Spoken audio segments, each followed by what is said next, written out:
boys. Blaze, Vex, Sly, Nyx, Torque, and Echo. 6 Mind, tangled in stories and pixels. Writers, gamers, chaos coordinators. Here to watch you unfold the narrative, one frame at a time. So what do you think of my reverse 9/11 story? Of Hunter Biden crashing the newly given jet into the, what is it? The Burj Khalifa in Dubai. Not every day is a glorious day, but that's okay, because when they do come, that is why they are so glorious. Remember, if you can't say fuck you to your friends, who can you say fuck you to? Fuck you. Part of the system? Like, how is this not a legal requirement for companies to go through some sort of vetting certified mail system for things that are, oh hey, send us something and we'll send you something? No, nobody was saying anything, Sean, because there's nobody in here, because we're dying. Yeah, it would be interesting to see what would be the most realistic first step in that. Whether it would be something like that, whether it would be a means to an end of eliminating, like, drug crime, or if it, in and of itself, is the virtue that the people want, essentially. But I'm sure you could have picked a better animal! Like, the Egyptians worship fucking cats, dude! Cats act like fucking gods. Like, the intent and the feeling behind swearing is like tongues for emotion. But yes, but your IQ limits you from how much you can learn, Sean. If you can't learn the magic that it takes in order to peel pieces of the tree off and then shred it, how are you going to do that job? But it's really easy to learn how to stand behind a stall, and if people come to you, you exchange money. I think this would be a great option, if only for, like, dialogue. Because I'm terrible at writing dialogue, but I think I'm good at speaking dialogue. Does that make sense? Who's going to take the call? The winner's going to take the call. Who's the winner? Oh, it's Josh. So Josh has to take the call. No, we actually, like, look, Sean, we actually made those the names. So we have Hunter is Tanner, Joe is Josh.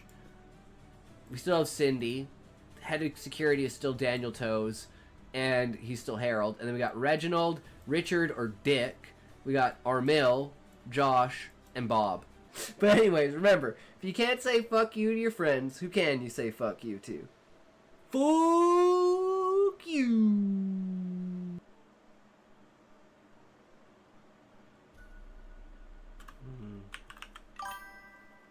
I fixed the quote and the missing S.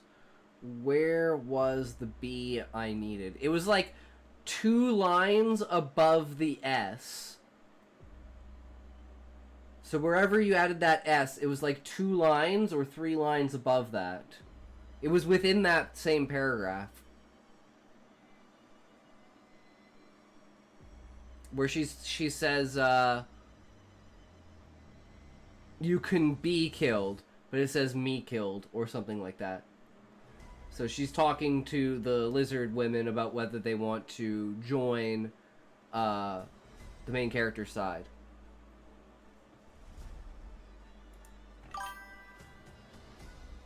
That's what I thought. I'm just having trouble finding it.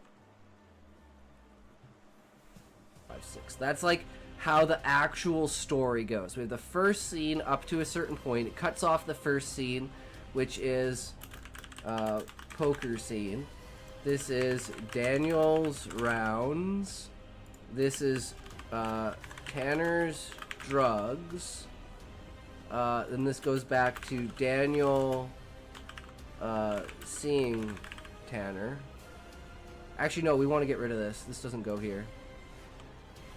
It's 1.5, 1.6. For each scene, the 5th part is where everything collides. So in order to make the scene feel like it comes together, all of the dilemma points merge into the same scene. So the dilemma for scene 1 is also the dilemma for scene 2, which is also the dilemma for scene 3, which is also the dilemma for scene 4. Thanks for hanging out. Thanks for chilling. Remember, as always, guys, if you can't say fuck you to your friends, who can you say fuck you to? Fuck you. So I'm wondering if someone subscribes now and I get more money, is if Twitch is like stolen like $3 from me. Those fuckers, which means they've probably stolen like, now if they've stolen $3 from a million streamers, they made $3 million. That's a lot of money. We love to banter around here, bro. Welcome, welcome. We are actually reacting to steps for writing a short story. In this case, specifically short stories, because we always write short stories, and seeing how that like works with what we do. So far, this hasn't anything to do with an outline. This is more ideas. It's just a little bit of those things where it's like, well, it's the devil you know. Child's point of view, or even say the gun's point of view. Yes, you can write a story from an inanimate POV, although don't try that tricky stuff too often. Now, this is a great step because I don't think you can truly understand your story until you've looked at it from multiple points of view. True. Now, how do you and that's exactly what we did with Reverse 9/11. We're like, we're bad at transitions. It's like, how do we go through getting through Tanner's scene? And it was like, well, we split all the scenes up, and we use Daniel as the transitioning scene. He transitions from the poker game into the ship, or into the plane. He also transitions from Tanner doing all the drugs and fucking around. How long have you been writing? I've been writing for... Like, this story, like, the Reverse 9/11 story kind of looks like a family feud until it turns into World War III. And it's like a commentary and a parody on the actuality of events and how those events are portrayed in the media. Yeah, fucking amazing game. Amazing stream today, guys. We fucking popped off. It was fucking great. And always remember, be yourself. You are amazing. And if you can't say fuck you to your friends, then who can you say fuck you to? Fuck you. My knowledge doesn't point to a definitive number of genders, as it's a concept shaped by both science and culture. None of these examples portray a third gender. They only partake in two genders. So where does a third gender come from? Is there a new gender? Your question seems to probe whether non-binary creates a whole new gender category distinct from any relation to male or female. And a lot of people that like say that, like, you know, gender fluid or like, you know, non-binary or stuff like that, and it's like, is that truly a new gender, or is that a declassification of your gender? Yeah, even according to Grok, there is no actual third gender that's ever specified in any way in documented science or anything else that says this is... That's... I switch from first person to third person, back to first person to third person to past tense to present tense, back to past tense to present tense to future tense. Like, almost every fucking sentence.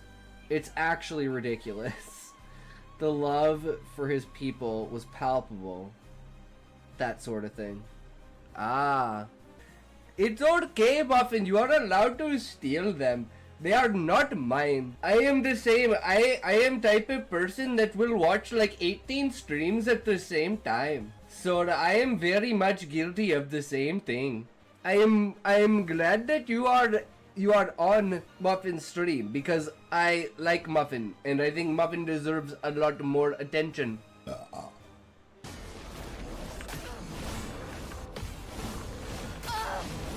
Fuck, I'm dead.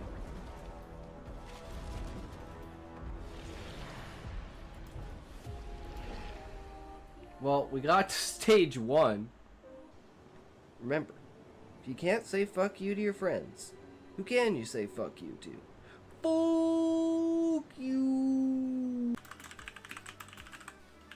Boom. I'm gonna say my answer of democratization might be more accurate from a sociological perspective, but the Germany example might be more accurate historically. What my answer? The downfall of physical violence. See, book again. I'm not sure. What do you mean by the downfall of physical violence? Do you mean that political correctness is in some way supposed to prevent people from being physically violent? Because we're not supposed to use words that hurt people's feelings? I don't know. Do you guys feel that my book has, like, these kinds of, like, more... But I mean, like, my entire writing revolves around these kinds of deep, like, human, like, universal moral dilemmas and experiences that people have. Like, that's kind of where I draw my inspiration of writing from, is from the real world. Never write alone. Always write together. Think tanks exist for a reason. Don't be afraid to share your ideas. Inferring that none of them want to do anything because Melanie's like super sexual towards them all. Yo, yo, yo, boys, we just working with the terrible novelist here. Wait, where's the, I remember? Okay, we don't need that on right now. Myself? It's a little quiet, so we're just gonna turn that up there a little bit. We're just reading our stories, we're getting some feedback. Yeah, it's not there, yeah. How's everyone doing today? We back at her as always. Retelling cues, yeah. There not any clear ones, yeah. Mine are the very generous interpretation. But that's a good question, Atax. Do you want this to be a retelling? Or is this just like a... I guess, read the rest of the story at some point. Or is this just like a one-shot? You can go search Lebovian genre for retelling cues. Lebovian. I should take a look at that. Or maybe, or possibly, Lovecraftian? Hang on. Okay, never mind. No, Lebovian there. No. A linguistic method for analyzing personal experience narratives. I'm bad at this that was shit. I'm not 100% sure. Okay. Security check required. We'll look at that later. Ooh, that's a good list. That's a very good list.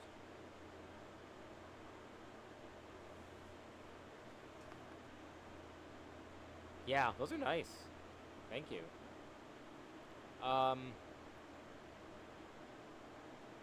Some of this is just beyond me. Experience narrative is academic for retelling. Let me try to find a Lebovian list here. I don't want the AI. I don't want the AI overview. I want the actual book.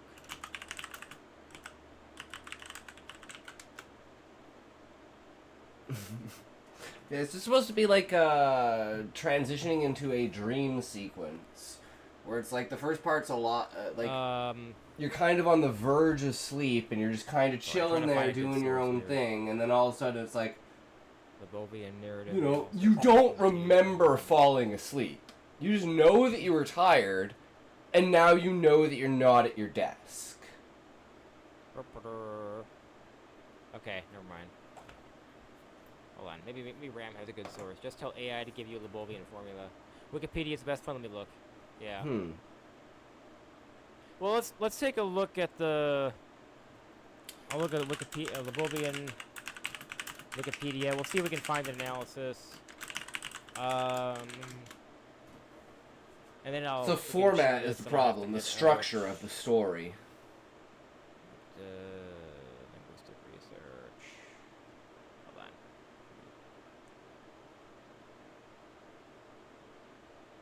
on. Be different for a retelling. Yeah. This is William LeBove.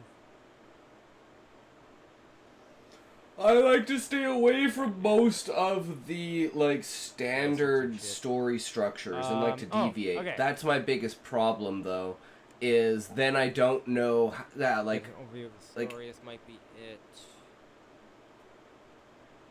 The out of... out of pocket Describes this as the randomness referential that I throw at free it. clauses that serve to orient the listener in respect to person, place, time, and behavioral situation. He specifies the contextual clues that precede the main story. So abstract would be like, you know, I have the you're actually almost there. I have this idea. Most people won't even consider it. A version of current society, etc., etc. Cause these ancient Exemplum would be the best so that would be formula like here. the abstract. Orientation would be setting, more like would be the desk, right? The desk, the writing. Exemplum would be the best formula here. Complicating action, which is a story that may consist of multiple complicating That would be the events. dream falling Evaluation. asleep. Author invents his self-awareness, which giving explicit or implicit purpose to the retelling of the story. So this could be where like as your character is spiraling down that drain and they're on a journey. You know, they've already landed in the foreign land when they're in the soup pot. The cannibalism pot. They reflect upon how they got here. Resolution: either they die or whatever, or they get eaten, and then coda, reader returns to the present, drawing them back That's what out I've of got the world so far. into the 500 words in the returns to point, 1,000 words in the real incident, world, and then 1,000 words yes, in the Ram, yours is significant. interpretation. Point. Um, Sometimes things don't it's good to know go nice the way we formula. expect them, but it's Sometimes important to things just go enjoy the we expect moment. them, but it's important to just enjoy the moment. I was at the park Thanks, when I saw a Ram. dog Okay. chasing a ball. The dog stopped, grabbed the ball, Incident, I ran was at the straight park into when the I saw a fountain. dog Optional chasing a ball. The interpretation. dog The dog stopped, didn't grabbed the ball, worry ran straight about the into the fountain. fountain, it Optional just followed its interpretation. The dog didn't worry about instincts. the fountain, it just That moment I followed its realized how important it is instincts. sometimes. How important it is sometimes to let go and just do what feels right. Sure. Simpler for a Thank you, Ram. short Thank you. story. Yep.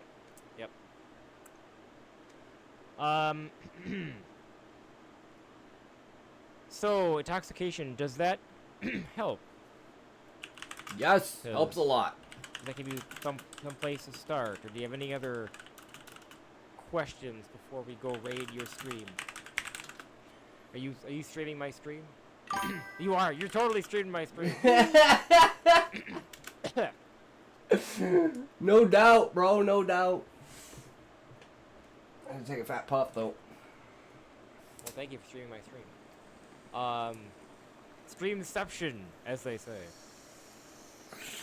Alright, cool. Well, we will go raid your stream then. Thank you for volunteering to share your story. I hope, yeah, thank you, Ram, for your help. This was fun as usual. Weird Tuesday for me, but I was rudely interrupted by having to spend all that time under my car. The bad news is that I had to, well, the good news is I fixed it myself. The bad news is if it breaks again, I have to fix it myself. What does that mean? Less than 4 times 3 plus 1? So that's 4 times 4 is 16? So No one ever gets it. It's a high quality heart. Like, so instead of a 3, it's a 4.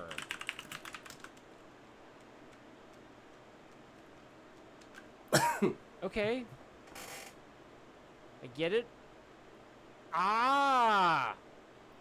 Okay, gotcha. That makes sense.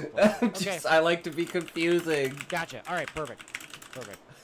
Thank you all for visiting the stream. I shall be back tomorrow night.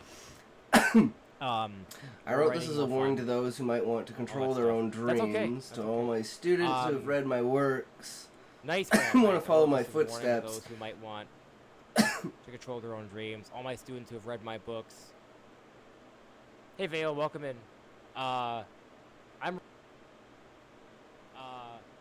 And I'm back. Oh shit, Terrible thank you Novelist rated for my the stream raid, with Terrible 12 viewers. Novelist. We are Welcome, back. raiders, to the stream. Welcome everyone. How's it going? Be outside. I don't want to have to talk The to sound's your gonna be a little mom. bit fucked. Hold on. Change this back here. It's a little loud. There we go. We have come to help. I like your hat. Thanks. Mr. Meeseeks, he's a good time, you know. Staring into your soul. I'm Mr. Meeseeks. Look at me, I'm Mr. Meeseeks. Jerry, Meeseeks, life for Meeseeks is pain, Jerry. Nothing but pain.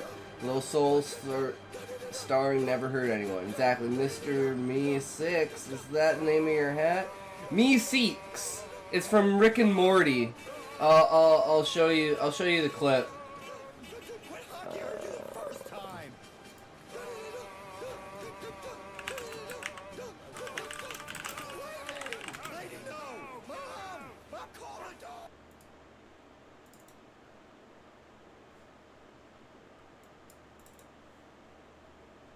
I haven't seen that show. You haven't seen Rick and Morty? It's so good.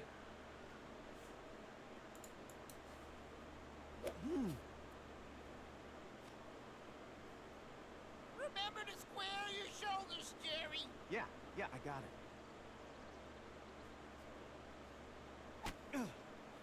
That's okay. I'm Mr. Meeseeks. Look at me. Try again and keep your head down. Okay, well, which is it? Square my shoulders or keep my head down? Well, it's both. But most importantly, you gotta relax. You know what, Mr. Meeseeks? I don't think this is working. I give up. I'm sorry, Jerry, but it doesn't work like that. I'm Mr. Meeseeks. I have to fulfill my purpose so I can go away. Look at me. Well, make yourself comfortable because I suck. No, Jerry, I'm the one who sucks. Let me try something. I've heard it's good. It's the one with the guy who's a Doc Brown pastiche, right? Could you turn it up? Oh, sorry. I'm Mr. Meeseeks. Is he keeping his shoulders squared? Ooh, he's trying. Everybody stop! Look at me! My brothers, nothing will be accomplished by shedding Meeseeks' blood. None of us can die until our job is done. The job can't be done. We'll never get 2 strokes off his game. No, we won't. But we will get all strokes off his game. Where's he going? Where is he? When we kill him! Mr. Meeseeks! Jerry, maybe it's time I take that trip I always talk about. Where would you go? I don't know, man. Italy. I ate a whole Greece, pizza. Cali, Argentina. nice. Countries known for their sexually aggressive men. Did I tell you how much I love your new haircut? What the heck? There he is! Run, Jerry! Should you use other achievement points for that? Come on True. in, Jerry! Guys, I'll choke up. I'll follow through. I'll do whatever you tell me to do, okay? Oh, we're well past that, Jerry. They didn't have the scene where it's like, life is pain for a Meeseeks, Jerry. We don't like to exist. Existence is pain. Oh, it's a good time. Hereby grant Callie 25 achievement points. Callie, 25 achievement points. Does that go on the bot on the Discord? Can we do that? Is that a thing? All my limbs despise me. Did you work out too hard today, Callie? Did you go too hard? Is that your problem? You're always giving yourself too much, Callie.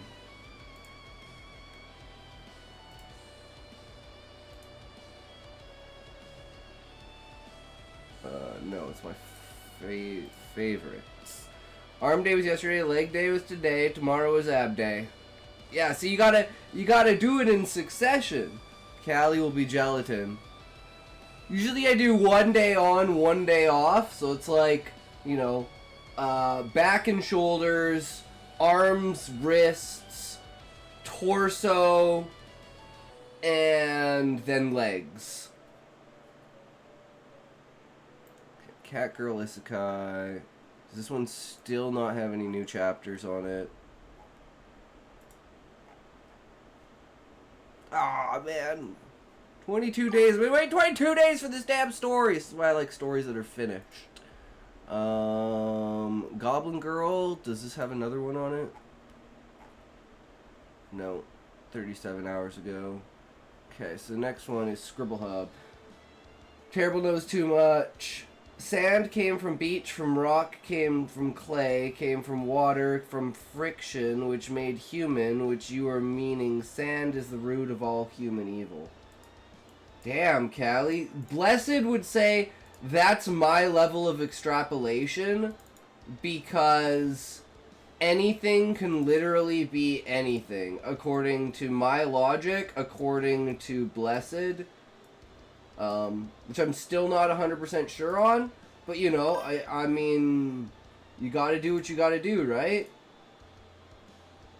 But Botrix crashed.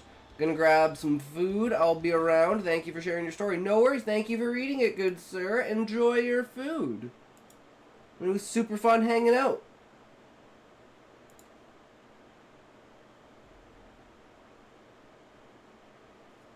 Why is Botrix like this?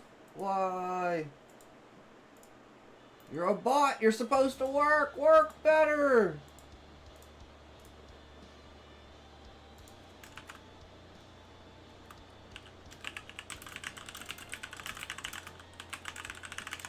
Help, I have been kidnapped.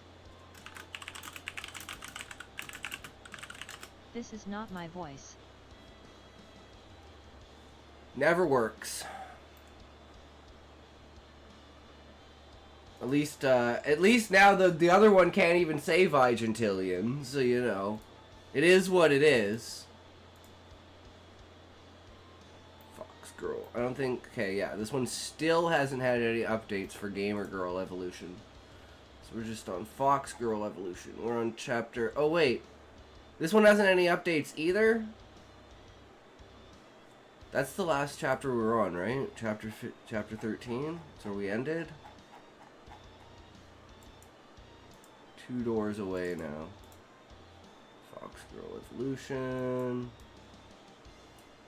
Yeah, okay. So we only have Cat Girl Isekai. And that's currently the only story we have. Unless someone wants to submit a story, if you want to feel free to join the Discord. We have the... Oh, shit. Where is it? Public Stories. You can drop your public stories in there, as well as self-promotion. If you have anywhere you want to, you know, Patreon, Scribble Hub, whatever, your Discord, your stream, whatever you want to self-promote, feel free to drop that in there.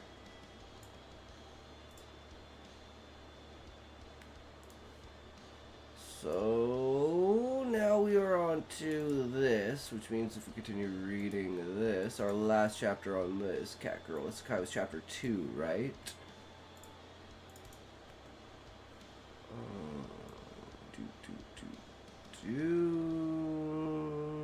Yeah.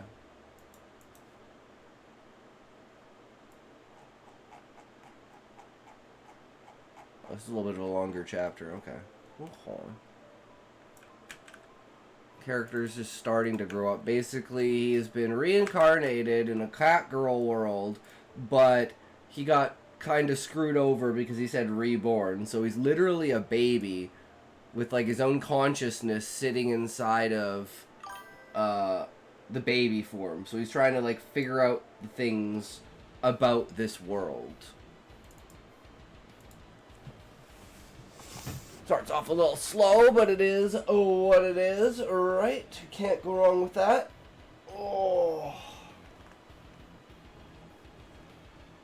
Yeah, Callie, did you ever say what was on your pizza, bro? Like, what kind of pizza you had? Because, like, I'm gonna either be super jealous or super not. And, like, I've been sitting in limbo for, like, an hour now. And it's actually starting to get to me, you know? Just the way that it is, brah.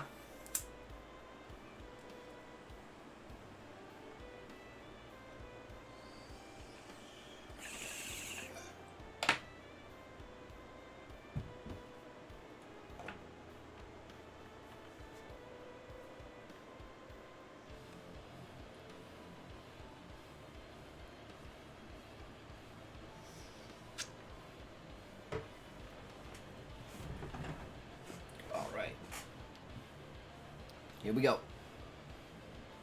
Actually, let's just wait until the ad break's over. So, what is everyone working on right now? What are your works in progress or anything like that? We are currently working on, after the banquet, we have we've been doing these evolution stories as a kind of market research for the evolution isekai category of stories. Because thanks to Sean, we came up with, we stole his idea of stoner girl evolution. And so far we have the inciting incident that causes the character to come into the world, which is their parents offer them a joint for the first time. They smoke the joint, they inhale a seed that's just like on the edge of the joint.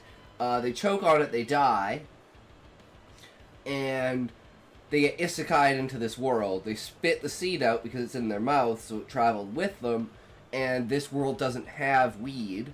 And there's this, like, kind of Venus flytrap type plant, but it eats other plants. And it eats the seed. And because there's, like, magic and, like, super overflowing life in this world, the seed basically combines with the plant to make, like, this... it starts sprouting buds. And if you smoke the buds, you get superpowers. And because the main character was, like, mid-inhale when they got isekai'd, the power that the smoke, that the bud that they were smoking, that original seed, its power was to contain. It was like a containment spell of some kind. And the main character never really knows, like, where this idea goes, because it's never explained. But what happens is, there's a technological society nation and a religious nation. The religious nation uses magic entwined with the goddess. And the technology basically deny the goddess's existence and say that magic is just a different understanding of science. But the two leaders are like best friends. And they don't want their countries to be at war, but like they have to be at war because their people fucking hate each other for like theological reasons, right? And they're like, it's fucking bullshit, but it is what it is. We'll try to mitigate it, but we can't do much when our civilians literally attack each other without the military being there. So we kind of just put the military on post. So it's kind of like this fake war almost, where they really are at war, and there are battles and stuff, but it's like, there's no real rhyme or reason to it, because they know it's never going to be solved unless one of the nations is destroyed, and they know the nation's never going to be able to destroy each other, so it's kind of a facade. But they have a bet. The two leaders have a bet to see whether God actually exists. And they build a machine that combines magic and technology in order to draw consciousness from other dimensions. And they draw this character from another dimension. And normally, they would draw them into corpses, and they use the corpse to contain the consciousness of the person. But two things happened. First, the character was, like, summoned, essentially. Their consciousness was summoned, but the consciousness couldn't leave the body because they weren't dead. But because they died mid-transition, they re-entered their own corpse. Got you tabbed up to support while working. Have a great stream. Hell yeah, Cubano. Thank you, good sir. Enjoy the gaming. Always appreciate the TLC love, brother. Thank you. But yeah, they have this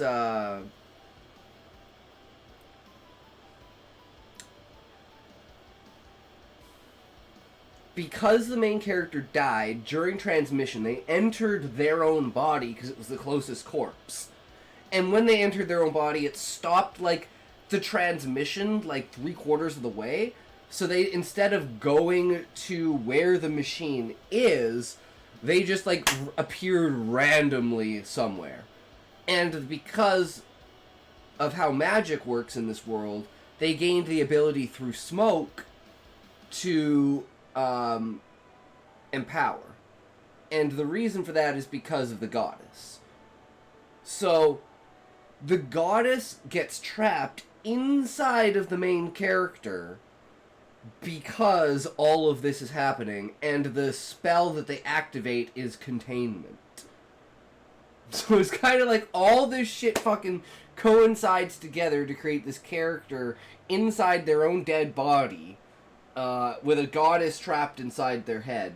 But it's also the clash between, like, the system and the goddess. And the goddess is evil and tries to tell you what you want to hear.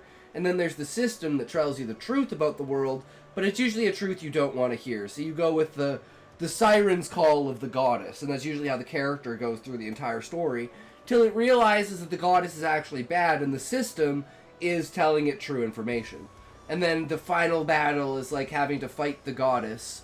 But the way that the magic works is the more that you use this weed magic, the more you turn into the plant that the magic came from. And each spell is tied to a different plant. And the most powerful plants, because it's kind of spreading and infecting the entire world, the plants are infected trees now. So oaks, maples, and palms are like the most powerful spells.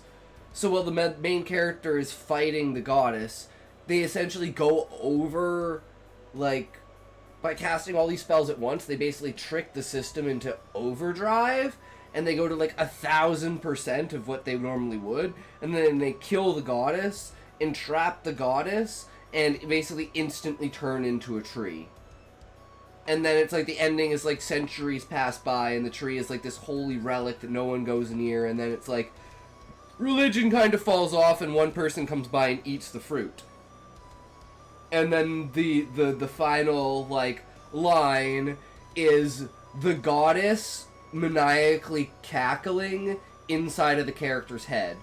So it's kind of like a repeat of the cycle. Like, oh, I'm free, thanks for freeing me. All the efforts of the main character have been for naught.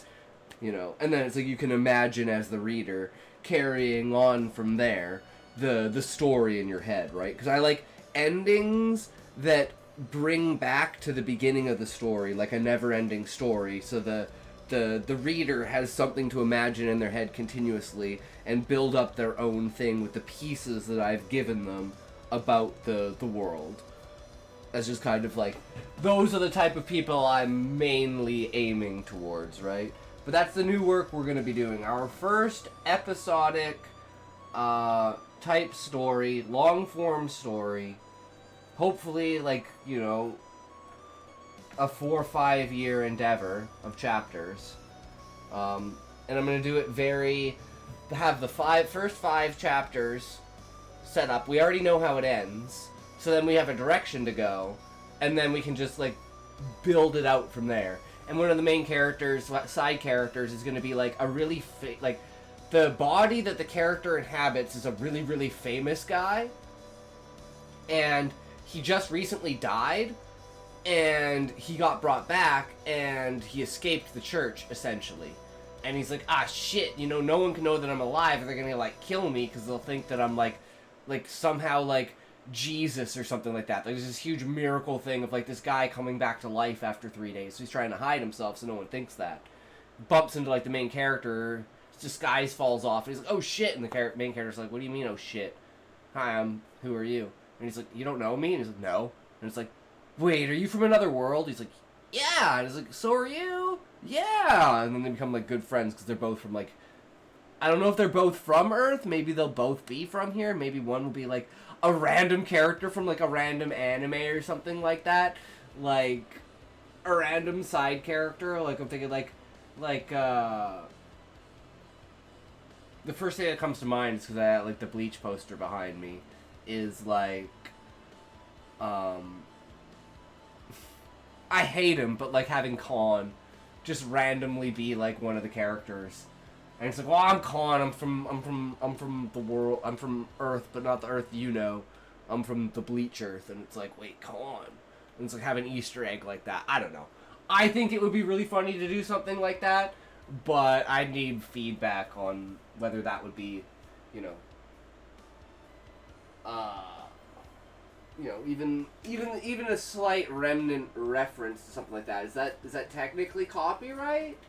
You change like the character's name and just like don't even have them as a name, but say like, oh, I was this from this world, kind of referring to it. So it's like, oh yeah, you know that's from Bleach, or you know that's from an anime, but it's not enough of an information to be like, that's something that you could get sued over copyright for. It's like, a talking stuffed animal. Yeah, you can't exactly... I don't think you can copyright a talking stuffed animal. Because, like, otherwise we wouldn't have, like...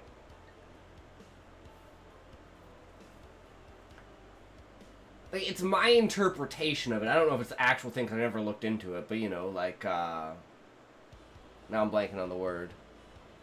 Winnie the Pooh. Because they're, like, the idea is that they're, like, Christopher Robin's, stuffed animals that are, like, his...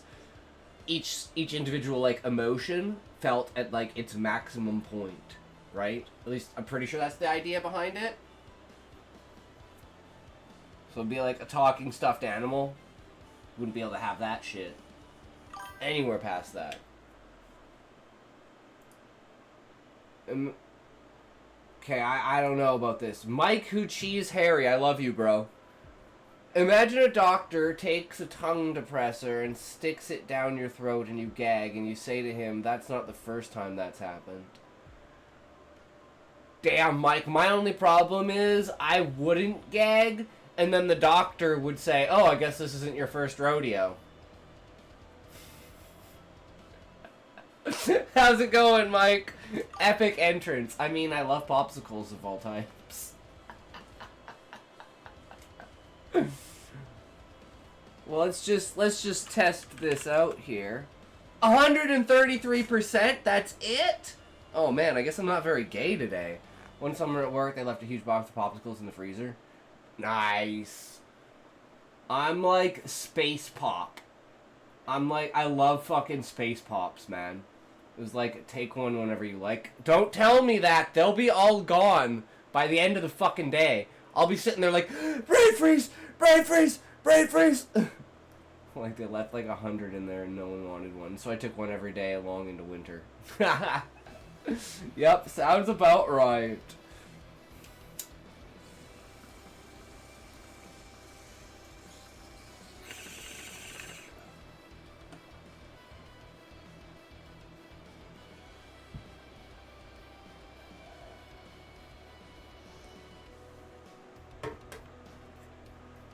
Yeah, Walmart, we always have freezies for, like, donations and stuff like that, and we just randomly grab them in the middle of the summer.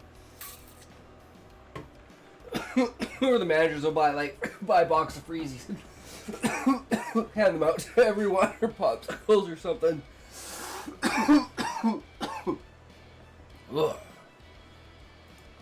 Alright, so, this is chapter 2 of the story. Basically, the main character, this is chapter 3. How do you start an Ethiopian rave? Just stick a piece of cornbread to the ceiling.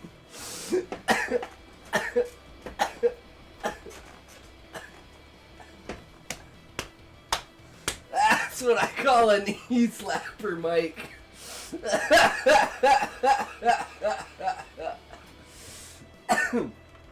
Oh.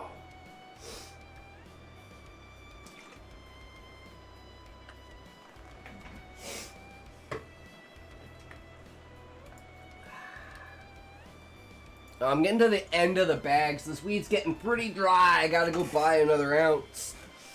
Oh, I smoke too much. I do smoke too much, though. It's a problem.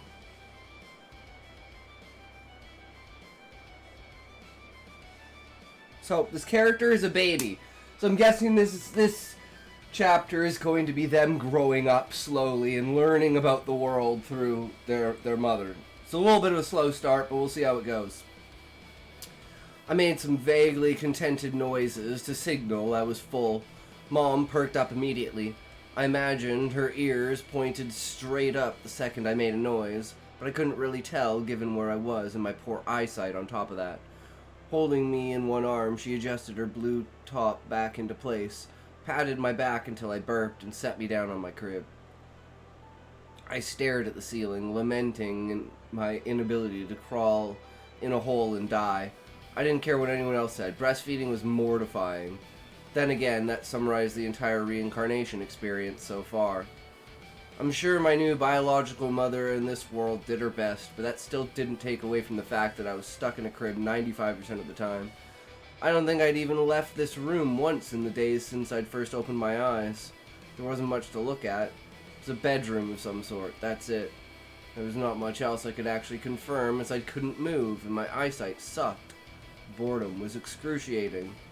Feeding times and the whole process of being a baby would be so much worse if it wasn't for my other discovery. My baby brain couldn't handle me. Conscious, sane thoughts came and went, sometimes particularly in calm moments. I was able to think almost normally.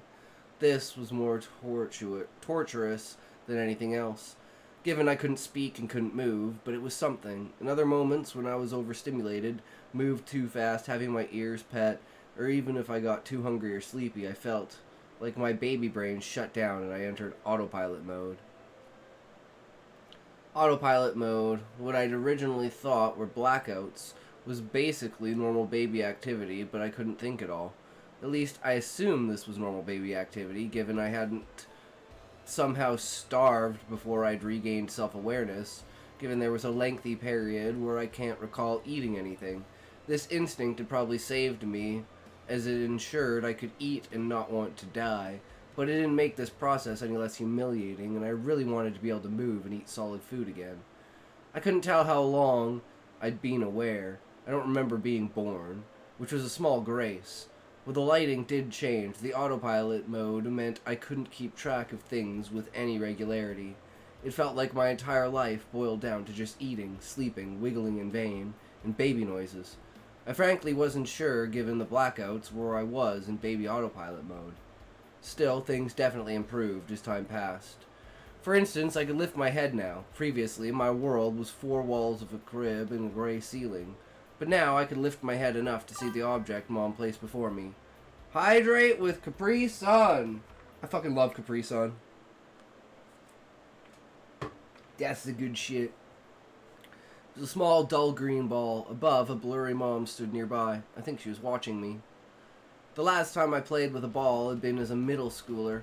I tried to throw a basketball into a hoop and managed to slam it into a guy's head. His personality was best described as willing to hold a grudge with a vindictive streak a mile wide. There's a reason I tried not to think of middle school. Thought you were gonna get a car, so Simnit, I, Jada, I'm so tired.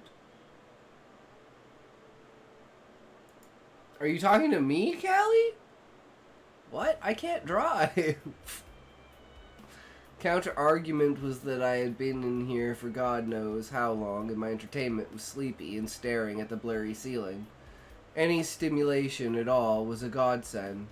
Every day outside feeding times or napping times, she had placed the ball in my crib. I hadn't been able to do anything but note its presence there, but things had changed. I certainly felt more energetic. Placed my arms on my sides and pushed. Nothing happened. I frowned. I pushed harder. Nothing happened. Finally, I pushed with all my might. I overdid it and rolled over and nowhere near the ball. I heard a giggle. I'm sure it was very amusing to her, but this was serious. I needed to move. The sooner I could move, the sooner I could leave this tiny crib. There's a world outside this room that I wanted to see. Ideally, it would be a world that involved solid food. I would settle for that much. I repeated this process 3 times, to no notable success. Eventually, I heard Cat Mom leave to do whatever it was she did during the day when I'm not caring for me. I still couldn't see well enough to even note details on the walls of my crib. Nevertheless, the ceiling. But I did hear one. The door she went through. Whatever it was heavy. She didn't have difficulty with it, but damn, if it didn't rattle the floor when she opened and closed it. I stared above at the blurry color that was the ceiling. I'd hoped by now something would have shifted or changed. Maybe I'd wake up a foot taller or discover some form of magic I could spend all my time experimenting with, or something. I'd hoped I'd find something innate about myself to compensate for being a baby and get me out of this faster. Maybe this was all a joke and I'd be able to walk on my own as an adult tomorrow. That's how the stories went, at least. Main character ends up in another world, immediately goes on an adventure. They typically didn't shit themselves involuntarily. Then again, most could at least walk. I couldn't. My most active and responsive limb was, weirdly enough, my tail. And even that was just wiggly. I think I needed to face a fact. I was gonna have to be patient. Just thinking the word left a bad taste in my mouth. I don't like pizza. I have more pizza. Callie, have you just eaten so much pizza that you're just not in the mood for pizza? Because I don't think you don't like pizza. No one doesn't like pizza. You're just not in the mood for pizza. I've eaten too much pizza. I think it's sacrilege to say I don't like pizza. You don't like bread? You don't like tomatoes? You don't like cheese? That's like the staple of like Western society. It doesn't satisfy me.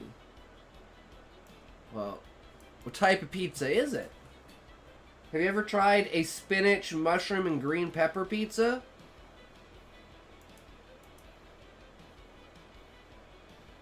Again, Callie, I don't remember. Did you ever say what was on the pizza?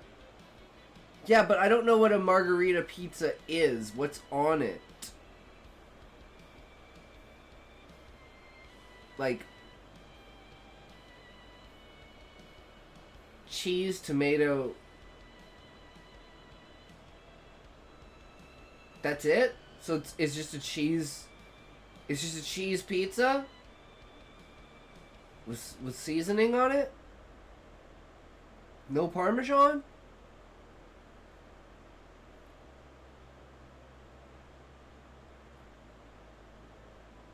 I mean, it's basic, but it's good.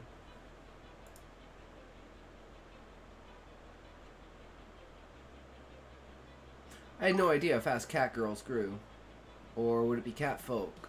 But I seemed human enough to understand this process would take a while. Even developing twice as fast would mean I'd be stuck at this far longer than I'd like. But I really didn't have a choice at this one. It's different from a cheese pizza. Wait, do you mean like it has tomatoes, like diced tomatoes on it?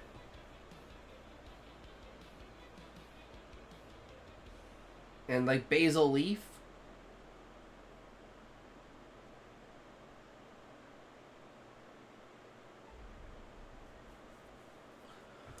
Sounds not bad at all. It can have whole slices of cooked tomato. Oh, nice. Nice. I'm a fan of diced fresh tomato on top. So you do like the mushrooms, green peppers, and what's the third good one?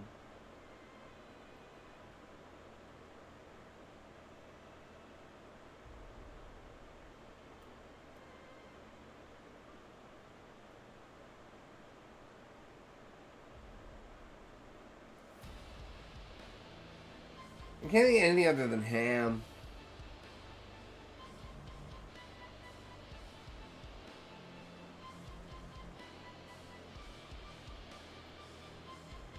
But either way. And then fresh tomatoes on top. Be a good time. Just gonna have to wait and try not to go insane. Couldn't be that hard, could it? I wonder if my tail will ever be long enough to touch my ears. 10,233 bottles of milk on the wall. This is the song that never... Oh my god. This is the song that never ends. It goes on and on, my friends. Somebody started singing it, not knowing what it was. And now we'll sing forever just because it is the song that never ends. It goes on and on, my friends. Somebody started singing it, not knowing what it was. And now we'll sing forever just because it is the song that never ends. Oh god, that's the 5,788th verse. At some point, I think my brain tried to eat itself. It was like the feeling of waking up in the middle of the night, wanting to sleep, knowing you needed to sleep for an important exam that day, but being completely incapable of getting back to sleep for hours. Difference was that this feeling stayed near constantly in my waking hours because I could not do any of my coping mechanisms. Couldn't read, I couldn't play games, I couldn't take a walk, I couldn't do more than wiggle. Found my tail was surprisingly strong enough to help me flip over, but that was it. I was still stuck as a baby and utterly dependent on a lady I was pretty sure was my mom, but for all I knew was my sister, a wet nurse, or a glorified babysitter. It wasn't like I could even look at myself to see if we shared the same features. I hated this. I hated this so much. It was nighttime, judging by the lack of light. I still couldn't make out details unless they were a few inches in front of me. I'd been fed, cleaned, and rocked. But I couldn't go toward the only respite from this state for reasons. Because my insomnia followed me into this life. Or maybe it was normal for babies to just wake up randomly. Probably the latter. I had to move. I kicked, wiggled, dare say even thrashed to get blankets off me. I knew I wouldn't be able to crawl, let alone stand, but I needed to sit up. Just this one thing, and I could reclaim part of what I'd lost. It wouldn't be much, but at least I would take the first metaphorical step. My arms were weak. They didn't respond well to my commands. I still managed to put them down on the soft sheets of my crib, put my towel to my side, and tried to push.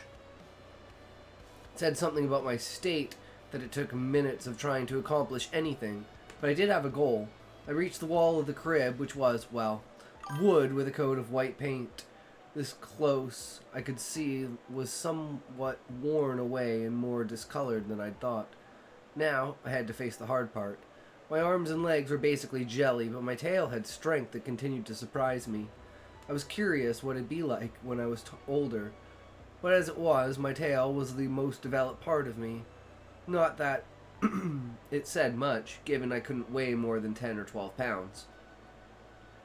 Using what little strength my arms had for stability, I pushed up, scooting more to try and lean against the crib's wall. I was trying something I doubted even any other infant my age would ever try. This was not easy, in fact. My arms already felt exhausted, and my tail wasn't much better. I almost wanted to cry. I wasn't the picture of fitness before, but at least I wasn't this. In my old life, I could run, I could move, I could lift, I had something to be proud of. Here, I couldn't do any of that. At best, I was milk-consuming void that just lay there most days.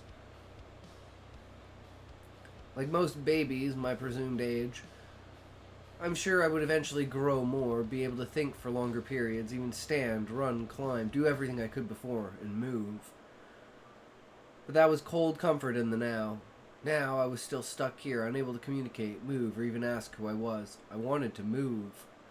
My tail muscles burned as I pushed. True, Callie. I feel it. I feel ya, Brew.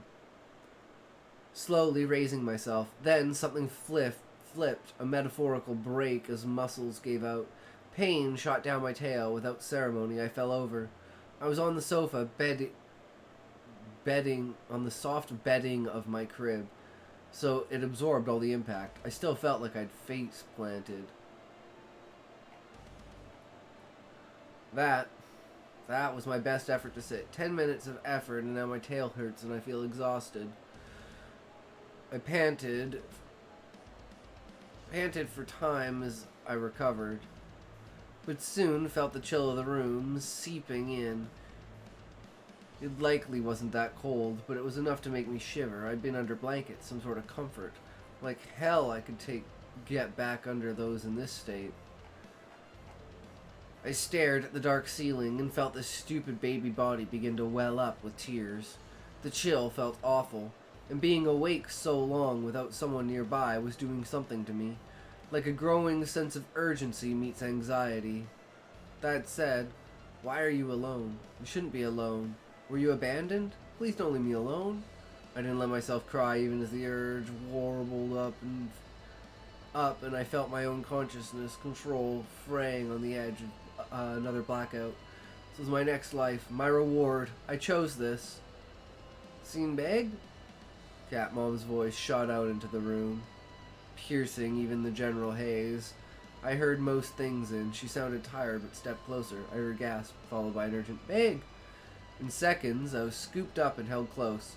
I felt her body heat, and even though my own exertion fueled pain, I couldn't help but note it felt nice. She stared down at me in concern as her own ears stood at attention before slowly folding down. She leaned in, nuzzling me in a way I couldn't help but find myself surprised by. She didn't put me back in my crib. Instead, she took me to the other side of the bedroom, where I think her bed was. She lay down with me, nearly curling up and hugging me firmly, but without crushing me. She then, with one hand, began to stroke the back of my hair and sing again. Nabi Buratha Adin Big. That was nice. I didn't have a good comprehension in my old life. A maternal influence in my life just hadn't been a thing. My dad did his best, but closeness and comfort weren't in his vocabulary. Staring up at her, or just her cascade of red hair and her chin as she stared back at me, I found I didn't mind this feeling. Held in her grasp as she sang an unknown melody, I drifted off to sleep. Days, weeks, or months passed. Some part of me wanted to blame my new life on someone. The only woman I'd seen in this world would be an easy scapegoat. This impulsive desire had no logical basis. I knew. She was just helping me. Mr. Muscles was to blame for being reborn as an infant with a conscience. A conscious adult mind and all torturous frustration that entailed. Yet, he wasn't there. Chances were I would never see him again. Could see my resentment like a seed. It'd be so disturbingly easy to let it fester deep inside until one day it could bloom an all-consuming pile of... all-consuming pile of ads! I need some water. I'll be right back.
Alright, we back.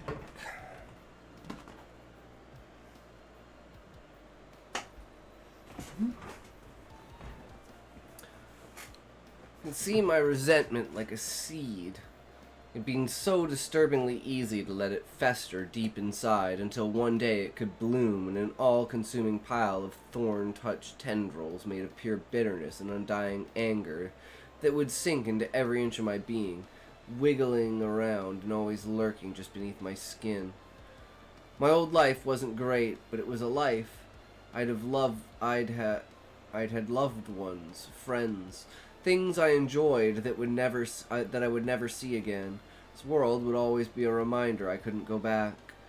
Even at this stage, I could tell resentment could be a fuel, a lasting motivation to finally make things my way. I'd never have to worry about lethargy again if I was too angry at the world to sit still. All it would take to nurture a true drive in this life would be holding on to this resentment until it could bloom. I sighed. It was soft, so weak and lacking the expansive volume I was used to. But it was time to admit this was my new normal. I held the resentment a moment longer, staring down the long path at its end, before I smothered it in its cradle. Footsteps zeroed in on me. A pretty freckle-spotted face looked down at me with a quizzical tilt of the head and curly hair framing a face. Her lips were pursed. I focused. I pursed my lips. My tongue was clumsy and I didn't want to cooperate, but I kept trying until I wrangled it in. Spoke my first word in a new world. The word was foreign, not like anything I'd said in my old world, but I'd heard it often enough since I awakened. More importantly, it was mine. Mama. Nice. The story is very definitely quite interesting. The fact that it's taken quite a while to get into the story itself. But just want to check one thing here.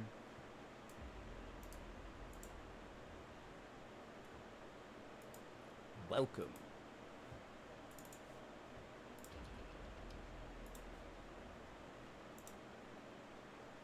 All right.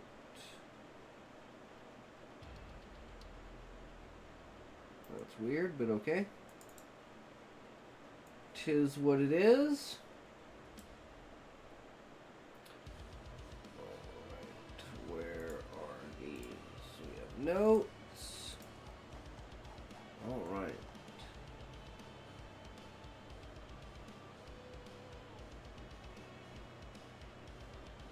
Oh wait, did I put these in?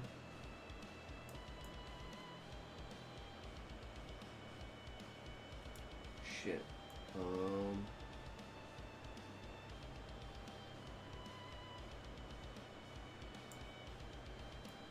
Okay, I don't know what happened here, but something went wrong.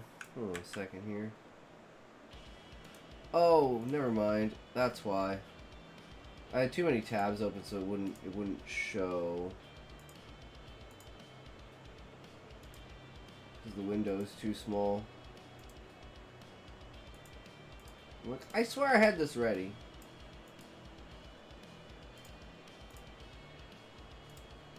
Okay, notes on first sentences. Alright, so we got another Book Fox video here, guys. We're ready to get into it. This is a bit of a longer one. So, 15 rules determine if anyone reads past your first sentence. Let's get into it. Actually, no, okay, I want to start doing this. I gotta start doing this. For YouTube purposes. I gotta get into the groove of it.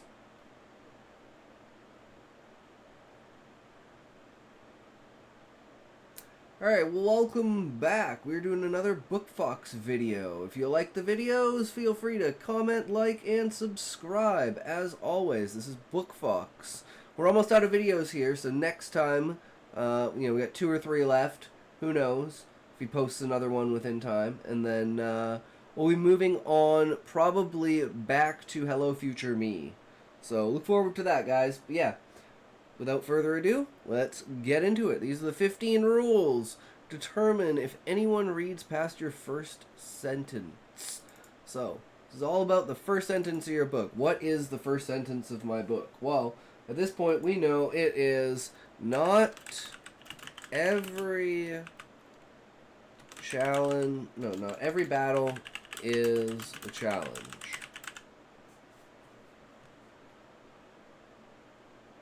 Your first sentence yet, this will be the best video of your life. And if you have written it, then this video is going to help you make it better. These 15 strategies to write your first sentence aren't the ones you've heard before. And I'm also not drawing from the usual suspects because, hey, although, call me a schmeal is great, I think you deserve some fresh examples. Let's start right off with number 1, deliberately. Deliberately cryptic.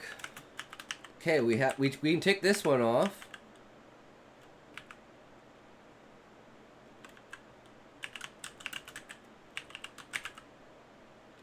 Because you're wondering, well, then what kind of battle is it? Right? So, I think this is a check.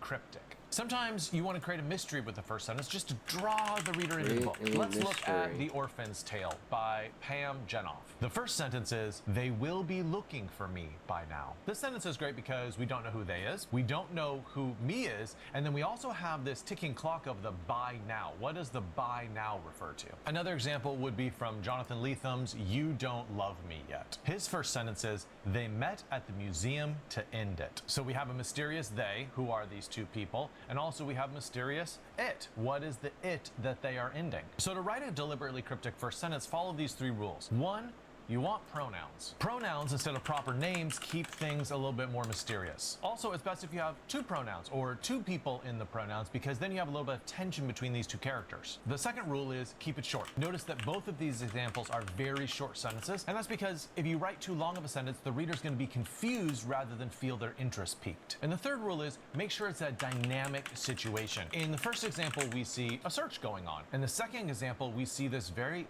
ominous meeting. And hey, just a reminder, if you need more help with writing your book, check out my course, Write Your Best Novel, where I take you through the beginning, the middle, and the end of writing your... So it's like we don't have the pronoun in it, but it is short, and it is a dynamic situation, because you're like, well, it's a battle.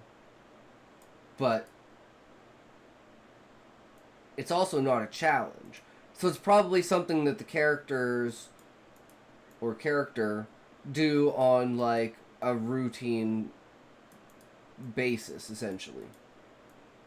Just another day.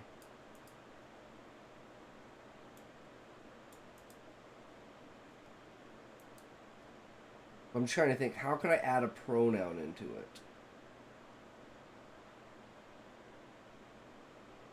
I mean, you could technically say for me. For me, not every battle is a challenge. So there's potential for that. I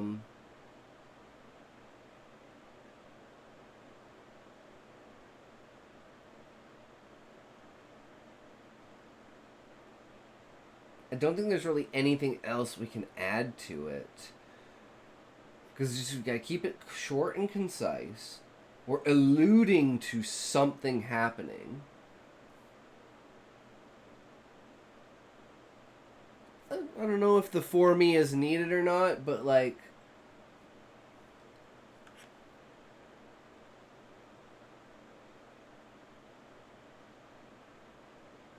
I could say to me.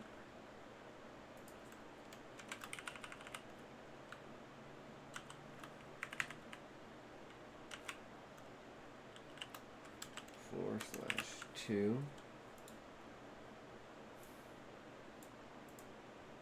But that's always been like, whether it's going to be the first sentence or not, it currently is the one that I think is like the most powerful of the story for how the story currently starts.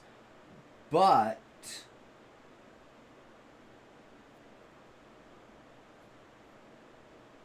that's the question of, does the prologue start with this, or does chapter 1 start with this? And I think that's probably the biggest problem I have, is both chapter 1 and the prologue are basically, like, could be interchangeable by adding in more like splitting up chapter 1 essentially, instead of having it fucking be 10,000 goddamn words, even though I think the final product isn't going to be 10,000 words, but still. For a rough draft, that's a lot of words for a chapter, because of all the things that have to happen in it. So if I break it up into more pieces, as they're watching the Compearl continuously, like for instance, like the normal beginning is Husai comes back to his office, has to finish writing the speech for the Viceroy's inauguration the next day. He sees the Compearl on his desk, watches the Compearl, holy fuck, whole storyline opens. He sees himself kill one of his good friends, and he's like, okay, well that wasn't me, I didn't do that. So is this someone warning me? Is this someone trying, like, blackmailing me? Is this someone being like, yo, like warning me in the fact of, yo, someone has this and they're gonna use it against you, be prepared? Or like a warning of, like, for blackmail, being like, hey, I have this against you, we'll talk soon, kind of idea. But there's no clues, there's no nothing to go along with it, so he thinks it's more of a warning than anything, because if it was a blackmail or something like that, there'd be some sort of thing to do, reasoning or something. But there's nothing there. It's just someone has given him this to give him insight into the situation that's about to unfold. And that's like the inciting incident. And there's either that, or we shorten it down and it's just the prologue of Torg leaving the dungeon and being killed by Husai. And then the start of the first chapter is actually Husai going to Sid to talk about the Calm Pearl and be like, hey, yo, so someone left this on my desk? Check this out. And then, you know, do, like, the summary of, like, yeah, that's not me. You know, like, let's parse out the time period, and kind of does something like, we have an alibi, like, the entire, like, first, like, year and a half of me being, like, inaugurated as the, or like, voted in, or, like, taking up position as the leader of the Adventurers Guild. Like, he's never left the tree. And, like, all that time can be accounted for. Like, bureaucratically, like, file log wise, basically. So there's no point in time that Husai left the tree that could be stated for this. And based upon the amount of time that had passed on the Calm Pearl, the characters should know that, like, only 2 days passed, maybe 2 days. Like, maybe something more like 18 hours, but, you know, 3 to 4 of those hours were them resting and camping, and then the rest was, like, carrying on, and then the last, like, 4 hours was, like, reaching the final room, getting past all the puzzles, and actually fighting the Emerald Weapon. So, by that time, like, I don't even know if they're there by airship or whatever, but there's a chance that, like, Husai, Sid, the Viceroy, and the Monarch haven't even made it back to the tree by the time. But then I'm thinking, the Monarch has to die within, like, that period of time, or the Monarch has to be dead without an inauguration happening at that point in time. So it's like this brief period of time where the Monarch is free to basically go out and fuck around with the world and put into place the seeds that he needs to put in place. Because everyone thinks that he's dead. But changing that ordering to having Husai's voice as the Monarch killing Torg, and him being like something like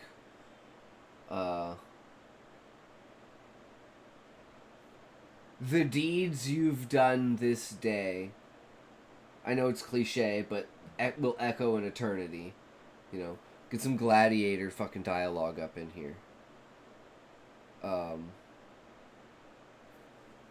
Something like that.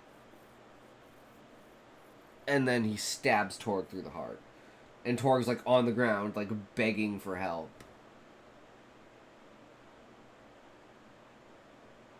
There has to be like a transition part, actually. So Torg has to stand up, because in order to prove Husai's innocence, they look at the video, and whoever stabbed Torg and killed Torg was shorter than Torg. Because Torg was a pretty tall octopi at like 5'8". But Husai's fucking 6'4". And no other octopi is even close, or has even been close in history to how tall Husai is. So just simply looking at that, you could say, well, that's obviously not Husai.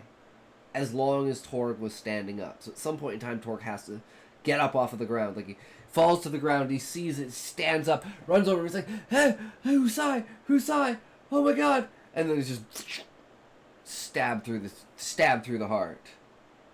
But it's going to start with the figure walking up and being like, the voice being like, you know, basically chastising him for what he's done, but also saying, you fell directly into my hands. You did exactly what I needed you to do. Thanks. Now you're gonna die.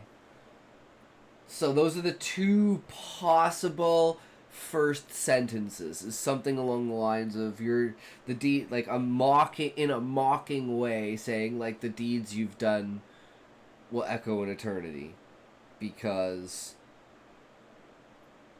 you've basically unleashed something here, and that's reference towards releasing Fafnir, or not necessarily releasing Fafnir, but like waking Fafnir up, because normally dragons sleep, like the great worms sleep for like thousands of years. So Fafnir's having like 1,000-year nap. It's only been 600-ish years. So, maybe only like 400 since he went to sleep. Because it's 600 since the Crystal Tree. I don't know how long the first Beastman War and how long Fafnir attacked the tree before he decided, fuck this, I guess I can't do anything, and just decided to go to sleep, take a nap, see if people would get complacent and leave the tree and he could find his way in to infiltrate. And that's why he left like the main leaders of each one of the main Beastman villages to carry on, in order to get to the point where we are now, where, of course, the new inaugurated Viceroy is going to allow Beastmen into the tree. Which, the conspiracy for the fanatics is that if a Beastman enters the tree, it'll give them a way for Fafnir to come back. And that's actually true. But no one wants to believe it because they think it's ridiculous. But it is absolutely true, because if Fafnir has Beastmen inside of the tree, he can figure out some sort of way to get into the tree, or know what to do, know what the tree is, get information and everything. So having spies inside of the tree is huge for Fafnir. So the fact that all of this is kind of lining up, and these events took place 30 years ago. So like Torg died like 30 years ago. No one, knew. So from there, I'm now thinking, is there the third possibility of having the first chapter actually just be the inauguration itself? So there's a lot of moving parts when it comes to what could be the very beginning. And if it is the Viceroy, it would be something along the lines of, as the Viceroy, my new decree is all beastmen shall be treated as equal to the main races. All segregation removed. They can enter the tree now, but something like that. It basically says, we are removing restrictions from the segregated, underprivileged minority. Well, not necessarily minority, because they're a majority. They're just not inside of the tree. So giving privilege and like social status and actual governing body recognition of the Beastmen, and the fact that they could be adventurers.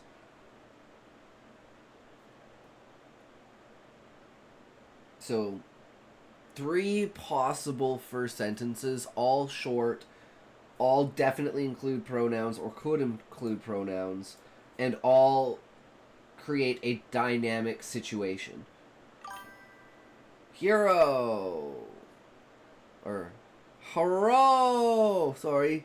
I'm bad at Asian accent. The only accent I can do is the brown accent. I don't know why, I just do it. It is okay. It is how it goes. But the Asian one, I can try to... No. Wait.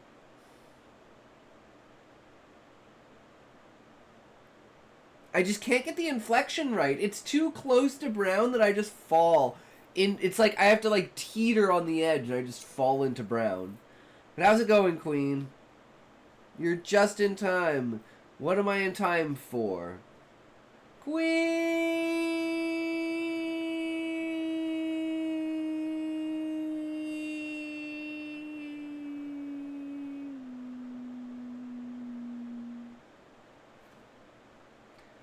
Well, you know what they about going brown. I mean, yeah, right? I mean, I'm a femboy. What can I say?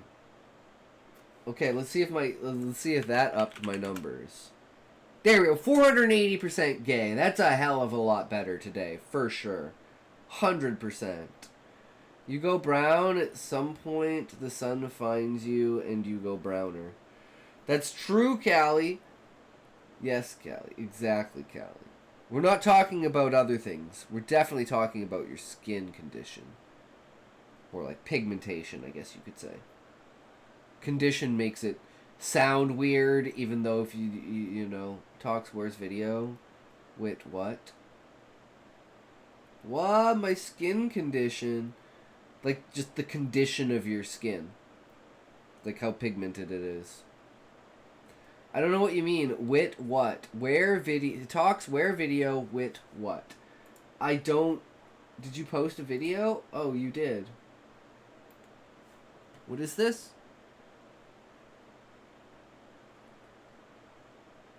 Where?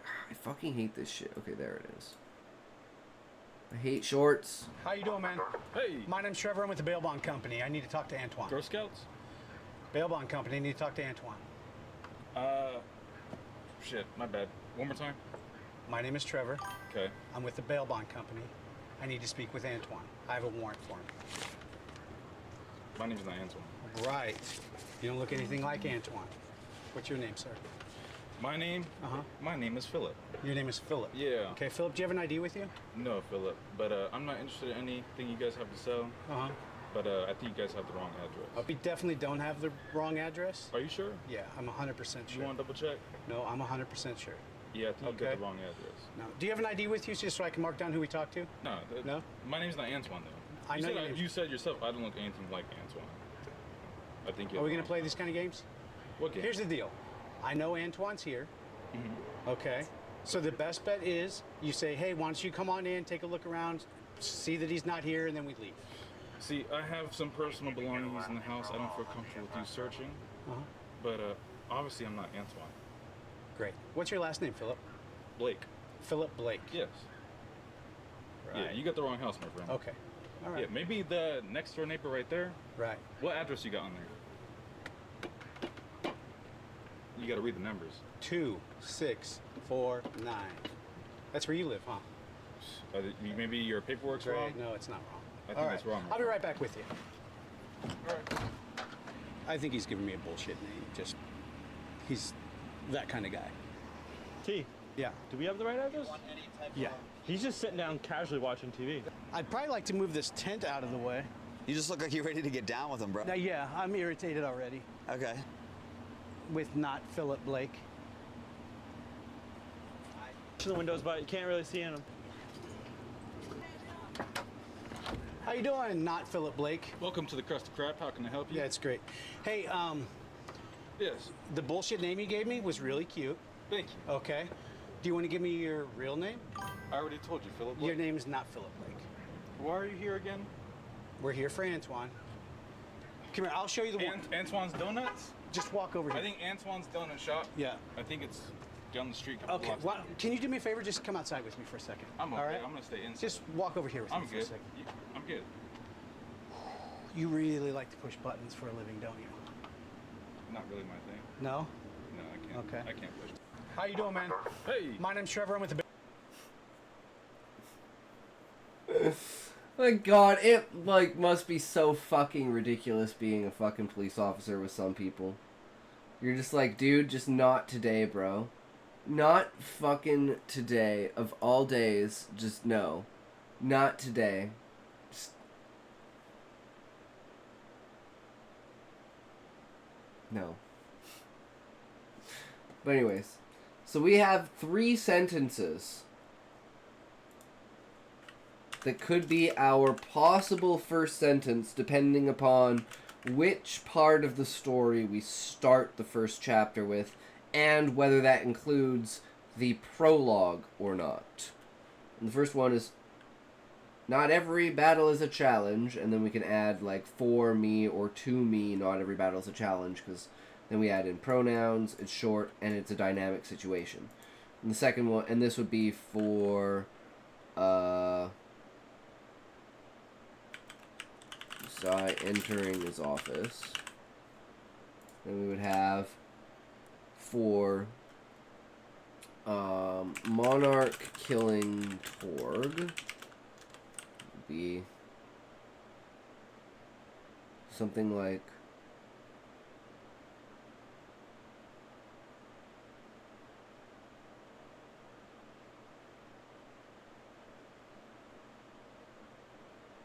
that which you released shall now call claim to the world.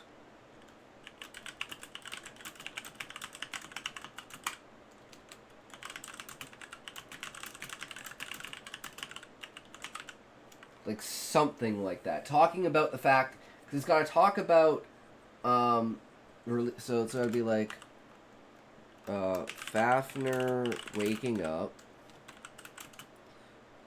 failing, or completing the 100-year quest,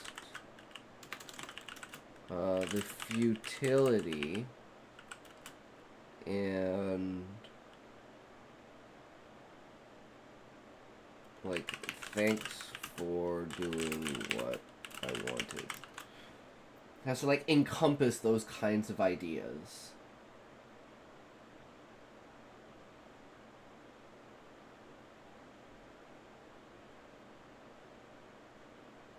And it's like, well, what happened? Well, he released Fafnir.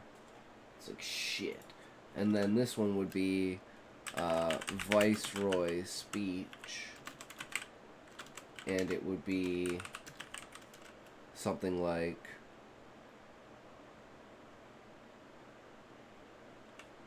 I declare all beastmen equal to the 3 races.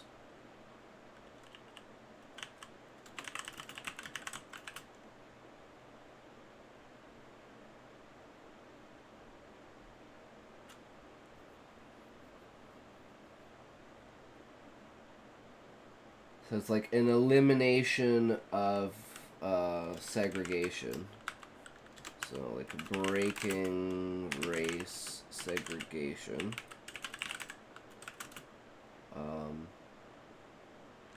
Something the people don't want. What else? Oh.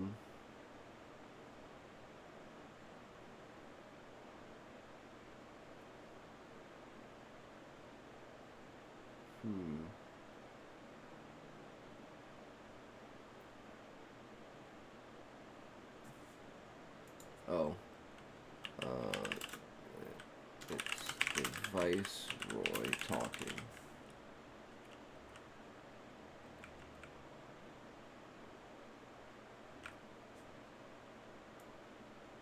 And it gives you like, oh, there's beastmen who are ugh. I can't think of the word. But they're like socially not equal to the rest of the species. And it tells you that there's 3 main races. So it probably needs a lot of work, but I think that's like the gist of it. If we even start there. But yeah, those are the ones we've crafted so far. I'm actually going to take a toke before we start the video up again, of course. Because I'm a bitch. You know me. Actually, we're going to have an ad break in a minute here, so let's just wait for that. So let's just go with this and see what we can get out of it. You can get that as a standalone course, or you can purchase all of BookFox Academy together, which is all my courses. As always, the link is in the description. The second rule for the first sentence of your book is foreshadowing plus event. This is the first of a couple of double strategies I'm going to roll out, and it's because alone, these aren't good strategies, but it's when you combine them that it actually makes for a great first sentence. Let's look at Ordinary Grace by William Kent Kruger. All the dying that summer began with the death of a child. A boy with golden hair and thick glasses, killed on the railroad tracks outside New Bremen, Minnesota. So what's the foreshadowing in this sentence? All the dying that summer. So that is promising there's going to be a lot more death in this novel, right? This was the first death, but it's not going to be the last death. But Kruger's really smart not to stop there. He combines that with a specific event, the event of what is the first child dying? How does that happen? Which gets us interested in that particular story. So if you were trying to imitate Kruger, what's a bad way to write this sentence? One would be just focus on the foreshadowing. There was a lot of death that summer. I mean, okay, it's okay. A second bad way would be to just focus on the event. A boy was killed on the tracks. It's when you combine those two things, the foreshadowing and the event, that your story will really accelerate forward. And trust me, this strategy is used all the time. Just so you know, I'm not making this up, look at John Green's Looking for Alaska. The week before I left my family and Florida and the rest of my minor life to go to boarding school in Alabama, my mother insisted on throwing me a going away party. So we have the foreshadowing. In a week, I'm gonna go on a trip, but we also have the event that starts it, the going away party thrown by the mother. Let's move on to strategy number 3, which is action plus tension. For this example, we're gonna look at Devil in a Blue Dress by Walter Mosley. The first sentence is, I was surprised to see a white man walk into Joppy's bar. So you might have heard that there are only 2 forms of stories. A person leaves town and goes on an adventure, or a stranger comes to town. That's a little bit too simplistic of a reduction to me, but in any case, this would be the latter example of, hey, stranger coming to town. Now, what makes this example so great is that it is action paired with tension. A bad way to write this first sentence would be, a man walked into Joppy's bar. Now, that gives you action, right? Like, oh, there's movement happening, like a new person is coming in, but there is no tension. The tension in this sentence is that someone's out of place. This guy's like, what's this white man doing here? Like, you don't belong here, sort of thing. The action plus low-grade tension is a fantastic way to start a story. Now, this fourth strategy is probably recommended less often, maybe because it's harder to teach.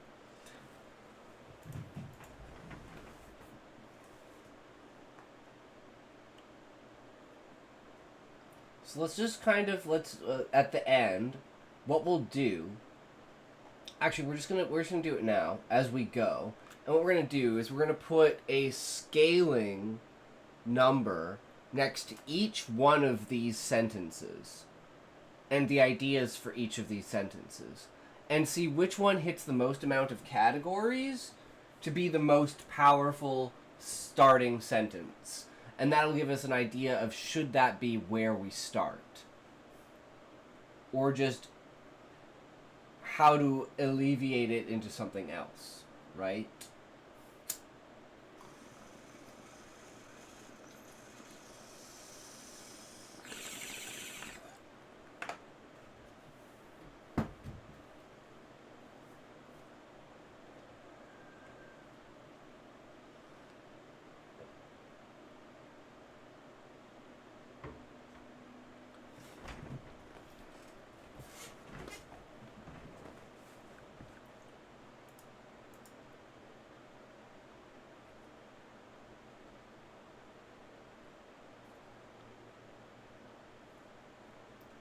So let's look at foreshadowing and event.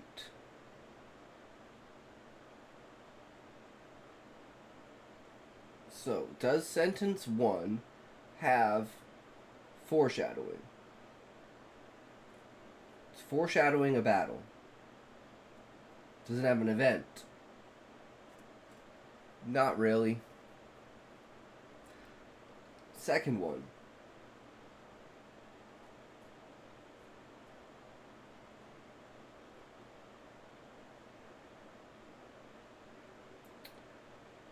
That which you released shall now call claim to the world, or something like that. So we've got the foreshadowing of he released something, and we've got the event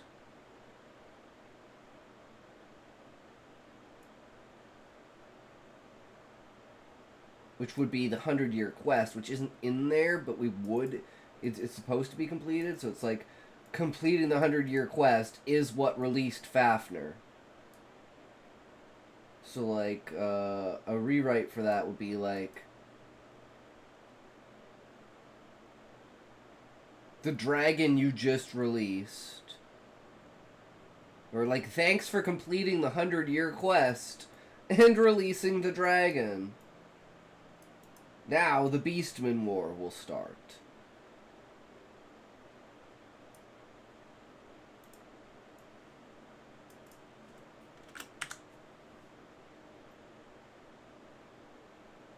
I'm just going to keep modifying them as I go. I think that's probably the best way to do it.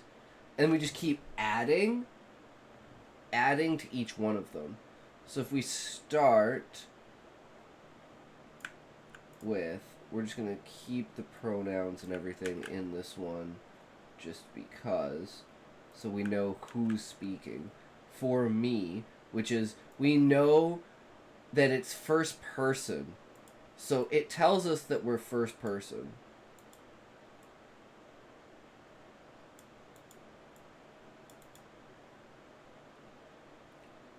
For me, not every battle is a challenge. This is one. And then we'll modify this into having an foreshadowing plus an event. This one doesn't work very well for that. So,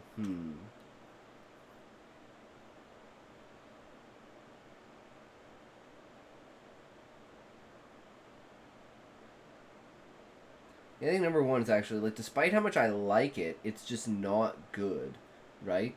Like, there's the huge difference between something that I like and something that is statistically just not good. So how do we reword this into something that actually fits and works? Not every battle is a challenge.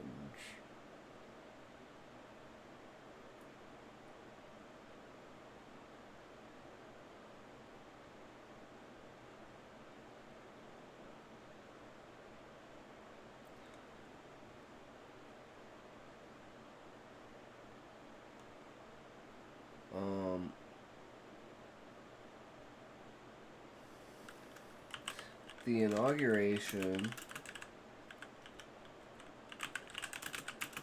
new viceroy, tomorrow.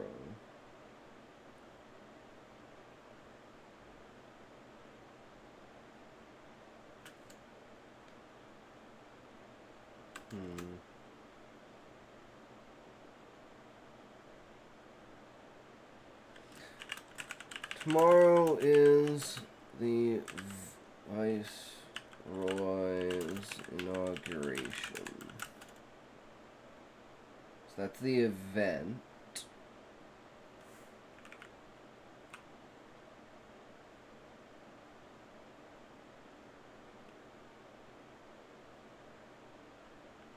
It's like I have to finish this battle. And it just sets you in the mind of the character.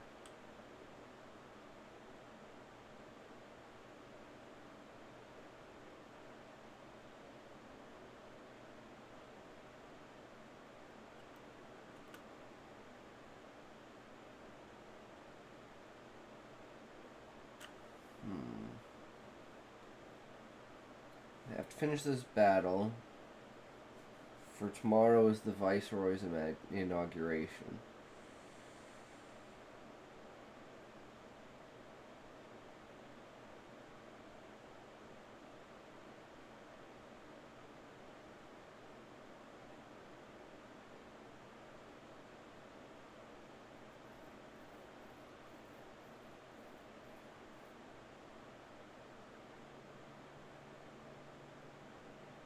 Whatever. Whether I like it or not, that's just what it's gonna be, right?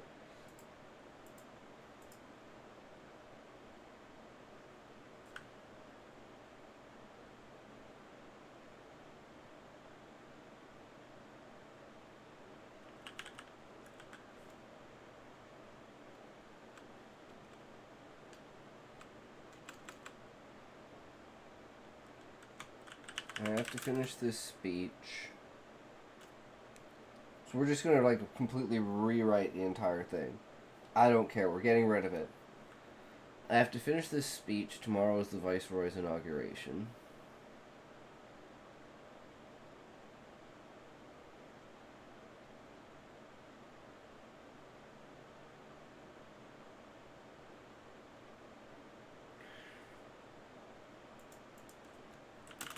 I will be done with my station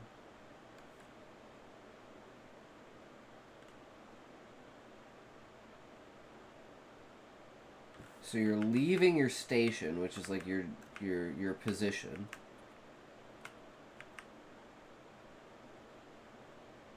So I'll be done with my station.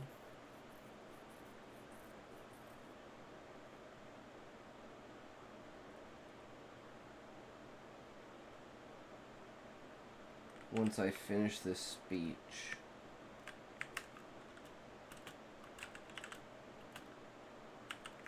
No,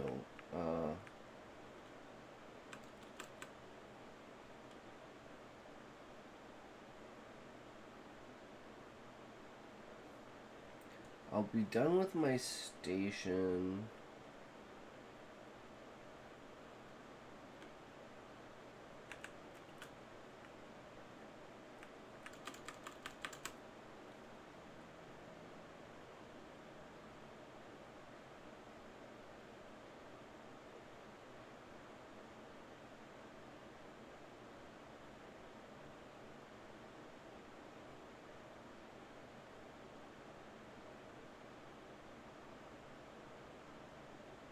I don't know,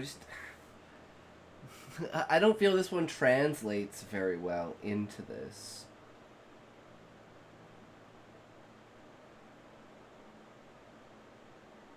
So, like... So the event has to be the inauguration. So the foreshadowing has to be at the beginning. But is me being done with my station foreshadowing? It's just me telling you that I'm going to give up my job.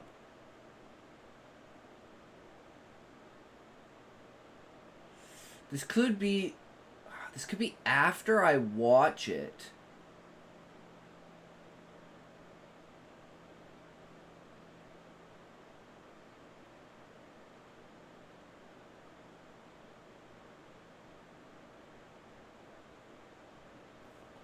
Okay, what about this new evidence compromises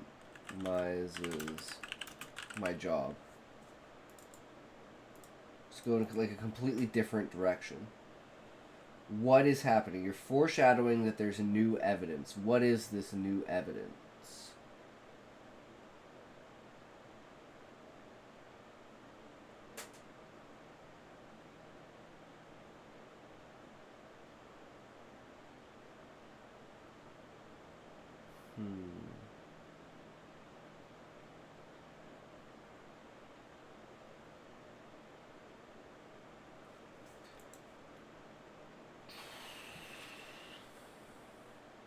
So the event in this case then would be watching the calm pearl.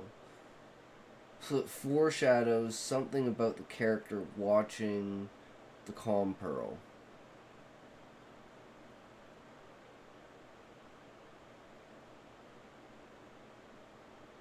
So new evidence compromises my job.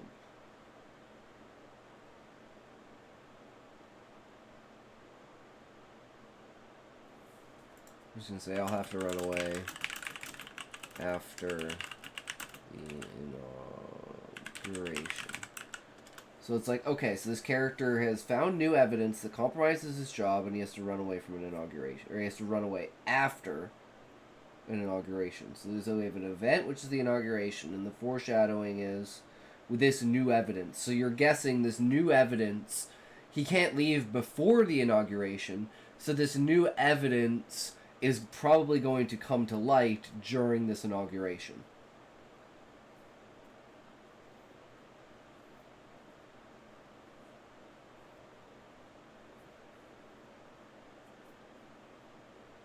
Which is not necessarily what I want to portray, but... Well, then again, I guess it's just him leaving. It'll just foreshadow the fact that he's leaving his job, but he's already said that he's running away. So it has to be something about the evidence.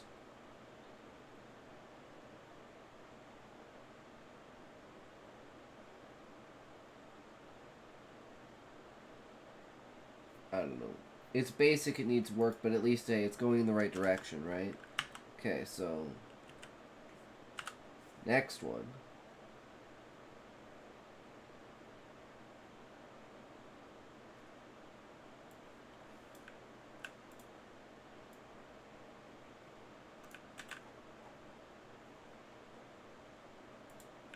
That which you released shall now claim the world.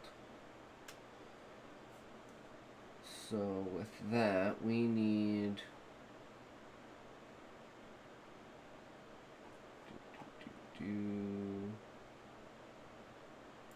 We need... So the foreshadowing equals death. Event equals Fafnir waking. So it needs to be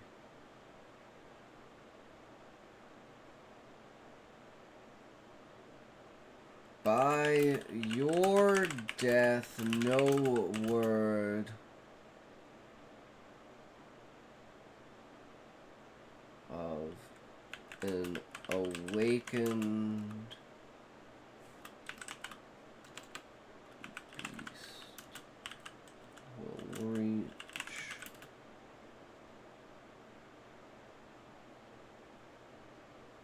by your death no word of an awakened beast will reach the ears of civilization.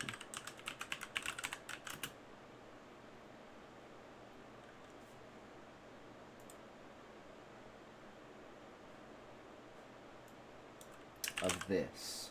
So by your death, no word of this awakened beast will reach the ears of civilization.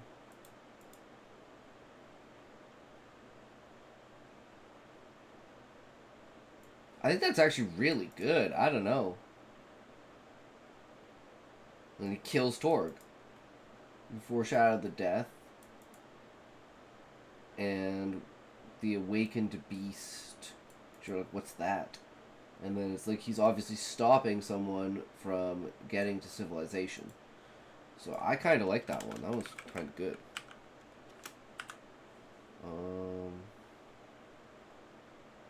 3. All beastmen equal to the 3 races.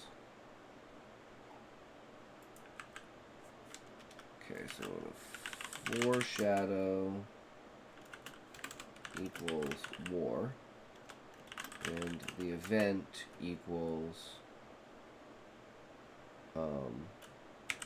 uniting the people. And I love how that's so backwards. That by trying to unite the people, you're actually bringing war. Because the people don't want to be united. People don't want beastmen in the tree.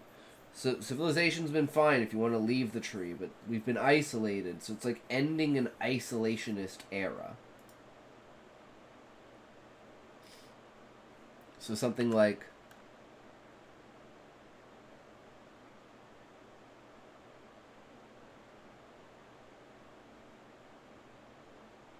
some of you think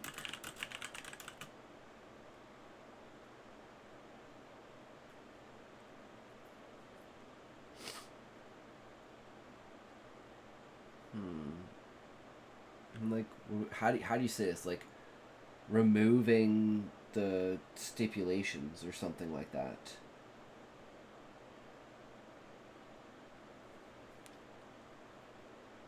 We want to say a war.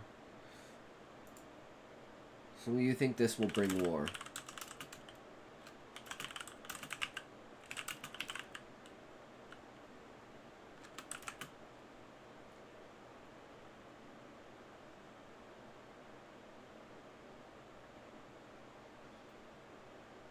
That I declare all beastmen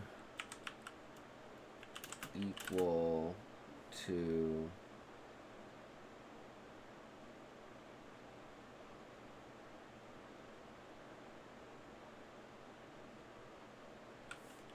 they're all beastmen equal in the eyes of the law.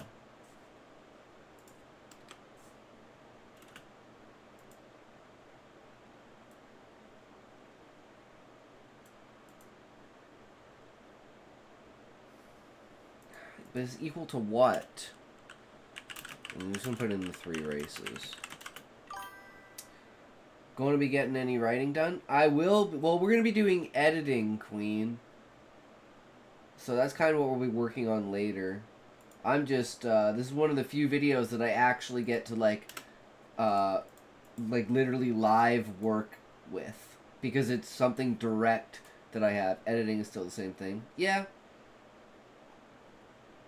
We'll be doing that. Plus, we're going to be, like, doing the Nepal story. I don't know if you heard what happened in Nepal.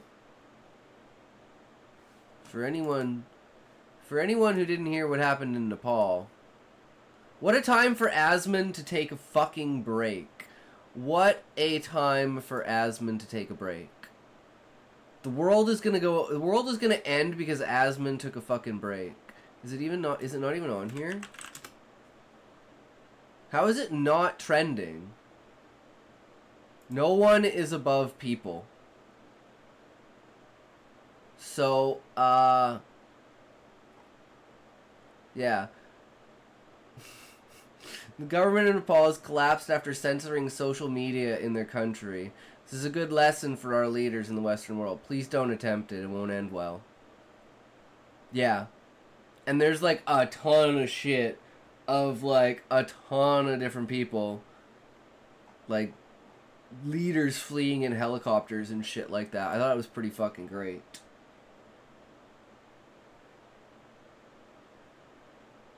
Great for the people there, not for the government. But that's what happens. The government pushes people too far. I've been, it's starting to fucking happen. I don't know what kind of government Nepal has, whether it's a fake democracy. I'm pretty sure they're democratic, right? But there's always like the fake democracy where it's like a planted president or whatever it is. So I have no idea. If Asmund was not taking a break, he'd be covering the shit out of this, and I know more about the information. But other than that, I don't care enough. Need to find someone else who is admits to their biases. Yeah, the only time I pay attention to politics is if Asmund talks about it. But I just saw it on my feed and I was like, yo, dude, that's dope. Let's talk about that today. How the people can actually push back and completely fuck the government, and the government can't do shit. You can, like, the amount of time it takes for citizens to fuck the government and the amount of time it takes for the government to call in the military.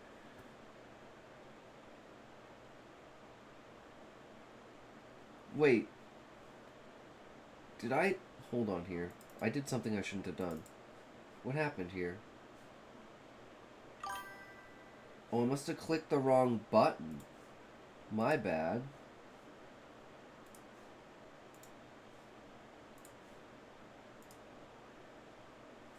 Oops. I banned Mike instead of banning the bot. Oops. Sorry, Mike, if you're still out there. I did not mean to ban you, bro.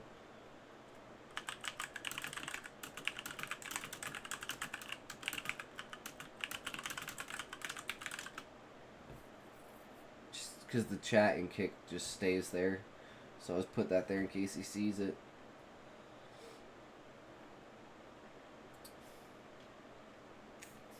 Okay.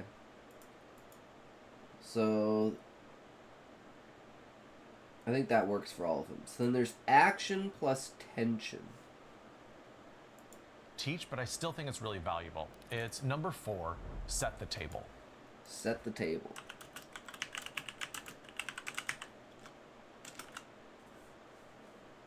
So a set the table strategy is just a good way to prepare the reader to read the book. Often, this is really a good strategy if you're writing a book that has a little bit more world building in it. So let's look at Jeff Vandermeer's book, Born. I found Born on a sunny gunmetal day when the giant bear Mord came roving near our home. There is so much information packed into this sentence. One, it gives you a sense of the genre. It is a fantastical genre because, you know, there's this gigantic bear with a name. Two, I think using a word like gunmetal to describe the day in the very first sentence tips you off that this is going to lean a little bit more toward the literary, even though it is, you know, the genre of fantastical. And second, this very first sentence introduces us to the three principal characters. We have the I, who is the narrator. We have this creature Born, which he has just found. And then we have the antagonist, the giant bear Mord. So this first sentence does a wonderful job at setting the table by introducing us to the complexities of the genre and by introducing all the main characters.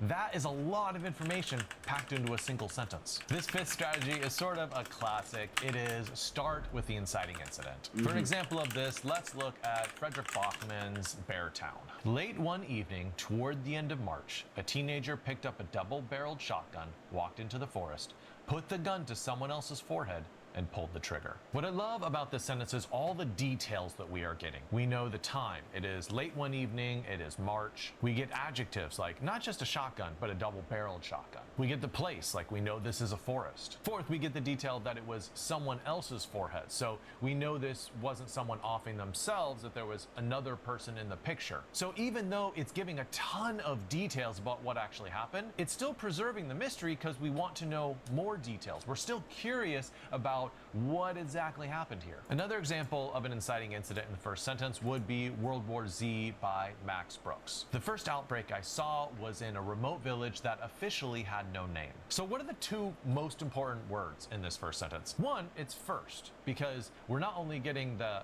first outbreak, but it implies that there are a lot more outbreaks later on down the line. The second, I think, would probably be remote, because it gives us a sense like, oh, the very first outbreaks happened in a really remote part of the world, and then it spread from there. If you have a really big event to start your novel, it's a good idea not to put it on page 3 or page 7, but to actually put it in the very first sentence. Yes, you can do that, and maybe you should do that. A sixth wonderful strategy for your very first sentence would So that's when the inciting incident is the death of Torg.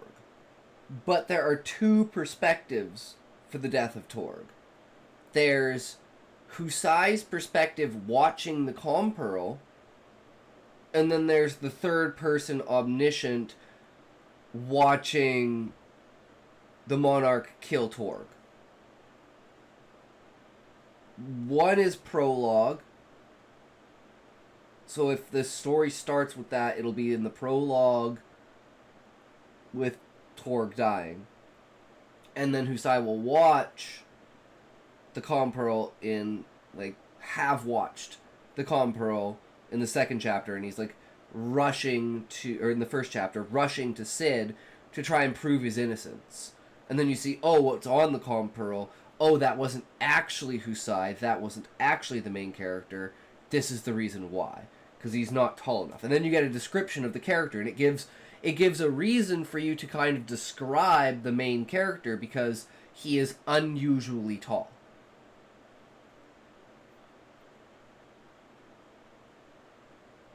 Which is very, very important for his specific race understanding later.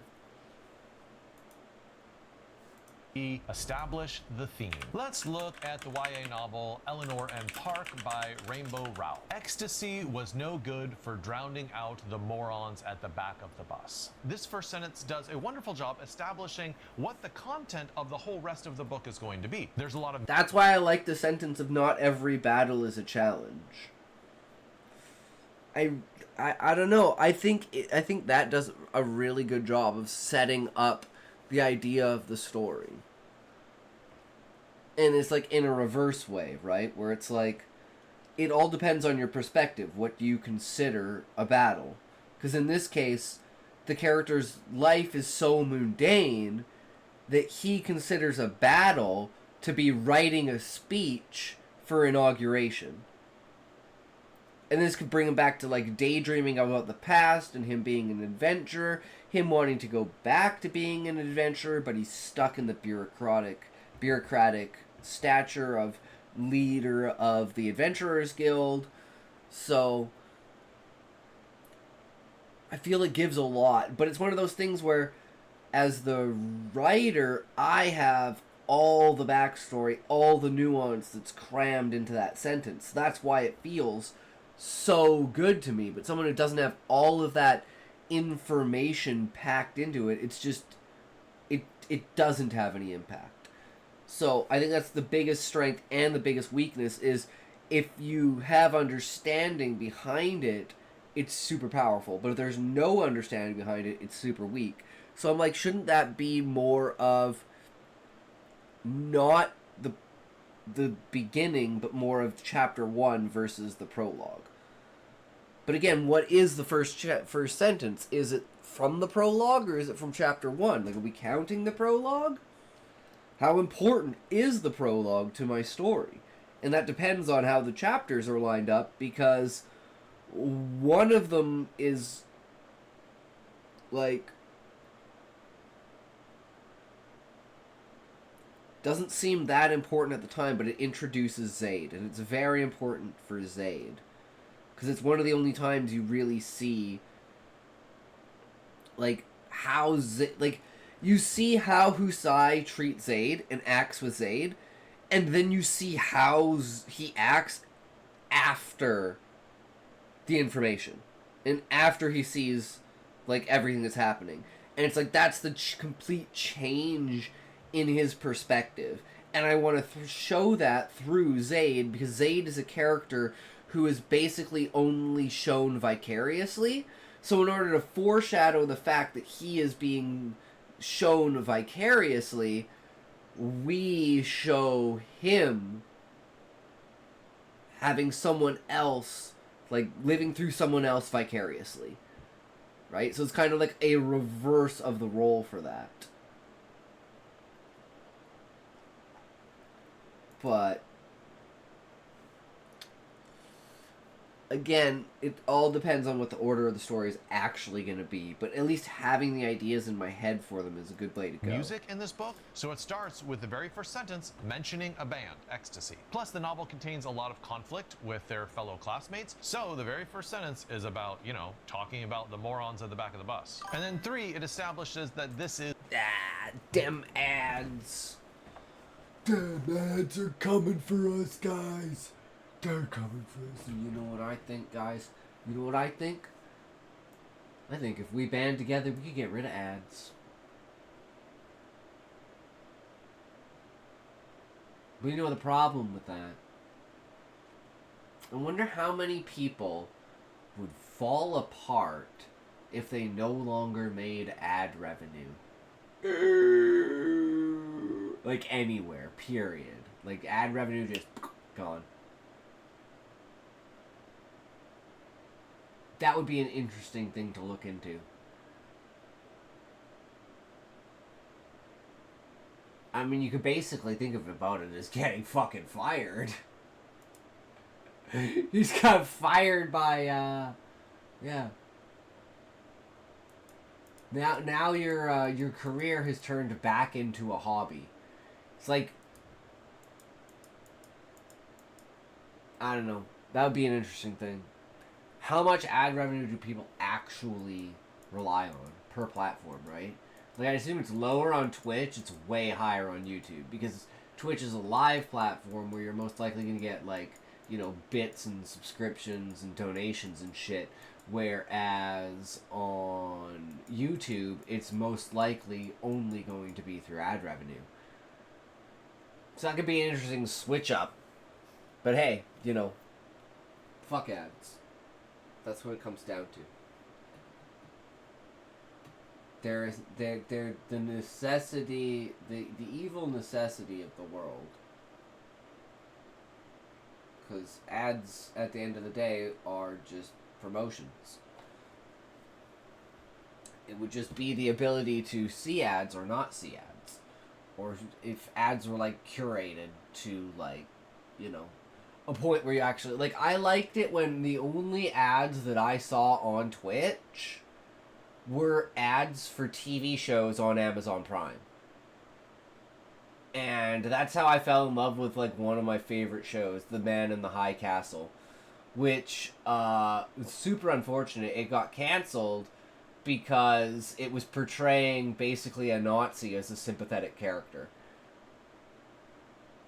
which is super unfortunate because it's fucking amazing. Because basically, it's an alternate reality where Germany wins World War II. So it's like the U.S.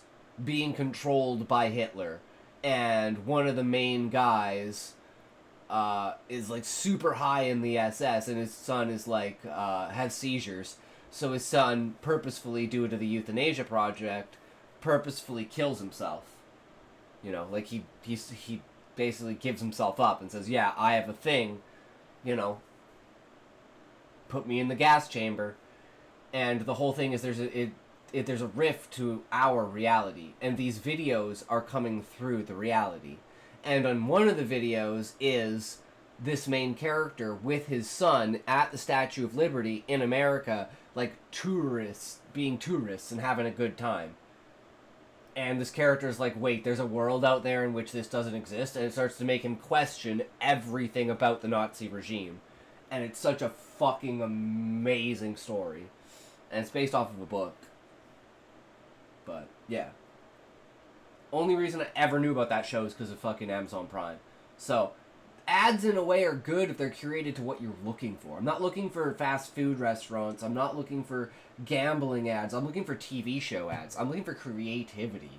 If they had a curation for that, we're like, oh, you like creative stuff? Here's movie trailers. Here's TV shows. Here's, fucking Bob Ross. I don't know, but something more than just like DoorDash and fucking McDonald's commercials. And I would probably enjoy the ad experience on Twitch a lot more.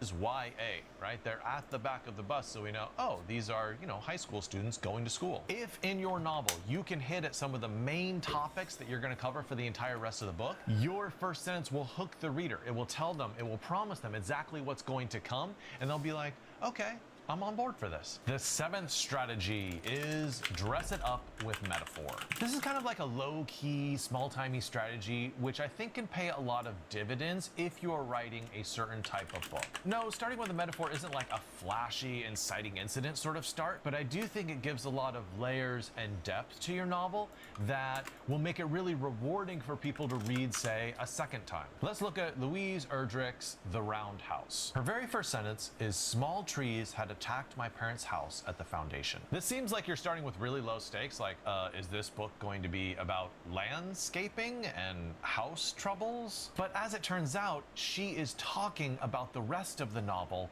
in code. This book is about the crumbling of a family by attacking its base. And so with the very first sentence, she's preparing you psychologically for what's going to happen in the rest of the story, even though she's not directly talking about what's going to happen. It's a little bit slower of an opening, but it is a very deep and rich opening. So I'd really That's what I think about mine, with the not every battle is a challenge. Think of a metaphor that might apply for the main conflict that's going on in your book, the main plot line. If so, consider writing a first sentence that reflects that in a metaphorical way. I love this 8th example. It is a fantastic one, and it is dramatic irony. This one comes from Brandon Sanderson's Elantris. Prince Raoden of Aurelon awoke early that morning, completely unaware that he had been damned for all eternity. So dramatic irony, if you recall that term from high school English classes, is just when the reader knows something that the characters don't know. So we know, oh, this guy's in deep trouble, right? Damned for all. Well, that would definitely be mine, because the readers know that Fafnir has been set free and that a massive dragon is now awake in an age where, assumedly, no dragon has been seen, at least no worm of that size has been seen for 600 years. So it's something that's like completely out of the ordinary. But you, as the reader, know that the dragon is now awake. If we start with, like, Torg dying, because it would be him exiting the thing covered in flames, literally screaming, "There's a dragon down there."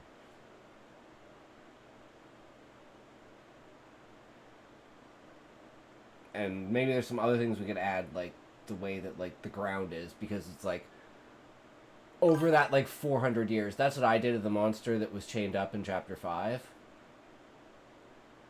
Yeah, that makes sense, Queen. Hell yeah. And it just gets you to that point, right? So it's like, if we do have that starting for the prologue,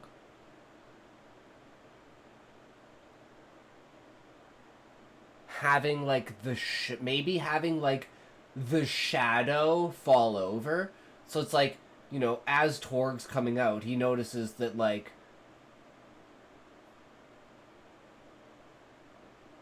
I'm almost thinking now, like, maybe do it something where, like, Fafnir, you know, lifts up his head and completely, like... No, because he can't destroy the satellite. That's where it's, like, the idea is that it's two different buildings.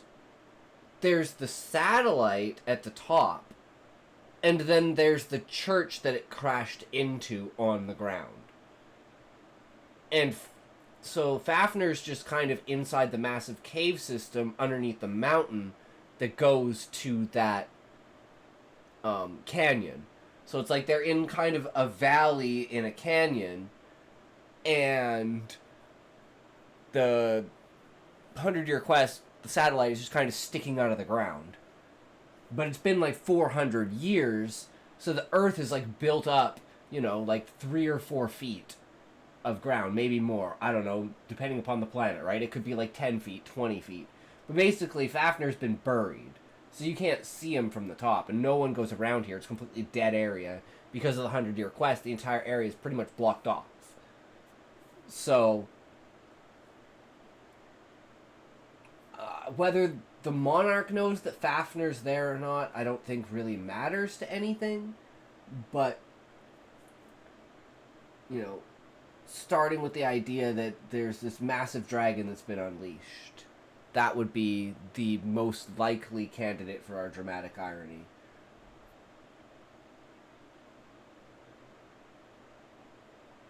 Because I'm like, anything else would just be a reveal later on. So there's no like first sentence I could say that would build up something that's like... Unless it was like...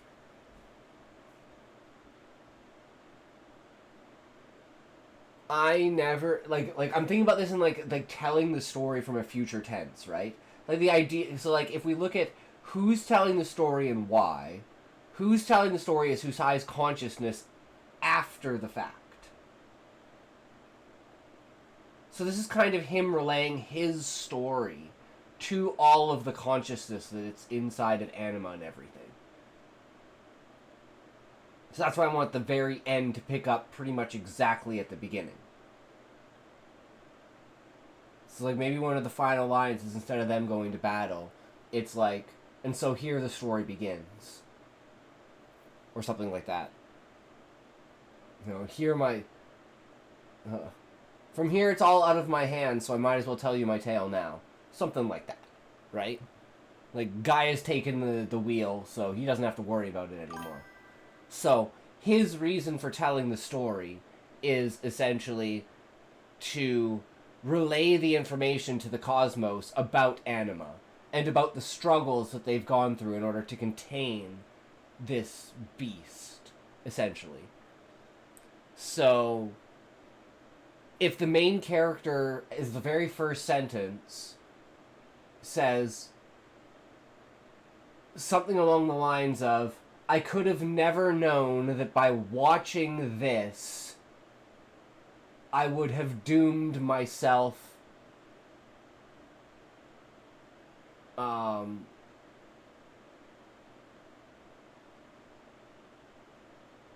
thinking it's like 3 different things. Like dooming myself to, like the story's plot, like the universe's fate. Basically leaving my hands in the hands of fate. Or, how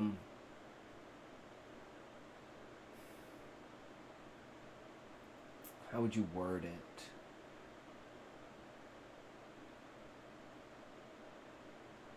Like, after all this time, I've come this far. But if I had known it had all started with that one video. Or be more specific, like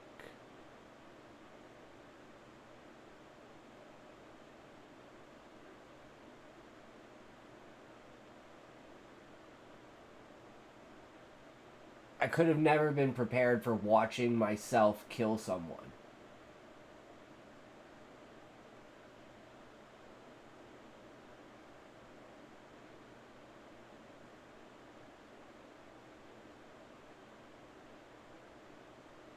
Through the eyes of someone else? No, that doesn't really work.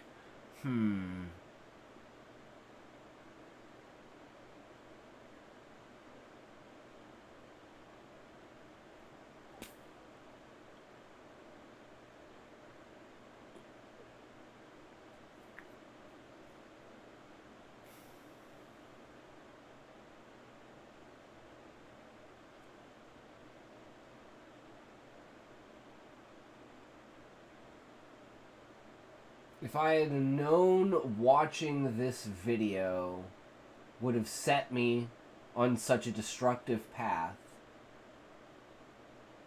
would I have wanted to watch it?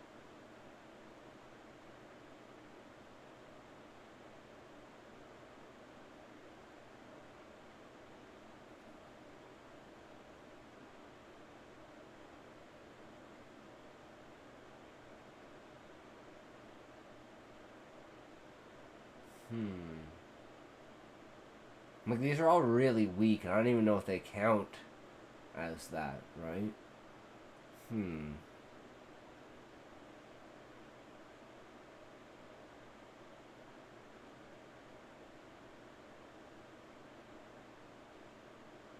Thus the story begins where it ended, back with that one video.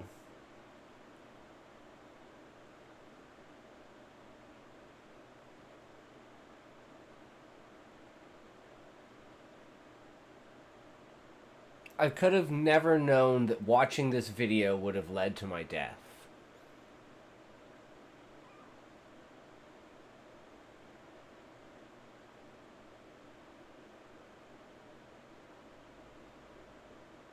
But is that too much? Because he literally doesn't die until the end of the book.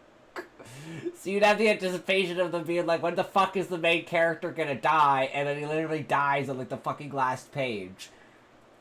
It's like...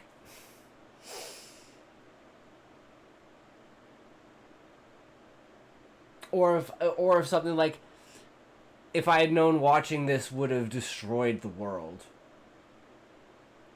would I have still taken that step?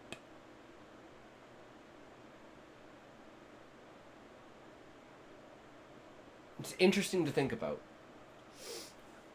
Eternity. But he does not know that. So we read looking forward, expecting the moment when he actually discovers that. And as a little side note, I will also say that with that name, pretty sure that establishes the genre. We are not reading a detective novel or a romance novel with that kind of name. Yeah, it's fantasy. Oh, it's fantasy. This next strategy is a little bit of an inversion of a one you've probably heard. It is number 9, expose a secret. I see so many writers trying to create a secret in the very first sentence of their novel.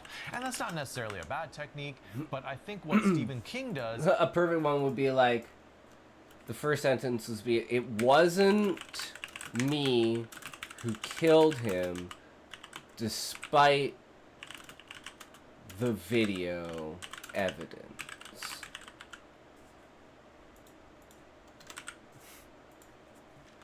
Okay, that one hits pretty hard, doesn't it?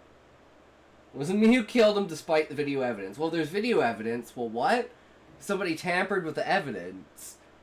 Or there's something else going on here.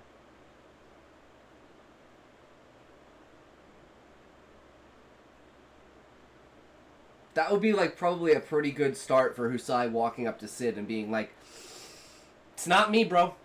Here's my alibi. Here's the thing. Let's figure this out, man. It's not me. I'm fucking twin somewhere? Like, nah, it's not me, bro.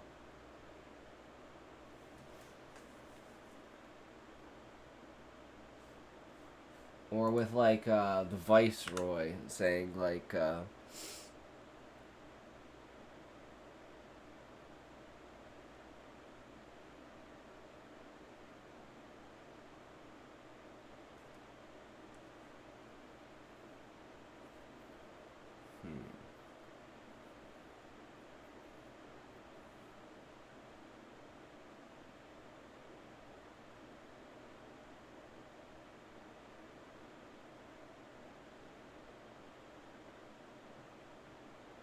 I'm just thinking like something like only fools would believe letting beast men into the tree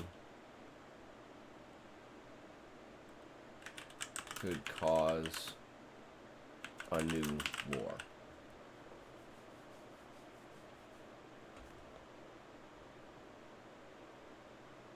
Only fools would believe letting beastmen into the tree could cause a new war.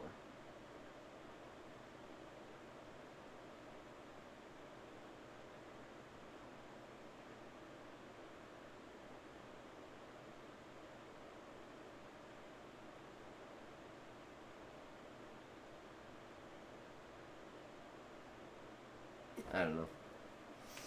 It just sounds good, but I don't think it fulfills the purpose. And this example is an inversion of that technique. This is from Stephen King's novel, The Outsider. It was an unmarked car, just some nondescript American sedan a few years old, but the black wall tires and the 3 men inside it gave it away for what it was. So at the beginning of the sentence, we have a secret. By the end of the sentence, the narrator saying like, we know what it is. I love that it doesn't say what it is, but it lets the reader guess. And if you're guessing that these are actually cops inside the car, you would be correct. Now, the sentence could have begun just by describing the car, but the trouble with that is there's no tension, right? It's a car. Now I know what the car looks like. And I love the undercurrent of secrecy going on here. These are people who are trying to hide in an unmarked car, but they have been noticed. This next strategy is one you've probably used inside your book, but I bet you've never thought about using it for your first sentence. It is number 10, a ticking clock. Let's look at The Girl Who Kicked the Hornet's Nest by Stieg Larsson, which is the third book in the Lisbeth Salander trilogy. Dr. Jonasson was woken by a nurse 5 minutes before the helicopter was expected to land. So what's great about this first sentence?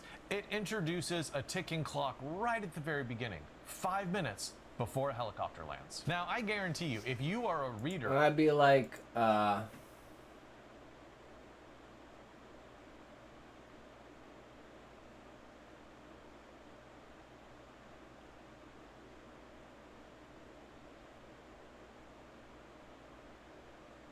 okay, something like I have 5 minutes, or I have like 10 minutes, or so. I have a period, quote unquote, period of time, to clear my name before the inauguration starts.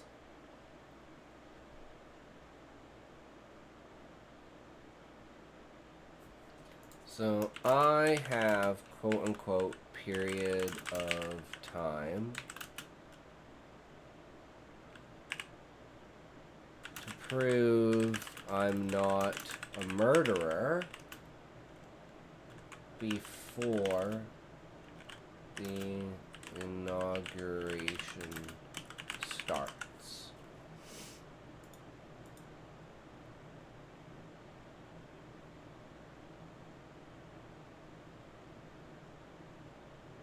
So it's like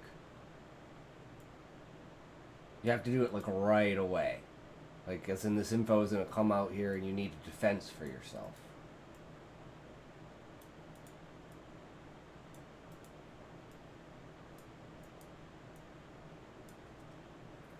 Maybe that can be added to the list of reasons why he doesn't want Zayd to come with him, because he doesn't want Zayd to be basically black-marked by being connected to Husai. But Husai knows that all the former adventurers, his former party, who are all like the heads of each one of the cities, are like, you know, foundationed enough that they don't need to worry about that. Whereas Zayd isn't even an adventurer yet, and his entire career could be fucked just by, you know, having connection to Husai outside of the tree, if anyone discovered what Husai saw. So another reason of Husai protecting Zayd that gets Zayd killed. So like I have like an hour to prove I'm not a murderer before the inauguration starts.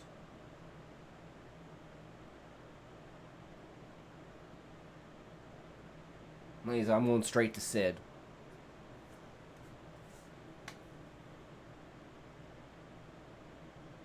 Other than that, could do like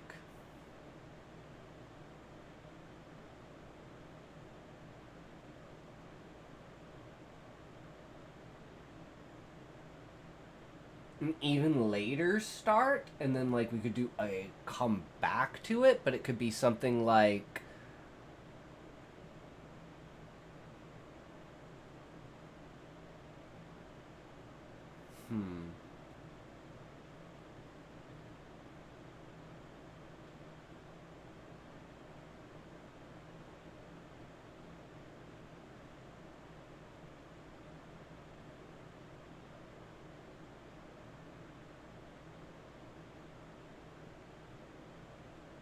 I don't know if that works. We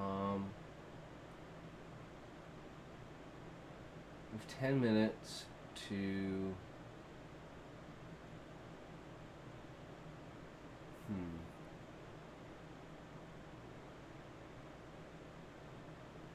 Yeah, I think like it didn't take 3 months after the Beastmen were allowed into the tree before the new Beastmen War started.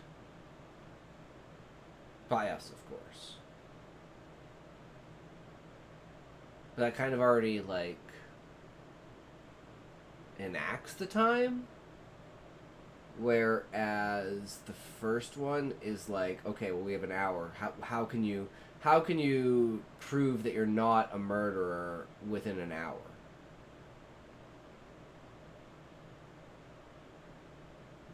Like, definitively.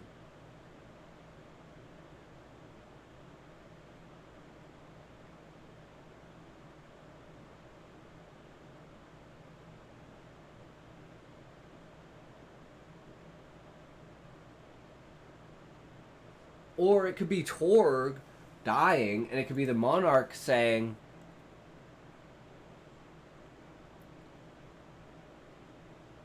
something like, after 400 years,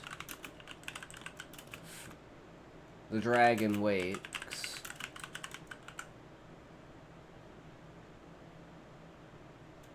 "50 more years, then war."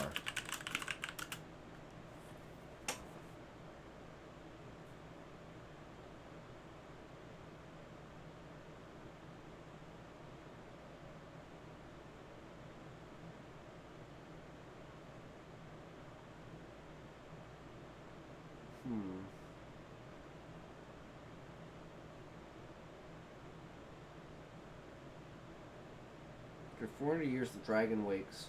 50 more years, then war. I was like, why does this sentence look so fucked up? Because I put years as war. And I was just reading years as wars. And I was like, why does this look fucked up? 50 more years, then war. Then war.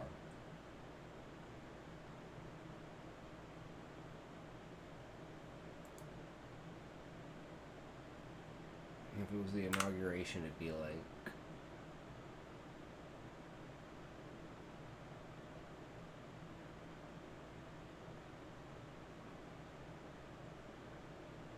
You have 1 month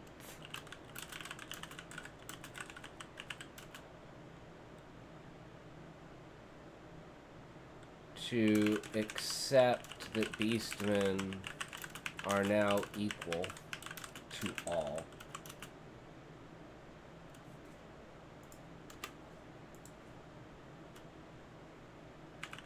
Before the new law is enforced. So it's like, okay, well, you can do what you want, but you better be prepared in a month. You ain't gonna be able to do the shit that you used to be able to do before. So it kind of gives you this time period of a month to accept. But I don't know if, like, a longer time period or a shorter time period.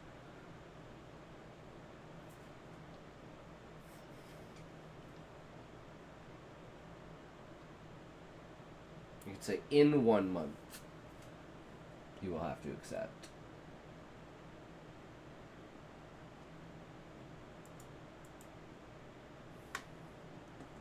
Reading that very first sentence, you are not going to stop reading until the helicopter lands and you know, like, what is this helicopter coming for? Yeah, so I feel Who like is it should on be this really helicopter? What is short. this helicopter carrying? I think this is a much better strategy than starting with the helicopter already arriving, because it buys you this certain amount of time where the reader has this expectation, oh, a helicopter is coming. I'm certainly going to keep reading until I get to that point. So anytime you want to start your novel with 5 minutes before, or 1 hour before, or 1 day before, or 1 week before, that is a fantastic way to keep the reader on the line until you get to the next event. This 11th strategy is a real humdinger. It is past that illuminates the present. All right. Past that illuminates the present. So for most of your books, the present moment story is the one that's going to occupy most of the space in your novel. But what if you need to go into the past to establish something before you get to the present moment story? And really, this is the logic of prologues. This is how prologues work, is because the author thinks, oh, I need to establish this thing that happened in the past before I go on to tell the present moment. Now, a lot of people hate prologues for that exact reason. They're like, why do you got to start with that? I actually want what's going on in the present. But, you know, there is a room for prologues in certain genres, and there's decent reasons to use prologue-like chapters, even if you don't call it a prologue. Let's look at John Irving's book, The World According to Garp. The first sentence is, Garp's mother, Jenny Fields, was arrested in Boston in 1942 for wounding a man in a movie theater. So pay really close attention to the first 2 words, Garp's mother, because what that does is it ties the title to this person. Because if you just start with Jenny Fields, everyone's like, who's Jenny Fields? I thought this book was going to be about Garp. But by saying Garp's mother, we realize, oh, okay, this book is going into the past, and it gives us an expectation that this will connect in some way with the present moment story about Garp. So if you're going to talk about the past at the beginning of your novel, it's a good idea to, as soon as possible, It's within the first paragraph.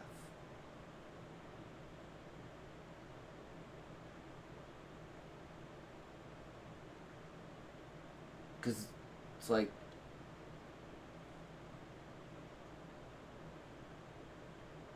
Tor has to say his name. He has to be like, Master Husai, Master Husai.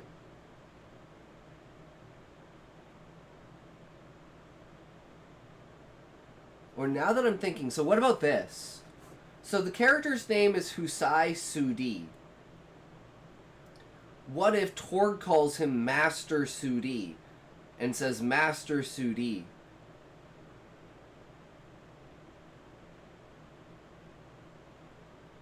I just like abstract too much. I'm like, then I'd have to connect the fact that Husai is Sudi, and then you'd be like, oh. But is that just bad?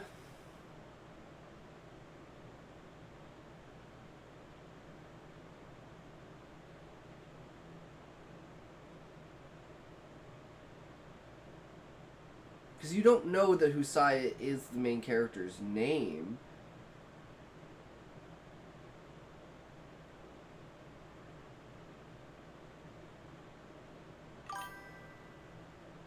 Looks like an evil boss.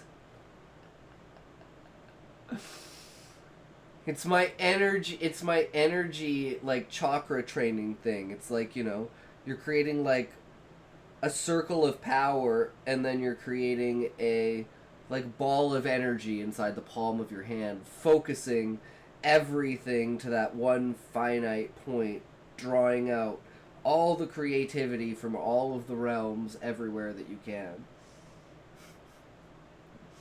With a very evil intent to fuck up their lives.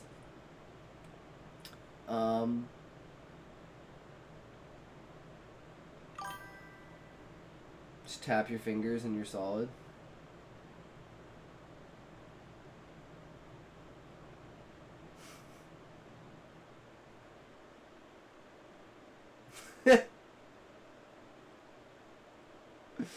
And you gotta do that like a dry, and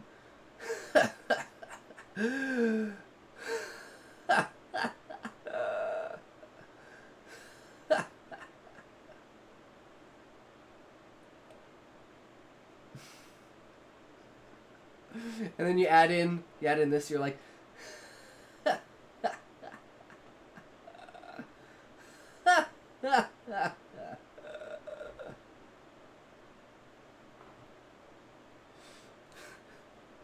all the pieces coming together to create the perfect supervillain. Reveal heavy metal.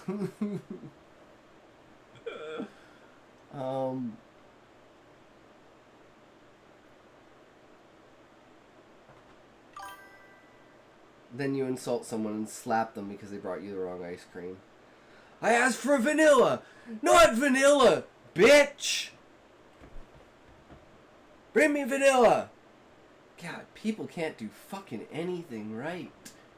God, you ask for vanilla, they bring you vanilla, and you're like, I fucking asked for vanilla.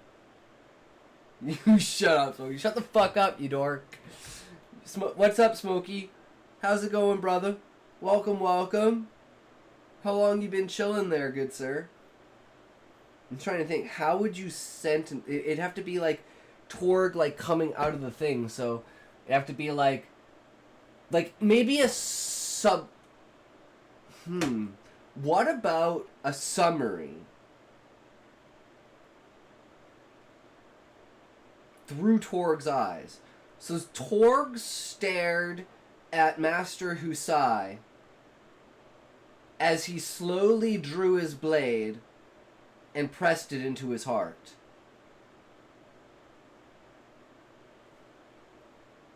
About an hour. Summer room or sunroom or neither? Right. See ya. See ya, Smokey. Thanks for stopping in, man. Always appreciate it.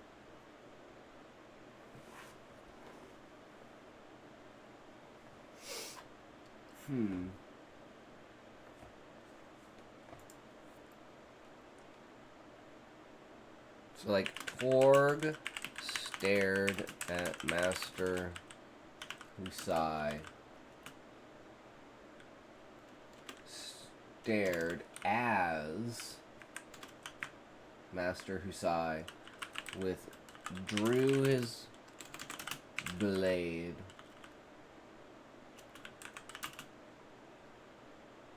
and pressed it into Torg's heart.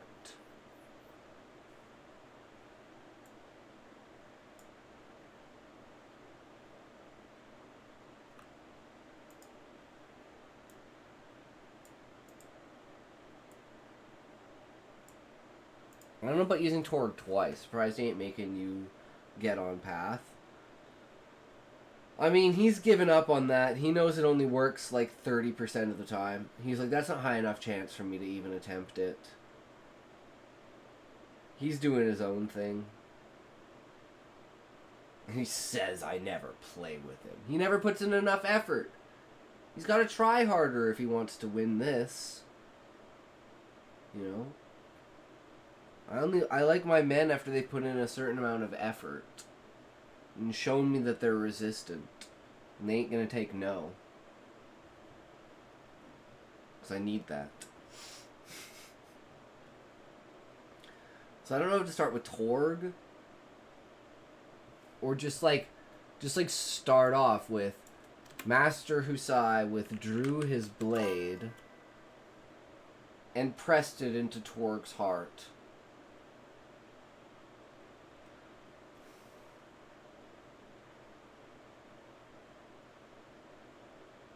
And it would be very, very important that it says the master there. So it's like, I don't know if this gets across from that perspective. I don't know. It's an attempt. It's an attempt. That's all I can do. Possible. Make sure the reader can tell how this could possibly connect with a story that's going to take place for the main part of the book. And my other piece of advice with this is notice that the past event is something that's really surprising and exciting. You got violence. Oh, well, I mean, I could just say I stared. But then it's like the I is Husai, so it's like I stared at myself.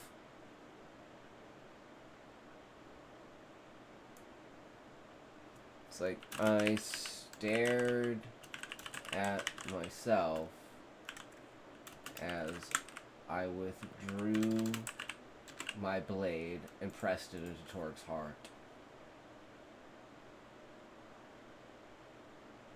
And just, I watched myself.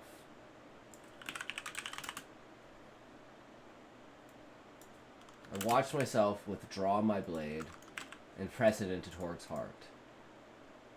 Okay, I think that's way better.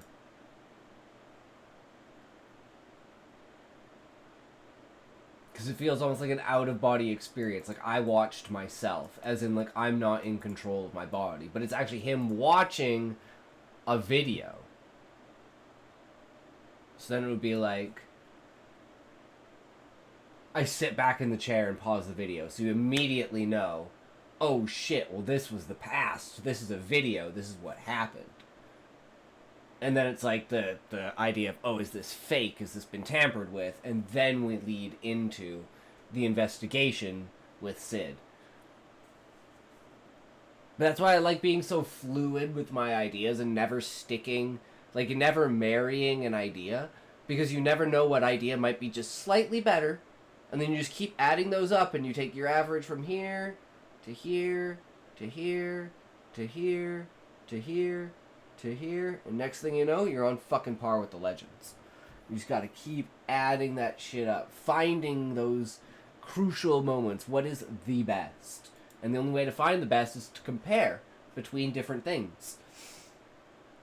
Feels very dynamic, and you also have a little bit of mystery of how and why she wounded this man in a movie theater. The one danger I'd caution against how and why is does he make kill sure this other that dude? Your backstory or prologue isn't more exciting than your present moment story. That'll get you into trouble because the reader will be like, I kind of wanted more of that old story rather than the story you're telling me. A 12th strategy you should absolutely consider for your very first sentence is establish the narrator. Let's look at the first line of Annie Proulx's The Shipping News. Here is an account of a few years in the life of Coyle, born in Brooklyn and raised in the shuffle of dreary upstate towns. So you're probably saying like, okay, John, a lot of the other examples you give, I can see why they would be a good first sentence. But this one seems a little dreary. This one seems a little boring. And I can definitely forgive you for thinking that. But you know what this first sentence does do? Is it tells you, hey, here is a storyteller.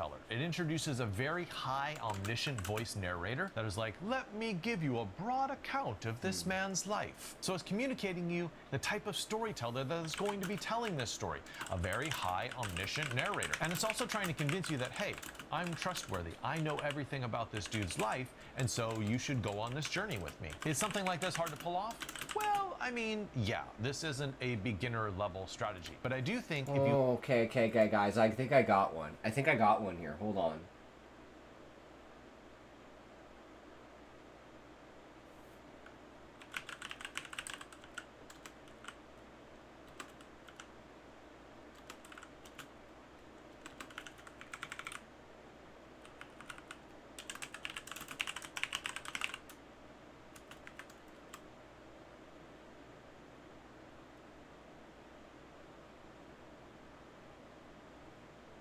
Okay, I'm not 100% sure about where to put this in the sentence, the establishing like time period, but until yesterday, as the leader of the Adventurers Guild, my life of battles had fallen into the struggles of paperwork.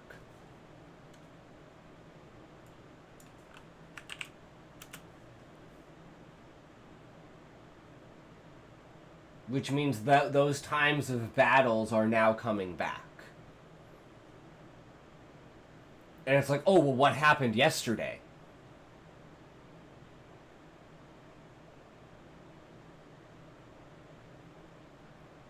But I don't know where to put the until yesterday or about the timeline, or just removing that and saying, as the leader of the Adventurers Guild, my life of battles had fallen into the struggles of paperwork. But I need to say, like, the fact that it's going back to it. It's like until now. And it's like, so there's potential for at the end, there's potential at the beginning, and then there's potential for as the leader of the Adventurers Guild.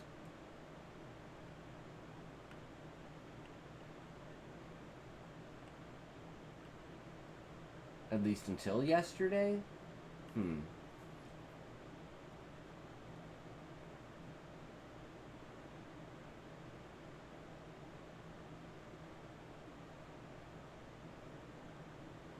Or I could say until now, as the leader of the Adventurers Guild.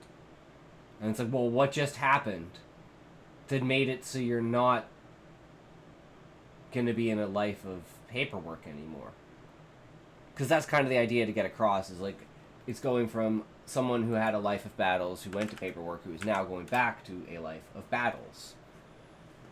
Have an unusual narrator, establishing the identity of the narrator right off the bat is a good way to just introduce and that he's readers the to leader the world of your the, book. you know, We he's got super three more, important. and these are some of the best ones. Let's look at 13 deep characterization. To learn about deep characterization, we're going to be looking at the book Tomorrow and Tomorrow and Tomorrow by Gabrielle Zevin. So I'm not going to read this all out loud. You can read it on your own, but basically there's 3 parts to this very long opening sentence. And those 3 stages correspond to the 3 levels of this man's life. Right now he's this cool, legendary guy called Mazer. But before that, he was just some Jewish dude.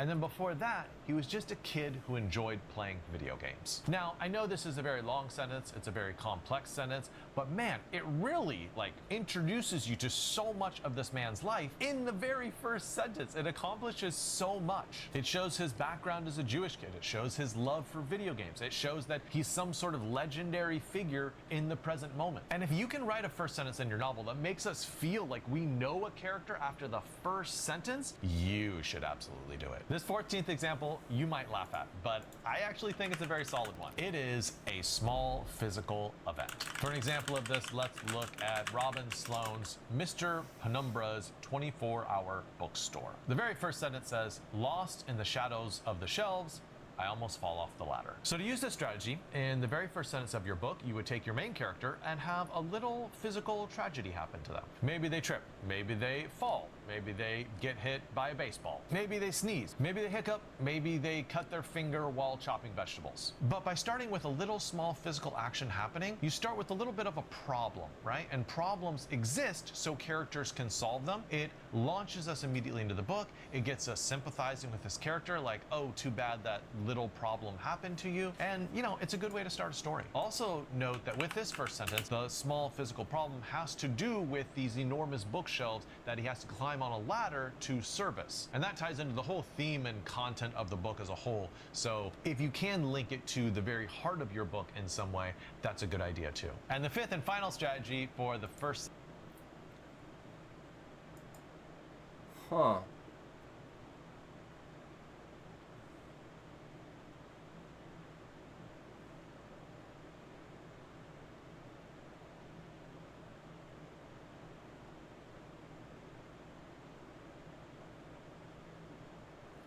I'm thinking something like a paper cut.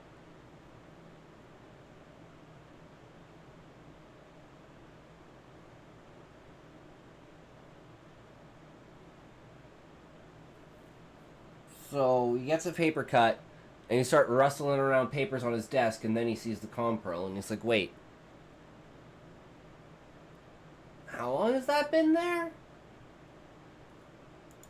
I don't know. I don't think that's as strong as any of the other ones. I don't know. Of your book is to start with a list. Harriet Doerr's Stones for Ibarra starts like this. In the midst of a succession of blasts, human screams, howls of dogs, police whistles, and a siren, bells began to toll for mass. I love that list. It establishes mayhem. You get all these sensory inputs, and then the sentence ends with a kind of call to order, a calming presence of the church bells tolling for mass. It's a call to order and stability out of the riotous cacophony of all all the other stuff going on in the beginning of the sentence. And it's a good list. It's a list of 5 things in a row followed by the bells. Another example of this strategy is Julian Barnes' sense of an ending. So he starts with this list of about 8 things. I'm only listing 3 of them, but a whole bunch of things that he remembers in no particular order. And it seems to be this random assortment of things, but once you finish the book and go back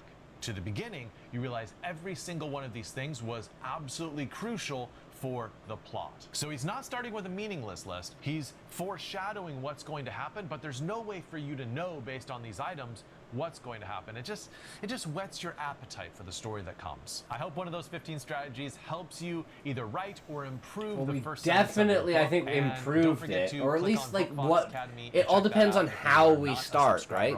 So now we have like not just one starting not every battle is a challenge, but we have like all these different types with different inflections in each of them.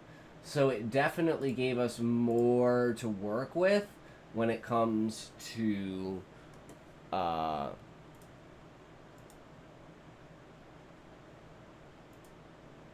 we want to start the book with, what our opening sentence we want it to be. Alright, well, let's put this music back on, and we can, get on with this. So I already have it all written down. I actually preempted this because I was ready. I wanted to get the wording right.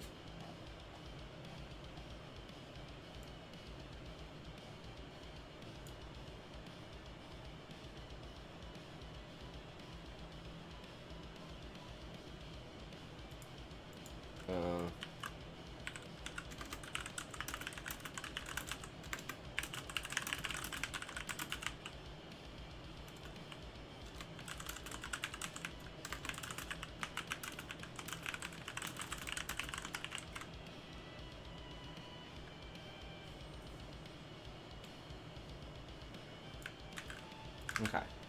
So with the recent fall of the Nepalian government because of the ban on social media to prevent misinformation spreading, how far did the citizens get pushed? What kind of legal recourse did the people of Nepal have? When an event like this happened, if all, or I guess there's actually one more thing I should add in here, which is, did they jump the gun with the burning of Parliament? Or were all their legal routes, what's the word? Fuck, can't remember the word.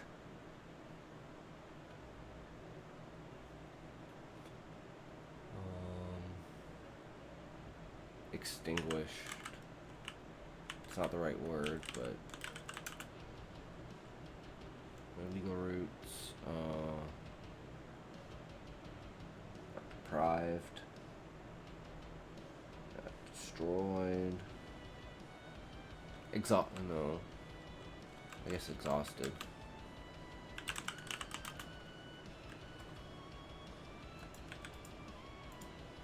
Legal routes exhausted. And at least having okay, so with the recent, okay, well, actually, let's take a step back, and let's do this from the beginning. Let's take a toke, and then we'll start.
I'm kind of just playing with these intros because I want to start doing an intro like on the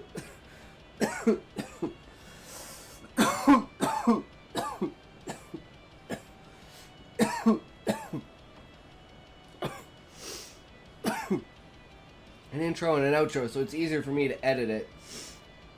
And it's already in there, and I don't have to worry. I don't have to go back through anything. But integrating things usually takes me like 7 or 8 attempts. So this is like attempt 5. And attempt 1 worked, attempt 2, 3, and 4 didn't. Now attempt 5 seems to be working.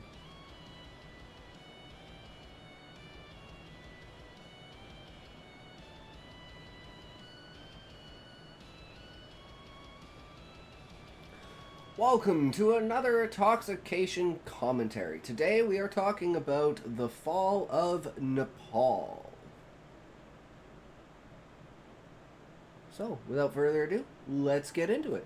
So we're asking Grok here, with the recent fall of the Nepalese government because of the ban on social media to prevent misinformation spreading, how far did the citizens get pushed? What kind of legal recourse do the people of Nepal have? Should they jump the gun with the burning of parliament, or were all their legal routes exhausted? Would an event like this happen if all social media was banned in the West? Alright, let's find out. What does it think? That's the biggest question. It's just like based on the information that it has, what, you know.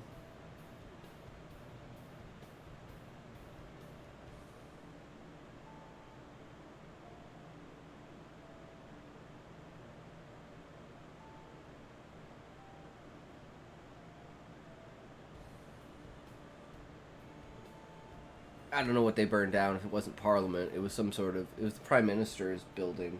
Something like that. So it was like built in like 1906 or something like that. It's always been like the... Basically, it's like the idea like the White House, I guess.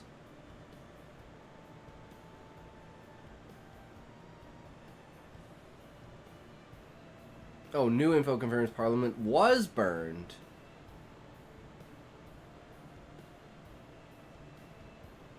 Okay. So, actually found some information. Because, I mean, without Asman, I don't know about this shit, guys. We need a new info dude. I know a lot more about this and some context and stuff. I did some research myself, but, like, you never know who the fuck's talking about what. So I just kind of did the same thing that Asman always does. Just try and find the news sources, go to all the sides of them, see what they're reporting and what they say, and look backwards in time to see how the event has unfolded. And it seems like, I don't even know if, like, Nepal seems to have a democratic government, but does it really, is the question. So how far will the Nepali citizens pushed? Alright, let's just see. Is it done doing... No, it's not done doing its thing. Okay, there we go. Let's take that, and we're going to go here, and we're going to add this, and this is going to be Nepal, push too far, or pushing back, that's what it was. This, good to go. Alright. How far were the Nepali citizens pushed? The Nepali government's decision to ban 26 major social media platforms, including Facebook, WhatsApp, Instagram, X formerly Twitter, YouTube, and LinkedIn, on or around September 4th, 2025, triggered widespread unrest. The ban was justified by officials as a measure to combat misinformation, hate speech, fraud, and the use of fake accounts, following a Supreme Court ruling in August 2025. They required platforms to register with the government for operation in Nepal. This move was seen by many, especially younger generations, as an attempt to suppress dissent amid growing anti-corruption sentiment and economic frustrations, like high youth unemployment and nepotism in politics. Protests erupted almost immediately, led largely by Gen Z activists, young adults, and students, who relied on social media for organizing and voicing grievances. What began as peaceful demonstrations in Kathmandu on September 8th quickly escalated into violence. Protesters clashed with police, who responded with tear gas, water cannons, rubber bullets, batons, and live ammunition. By September 9th, at 1922, at least 19 to 22 people had been killed, mostly protesters, and hundreds injured, with reports of over 400 total casualties, including police. Wait, it just said 19 to 22 people died, and then it just says 400 casualties. I don't think it's using the word casualties right, or shit ton of people fucking died. The unrest spread to cities like Pokhara and Itahari, involving tens of thousands of participants. The push reached its peak on September 9th when protesters breached security barricades, stormed government buildings, and set fire to Nepal's parliament, the federal parliament building in Kathmandu, along with other structures like political party offices and residencies of key leaders, including those of Prime Minister K.P. Sharma Oli, President Ram Chandra Paudel, and Foreign Minister Arzu Deba Rana. Billowing smoke from the parliament fire symbolized the depth of public fury, with demonstrations also disrupting airport operations using drones and lasers. This violence stemmed from years of built-up resentment against a perceived corrupt political elite, exacerbated by the ban's immediate impact, cutting off communication tools that many Nepalis use for daily life, business, and activism. VPN usage surged by 8,000% as people circumvented the restrictions, highlighting the ban's role as a tipping point. Protests forced Oli's resignation on September 9th, his fourth term as PM since 2008, leading to a political crisis with potential coalition collapse and early elections. In short, citizens were pushed to the brink from peaceful rallies to deadly clashes, arson on national symbols, and toppling the prime minister, resulting in significant loss of life and a leadership vacuum. Fucking ads getting me every time. Just gonna get those ads, and we're gonna bop and boop and bap. They'll never expect the elbow move. You know, they're expecting and you go like a boom. It's like right on the chin, just boom, right on the chin. They'll never expect it because it's like you're like, oh, or like, oh. Might not write chapter 10 today. Didn't get to be till afternoon, so rather groggy even now. Oh, that's okay, Sean. It is the way it is, right? You can't win them all, bro. We can't win them all every time. There's always some fallback. You can win when you need to, right? That's what's important. Staying ahead of the game in the long run.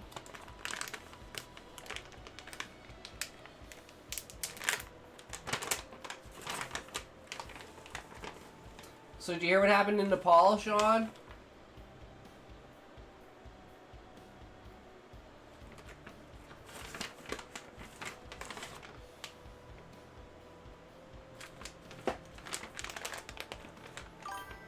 So saw a true doppelganger for you today, working. You guessed it, at Walmart.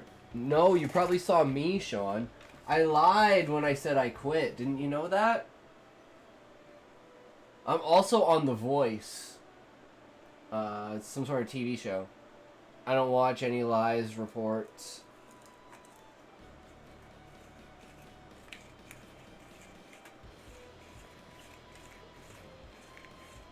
This one's a pretty big one, Sean. You want to see?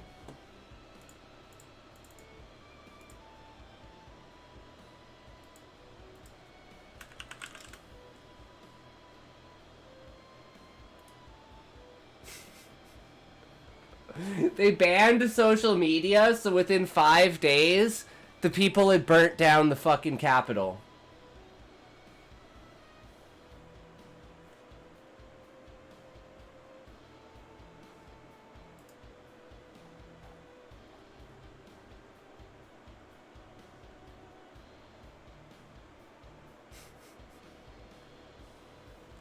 It's like, yeah.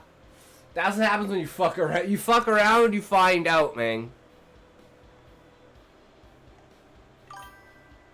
Oh, wow. They banned the easiest brainwashing tool and got burned.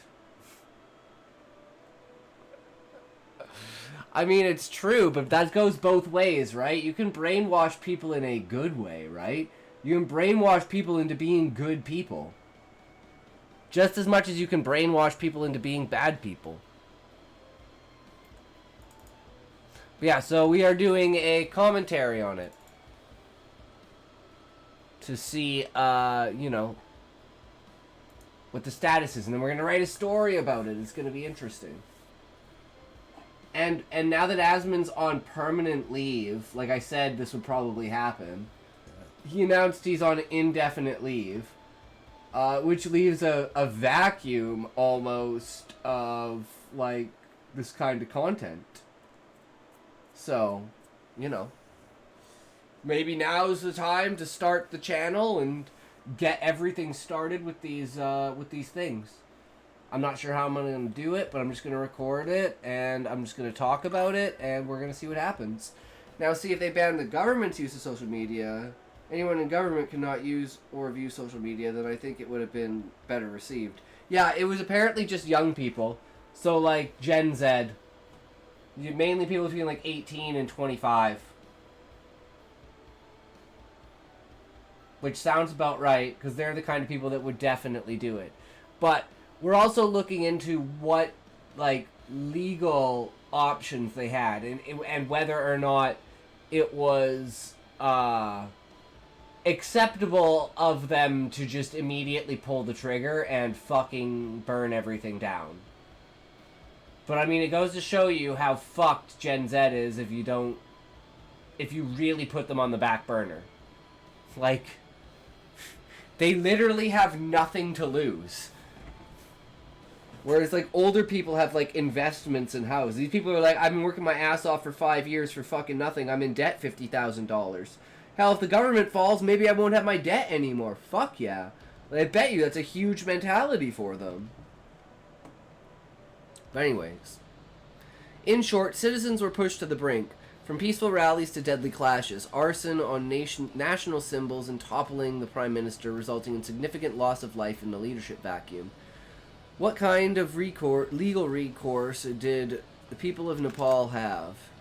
Nepal's legal system under its 2015 constitution provides avenues for challenging government actions, particularly those affecting fundamental rights like freedom of expression, Article 17. Key options included writ petitions to the Supreme Court. Citizens and rights groups could file writs, mandamums, or certiorari to challenge the bans constitutionally. Indeed, multiple writ petitions were submitted to the Supreme Court shortly after the ban, arguing it violated free speech and was an overreach. The court had already ruled on August 17th, upholding the registration requirement for platforms to monitor content, but this didn't preempt challenges to the outright ban. Human Rights Commissions and Internal Appeals, the National Human Rights Commission, NHRC, could investigate abuses during protests, such as excessive police force. Internally, groups like Amnesty International or the UN could be petitioned, or the UN did express concerns over the crackdown. Lower courts and administrative challenges. Individuals could seek injunctions in district courts against enforcement, or appeal to bodies like the Ministry of Communications or registration waivers. These resources were accessible but often slow, with Supreme Court cases potentially taking months. The government's ban was enacted via executive order, bypassing immediate parliamentary debate, which limited preemptive legal blocks. Did they jump the gun with the burning of Parliament, or were all legal routes exhausted? Legal routes were initiated but not fully exhausted before the violence peaked. Writ petitions challenged the ban were filed promptly, but no rulings had been issued by the time protests turned violent on September 8th and 9th. The Supreme Court's prior August ruling supported registration but didn't explicitly endorse a blanket ban, leaving room for ongoing litigation. However, the protesters arguably jumped the gun in escalating to arson and storming Parliament, as the ban was only days old and peaceful demonstrations were already pressuring the government, leading to its lift on September 9th. The rapid escalation reflected frustration with systematic issues beyond the ban: corruption, economic inequality, and a history of unresponsive governance, rather than a deliberate exhaustion of courts. Some analysts note that while legal paths existed, the immediate loss of communication tools affecting livelihoods and coordination created urgency, pushing direct action. Post-resignation, Ollie announced investigations into the police response and compensation, suggesting some accountability could have come through dialogue or legal probes without violence. Ultimately, the burning of Parliament was a drastic step, not strictly necessary after legal exhaustion, but born from perceived futility in a system where the youth felt marginalized.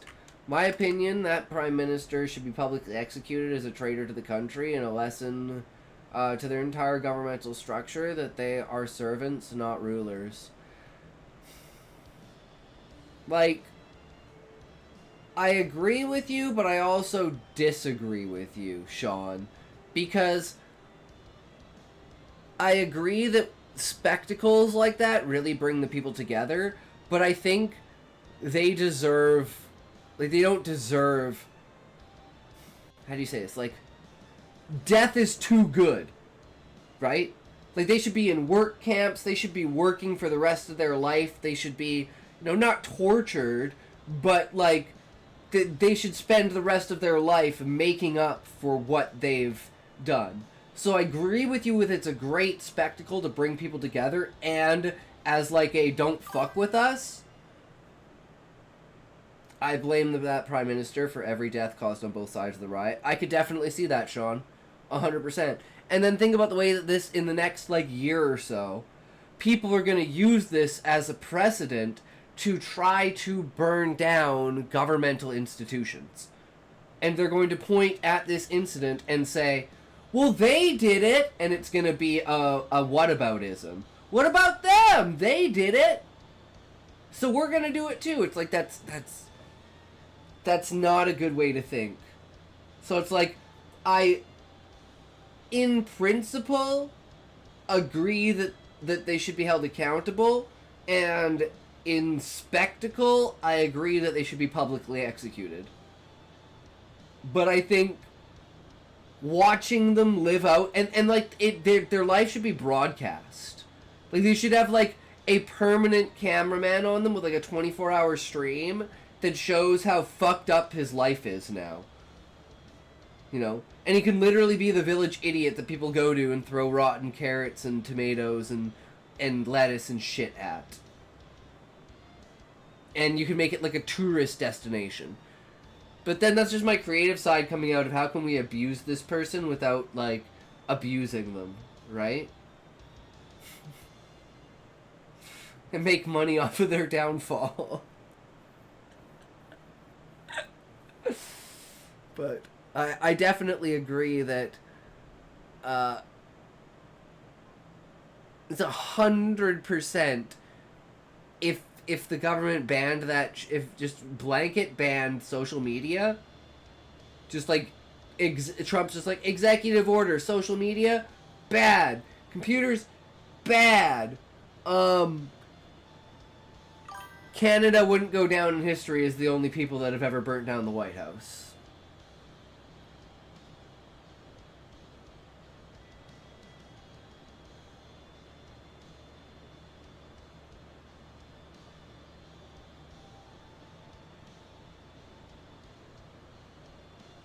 Yep.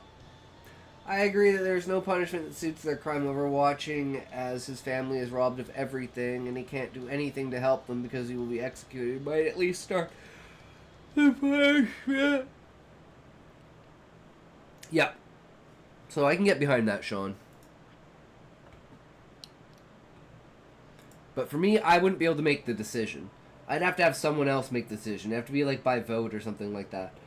I'd be like, both are great options. I don't know which one you guys want. But you guys can pick which one. So I'm like, you know what would be awesome is just like a benevolent God ruler who can just like overrule any situation at any time for no reason whatsoever.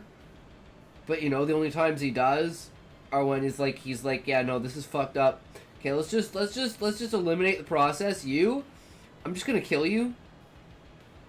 I'm thinking like Boondock Saints here, where they're just like kill because they know they're gonna get off from the legal system, so they're just like, yeah, fuck it, we're just gonna kill you ourselves.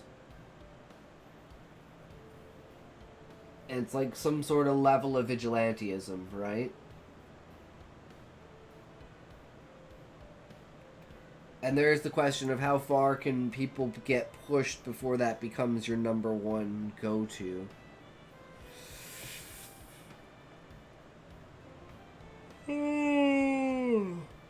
Would an event like this happen if all social media was banned in the West? A full social media ban in Western democracies, US, EU countries, is unlikely to trigger identical events like parliament burning or governmental toppling due to stronger institutional safeguards, but it could spark significant unrest. Here's a reason to break down. I want a super superior court judge. She hides in any courtroom, and if justice isn't being served, they legally execute the abuser's right then and there. It's kind of how I want AI to be, Sean. I want AI to be the guy looking over your shoulder, making sure that you're doing it right. And you know, it's like a strike system. It's like, yeah, you're allowed to make mistakes.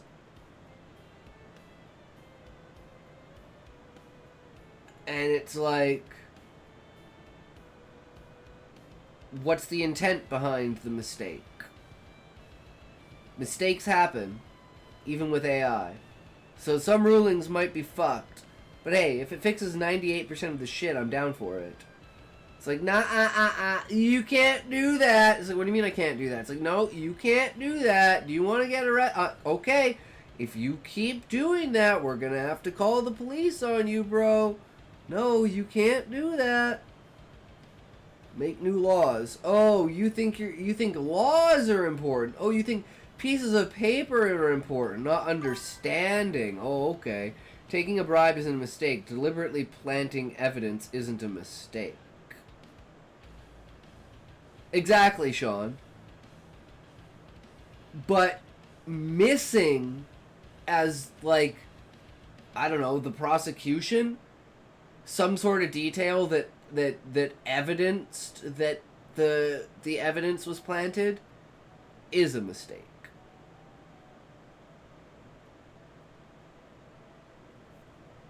So the AI would be like, yeah, but you missed this one thing here. Sorry, you only got 9 out of 10, bro. It's like the teacher sitting in the back of the room, looking over your shoulder for every answer, being like, nope, not that one. Try again. Oh, come on, now you're just being a dick. Get the fuck out of my classroom.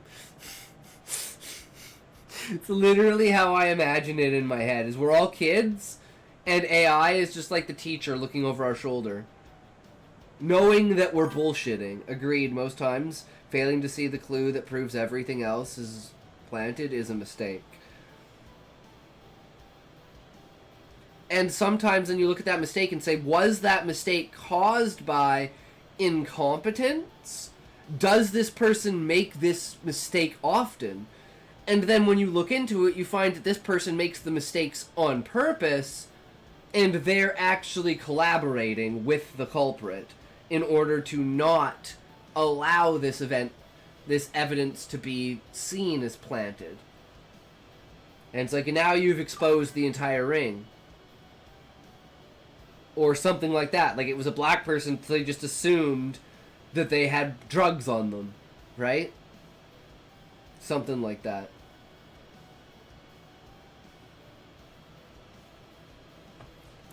Makes complete sense.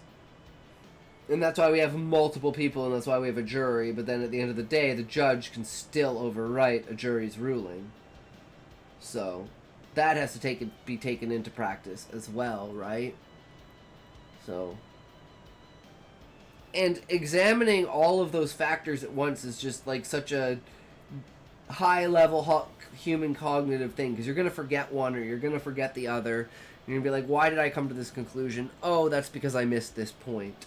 I only got 8 out of 9 points. Wait, there's 11 points? Fuck, I'm never going to get this. And that's how I really feel about it. And I'm like, mistakes are going to happen, but less mistakes are going to happen if it's reasoned to be without forgetful mind like an AI. Even if its teaching is somewhat biased. And you could still have an overview of a human saying it. You know? With another AI overlooking that. You could have like this chain of command. But at the end of the day, nothing is perfect. So you just have to accept what level are you willing to accept of failure and what kind of mistakes are you willing to, like, let past, right? Versus these are the ones that no matter what, we go out of our way. And it kind of goes back, I was just thinking, tying back to yesterday with, like, talking about the flood in the cave and the cave incident with John Scott. About how the whole world comes together to save 12 Boy Scouts stuck in a cave, but no one comes together to fix fucking world hunger. Don't think a judge can overrule the verdict, but I do think they can suspect collusion inside the jury and require a new jury selection and retrial to see if a new related jury will reach the same verdict. There are times when the judge can overturn the jury. I don't know when, Sean, but there are times when the judge can do it. That are not related to anything that's imagining that the jury is like... It's basically like a... Okay, you guys are actually stupid. The jury has no idea what the fuck they're doing. I'm overruling them because of this. You guys didn't even understand what this is. You know, kind of thing. Something like that. That's what I imagine. But I could be wrong. That might be a TV misinterpretation of what it actually is. Or that might be Canadian versus American. Right?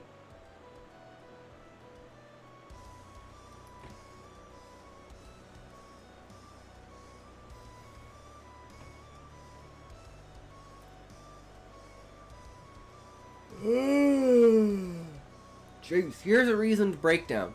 Legal barriers in the U.S. such a ban would face immediate First Amendment challenges in federal courts, likely struck down quickly, example similar to TikTok ban attempts. EU nations have GDPR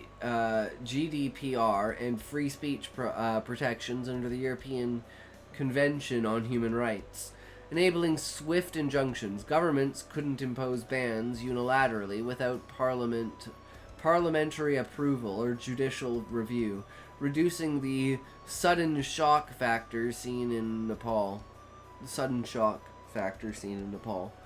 Public response. Protests would occur. Recall the 2011 SOPA PIPA blackouts or 2023 TikTok ban debates. But they'd likely stay non-violent, organized via alternatives like email, forums, or encrypted apps. Gen Z in the West has mobilized effectively, climate strikes, BLM, but with less economic desperation than in Nepal. VPNs and tech workarounds would mitigate impacts, and media coverage would amplify dissent without needing street action. Political potential for escalation if imposed amid broader crisis during elections or economic downturns. It could fuel riots, as seen in 2021 U.S. Capitol storming or 2011 UK riots, partly coordinated via social media. However, Western police tactics emphasized de-escalation and rule of law is more entrenched, making parliament burning improbable. A fall might mean resignations or impeachments, Watergate, but not literal torching. Key differences. Nepal's fragility. Frequent PM changes, over 13 since 2008. Youth unemployment at 19% and weak institutions amplified the crisis. Western economies rely heavily on social media, influencers, e-commerce, but diversifying infrastructure and civil liberties would buffer shocks. Still, a ban could erode trust, boosting populist movements or cyber activism, potentially leading to policy reversals. via voters rather than violence. In essence, while unrest is possible, the scale of Nepal's events, deaths, arson, regime change, is less likely in the West due to robust legal systems and different socio-political dynamics. So it's not likely to happen here. You heard it, guys. Straight from the horse's mouth. It is not likely to happen here. So what our story needs to be is what would likely take... What would it take for it to actually happen? Right? What would it actually take? What's the real gut down under that it would take for our system to just be totally fucked?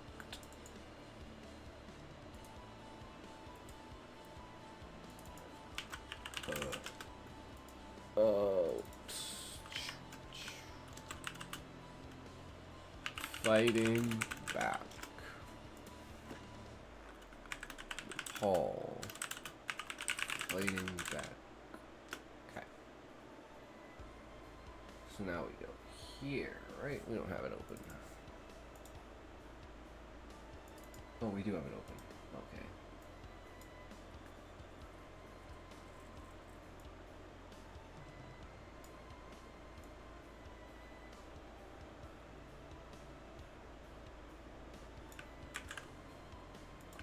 Okay, who are our authors today? Laura Pierce, Scott Cawthorn. And you are our Y.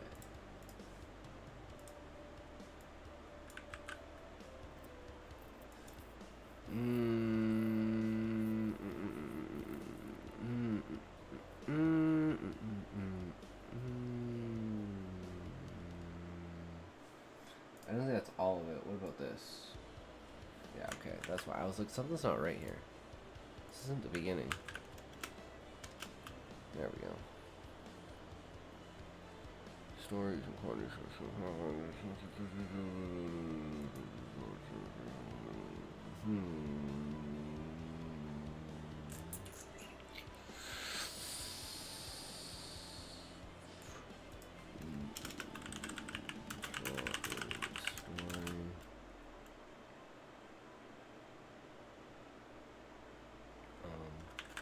An event so large and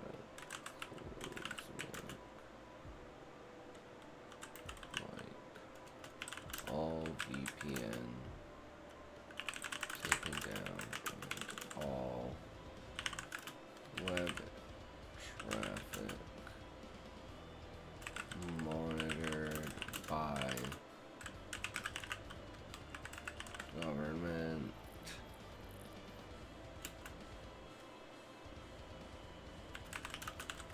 Limits on everything, kind of like China.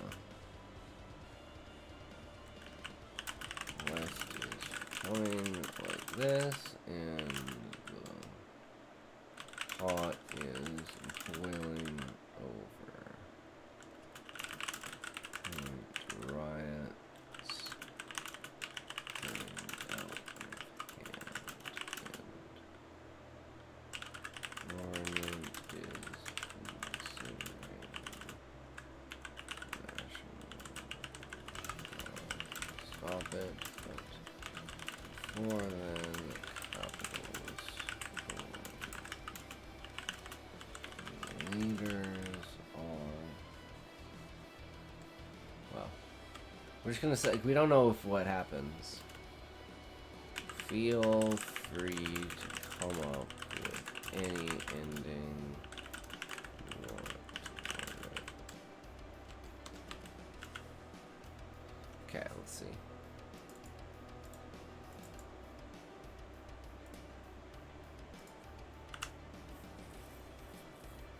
Plot of the story. An event so large and cataclysmic, like all VPN taken down and all web traffic monitored by the government, and limits on everything like China.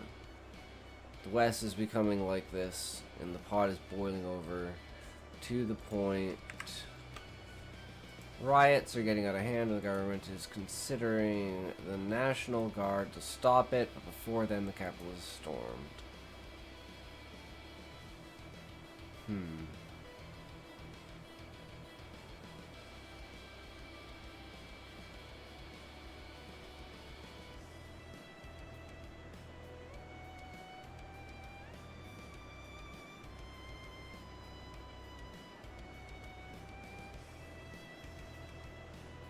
I think that's good.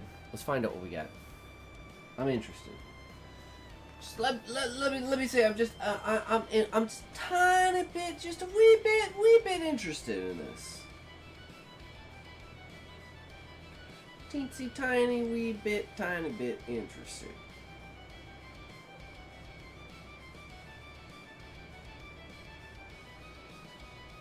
Can you take a second right now?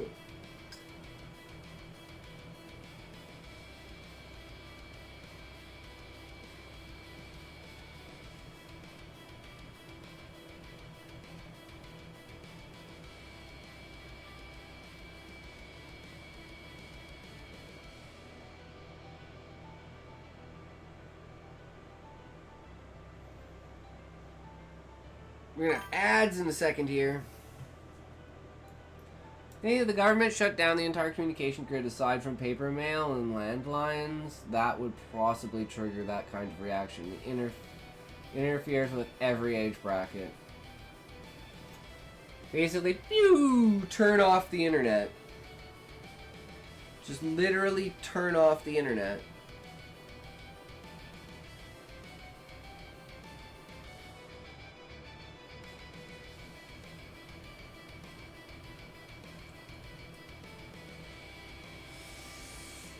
Wouldn't that be the same as turning off everyone's electricity? That would be a great test, John.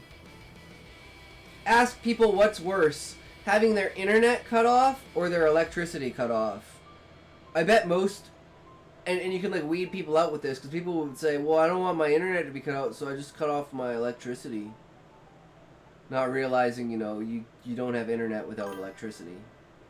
You kind of need no internet and cell phones, no online banking, no online schooling, banks couldn't stay current, etc. Yeah, imagine if they got rid of online banking and stuff like that. Like, oh my god. Then we're sitting all here, Sean, we're all sitting here confused because the banking industry and banking cartels are telling us to go fuck up the government. And we're like, wait, something's not right here. This is all wrong. Like, what the fuck timeline do we live in that the banks are now going after the government? Like, what? What? They're supposed to be in cahoots with the government to make whatever shit they want, but I guess it failed. Check or risk it being lost in the mail.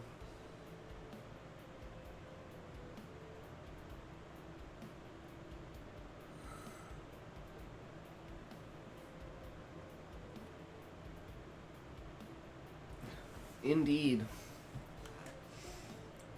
All right. Let's see what we got here.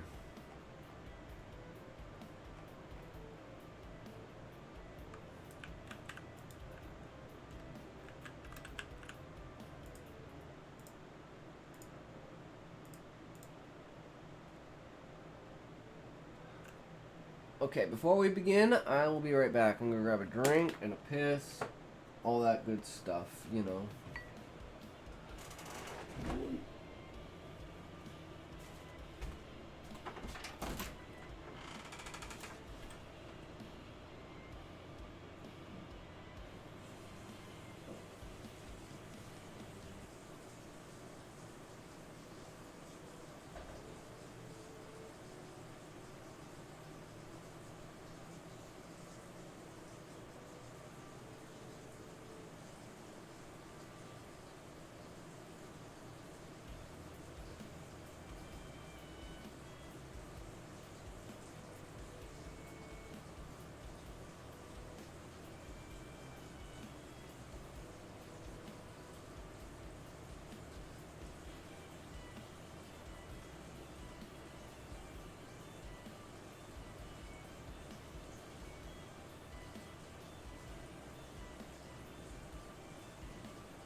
AI thinks my scenario produced an even worse event.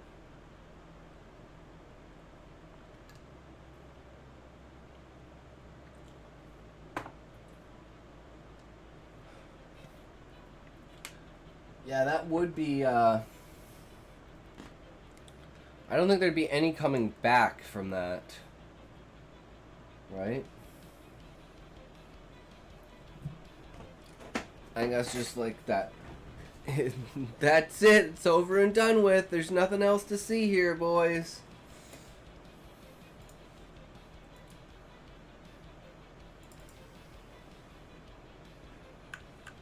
Wait.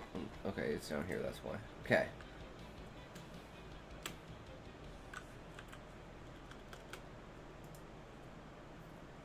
So here we go. Nepal fighting back. In the shadowed underbelly of Eldoria City, even a cyber attack would cause trillions of dollars in damages, so a deliberate shutdown wouldn't be taken lying down. Yeah. Yeah.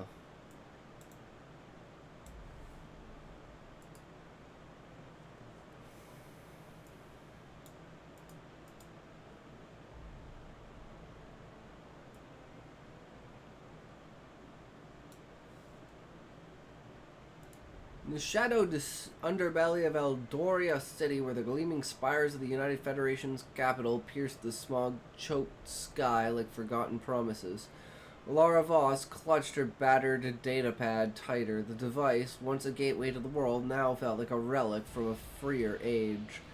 Her goal was simple: rally the scattered voices of dissent before the government's iron grip crushed them all. She'd expected the ban on social feeds to spark quiet outrage, something she could channel into petitions and hidden forums. But as she slipped through the alleyways, the air thick with the acrid tang of tear gas lingering from last night's clashes. Winter Vat! Yo, hello, hi! How are you? Welcome, welcome! Are you a writer? Are you a writer? Are you an enjoyer of stories? Are you an explorer of the world of words? Are you a purveyor of creativity and imagination? Well, welcome, welcome. I'm Intoxication, and that's what we do here, improving your writing through tips and tricks from the best. And we are currently doing a social commentary on Nepal pushing back and them burning their parliament, and basically going through a situation in which the same thing would happen here in the West. And then we imagine and hypothesize a story based upon those outcomes. And this is the story that came out of it.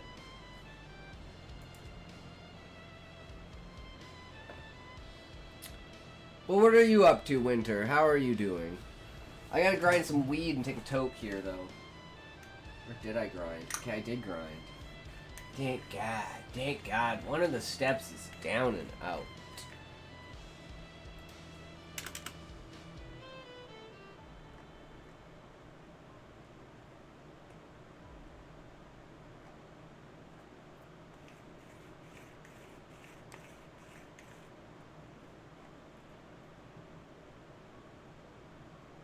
She realized her tactics. Whispered meetings in derelict cafes, and encrypted whispers on makeshift networks were crumbling under the weight of total surveillance.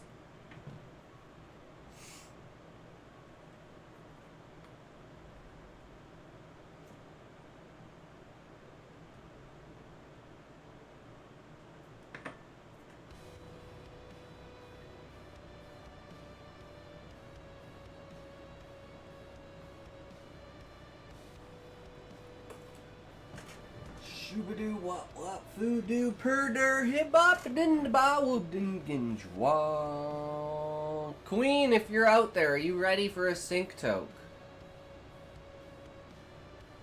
1, 3. 1, 2. 3.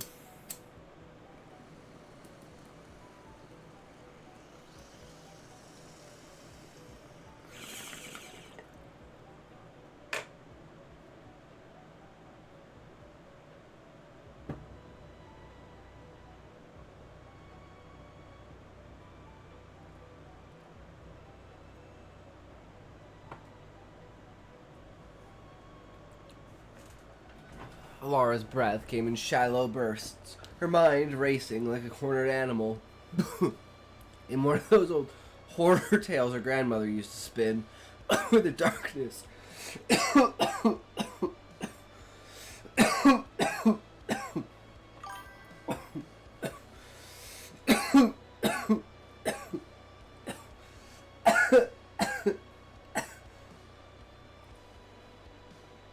I honestly don't know which was hotter, eating those wings, chicken wings yesterday, or eliminating them today. Jesus Christ, Sean, that sucks. Coming in with the fire, leaving with the fire. That's got the fire in it. The soul of fire. Where the darkness hid monsters that fed on fear.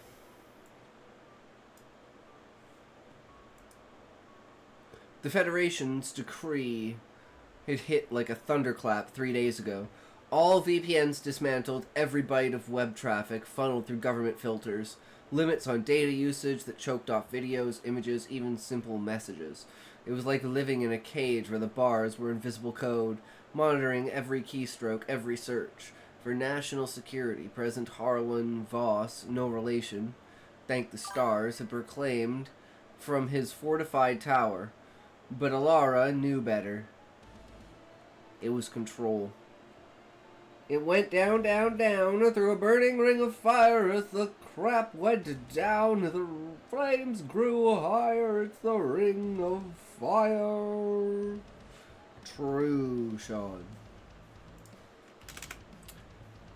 It was control. Pure, vicious, stifling... vicious, stifling... Pure God, I'm fucking like, what the fuck is wrong with me? I just don't see words, guys. They're just not there, and then all of a sudden they're there, and I'm like, fucking Mandela effect. Fuck this shit.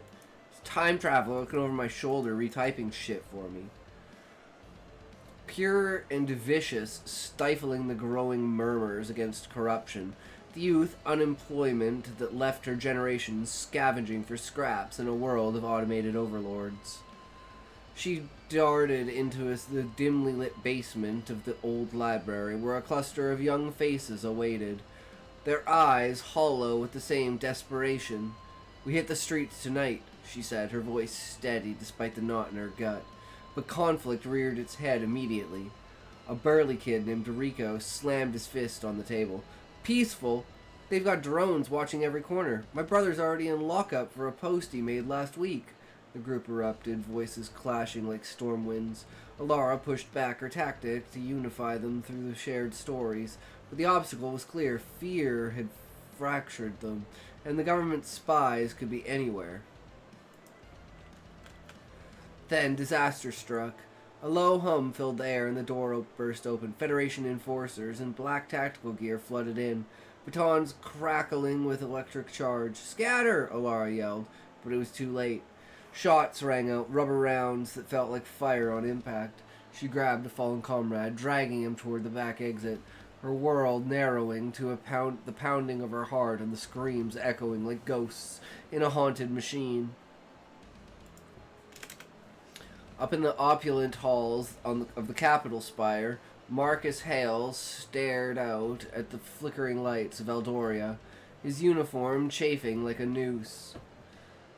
As Undersecretary of Digital Security, his goal was to preserve order, to prevent the chaos that had toppled regimes in distant lands like that forgotten uprising in the East Provinces. He had expected compliance. After all, the measures were temporary, a shield against misinformation that fueled the riots. His tactics involved deploying the monitoring net with surgical precision, algorithms that flagged dissent, limits that were rationed truth like wartime bread.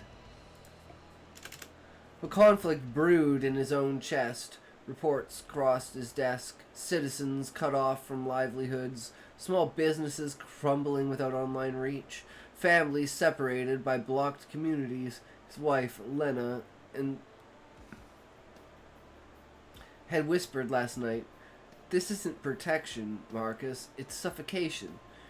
He paced the sterile office, the hum of servers below like a predator's growl, building that eerie tension where every shadow hid a threat.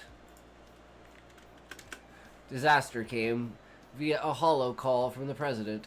The pot's boiling over, Hale. Riots in the outer districts. Fires looting.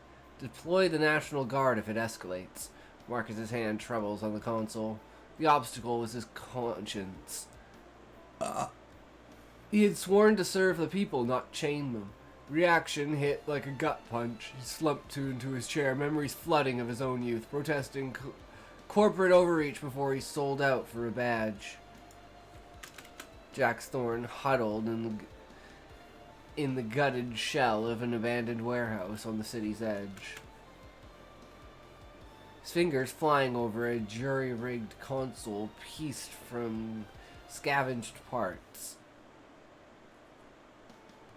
A hacker by trade, his goal was exposure. Crack the government's veil and broadcast the raw feeds of operation to whatever underground channels remained. He expected a digital revolution, sparks flying from code to ignite the masses. His tactics were bold, probing the weakened edges of the monitoring grid with custom strips, dodging the AI watchers that lurked like spectral guardians in the data streams. The atmosphere here was thick with dread, but kind of crept under your skin. The kind that crept under your skin, making every creak of the building sound like approaching doom. Jax's mind wandered to those nightmare stories of animatronic horrors, where machines turned on their creators in the dead of night. Conflict arose as his screen glitched. The grid was adapting, sealing off his exploits faster than he could code. "Come on, you bastard," he muttered, sweat beading on his brow. Disaster unfolded in pixels. A breach alert blared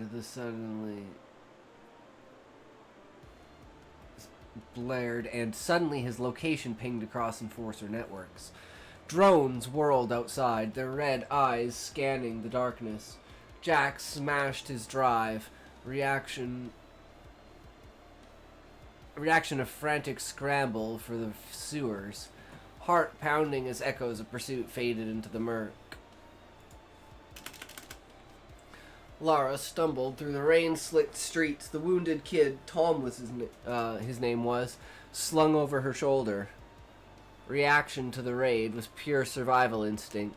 She ditched her datapad in a gutter, knowing it was compromised.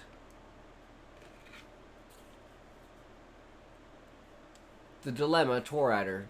Keep fighting alone, risking capture, or seek allies in the growing mobs. Her expectation of peaceful change shattered like glass under boot heels.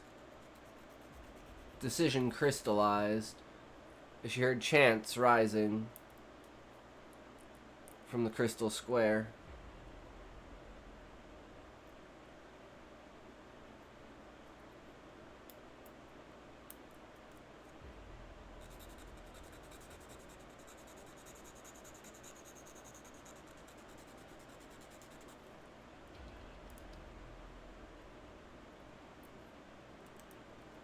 Much better.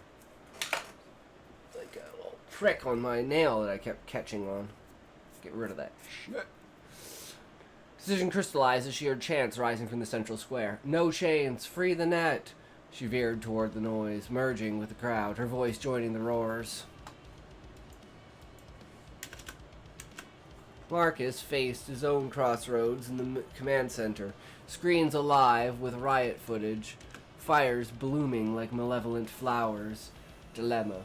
Obey and call in the guard, crushing the spirit of his people, or defy and risk treason. Expectation of order mocked him. This was tyranny in disguise.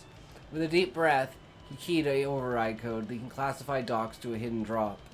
Evidence of the president's corruption fueling the ban. Decision made. He slipped out a side door, vanished into the night. Jax emerged from the sewers into pandemonium. the city's veins pulsing with rage. Reaction to his narrow escape fueled fury. He snatched a discarded comm from a rioter, hacking a public broadcast tower on the fly. Dilemma: broadcast and become a target, or fade away. Expectation of revolution burned bright. He chose the fire, streaming live feeds of enforcer brutality to every unglitched screen in the city. Square was a cauldron of chaos. Alara pushed through the throng, her goal shifting to the capital itself. Storm it. Demand justice. Tactics evolved to mob momentum, chanting slogans that echoed her inner fire. But obstacles loomed. Barricades manned by riot shields, the whine of incoming drones. Conflict intensified as tear gas canisters arced overhead, scattering the front lines. She expected unity, but fear splintered groups. Some fed, others charged blindly.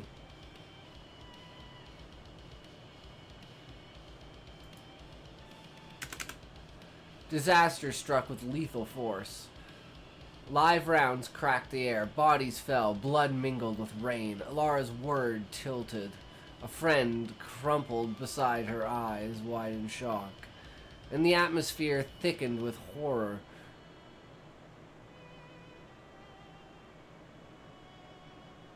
The suffocating dread where hope flickered like a dying bulb in the endless night. Marcus wove through the shadows toward the square, his leaked docs already viral on black market feeds. Goal? Atone by joining the fray. Tactics: use its insider knowledge to disable a drone swarm via a backdoor hack. Obstacle: loyalists spotting him, branding him traitor. Expectation: turn the tide without more blood. He reached the edge, hearing humming as he synced his wrist device. Conflict. Former colleague confronted him, pistol drawn. Hale? You're with them? Words clashed like swords in those epic tales of knights in honor. But this was raw, personal betrayal. Disaster. Like the hack failed midway, drones unleashing stun nets that ensnared dozens, including Marcus. Pinned and he reacted with a defiant shout. The president's the real enemy. The dilemma confronts everything.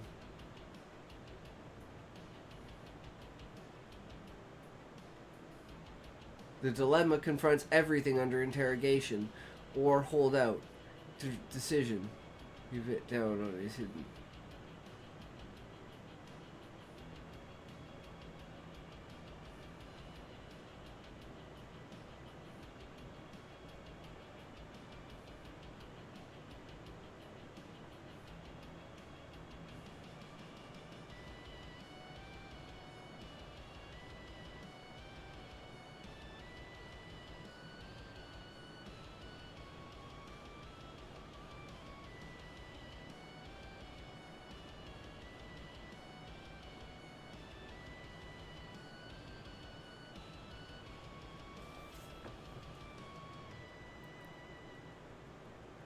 I'll be right back. I grab my food skis.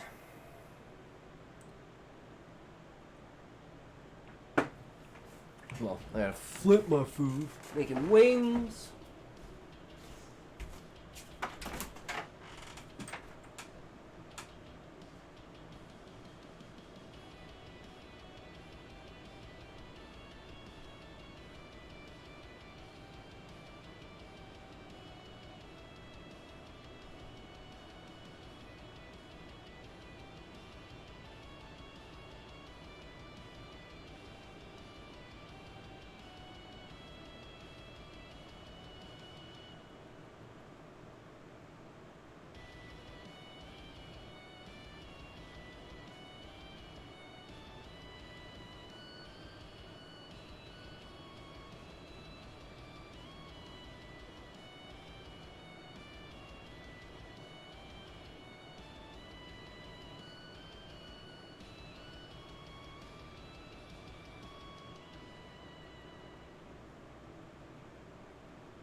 Disaster. The hack failed midway, drones unleashing stun nets that ensnared dozens, including Marcus. Pinned, he reacted with a defiant shout. The president's the real enemy. Dilemma. Confess everything under interrogation, or hold out. Decision. He bit down on a hidden capsule, not poison but a tracker disruptor, buying time for escape. Jax perched atop a vandalized vehicle, broadcasting the carnage. Goal, amplifying the storm. Tactics, loop the feeds, rallying stragglers. Obstacle, signal jammers deploying. Expectation, global eyes turning, forcing intervention. Conflict raged as enforcers closed in, baton swinging. He dodged, fingers blurring on keys. Disaster, a direct hit shattered his setup, screen exploding in sparks. Reaction, blind rage. He grabbed a makeshift club, charging into the melee. Capitol loomed, its marble facade cracked by hurled debris.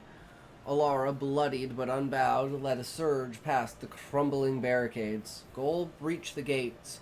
Force a reckoning. Tactics, human wave, overwhelming numbers. Obstacle, the guard mobilizing. Armored vehicles rumbling in. The mood shifted from fury to something primal, a collective beneath held in suspense, like waiting for an animatronic beast to spring. Conflict, internal doubt. Was this justice or madness? She pushed on, voice hoarse from shouts. Disaster. Guard lines held, volleys of gas and rounds repelling the wave. Alara fell back, coughing. A comrade dragged her to cover. Reaction, tears of frustration.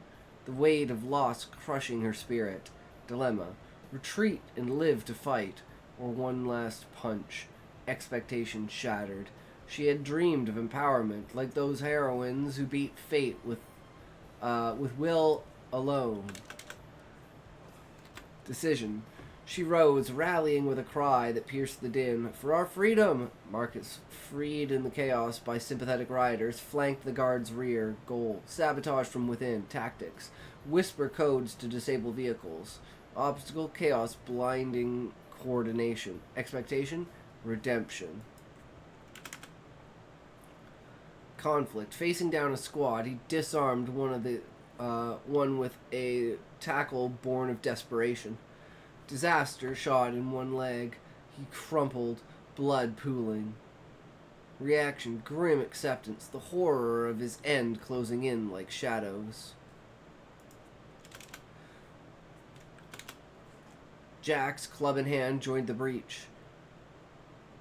Goal, document the victory or fall.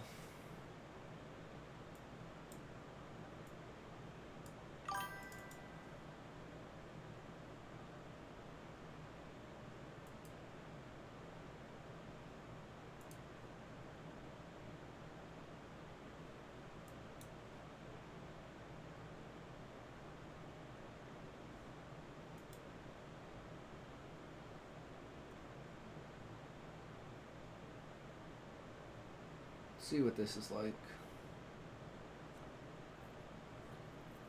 This is something new.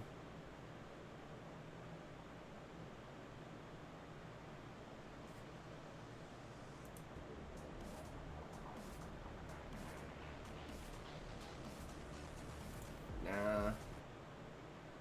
It's too EDM.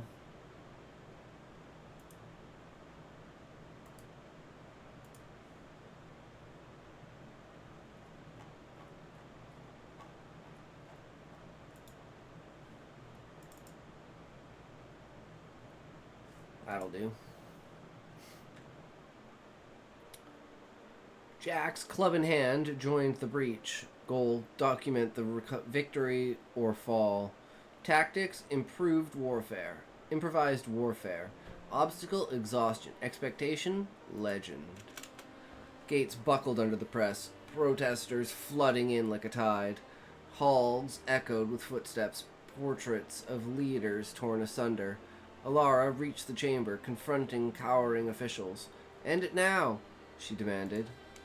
The ending twisted like a nightmare's reveal. Reinforcements arrived, not guards, but elite shadows, unleashing experimental suppressors.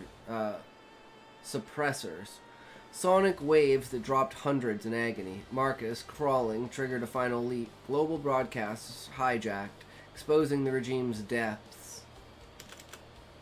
Jax captured it all on a stolen camera, streaming to the world. The Federation teetered.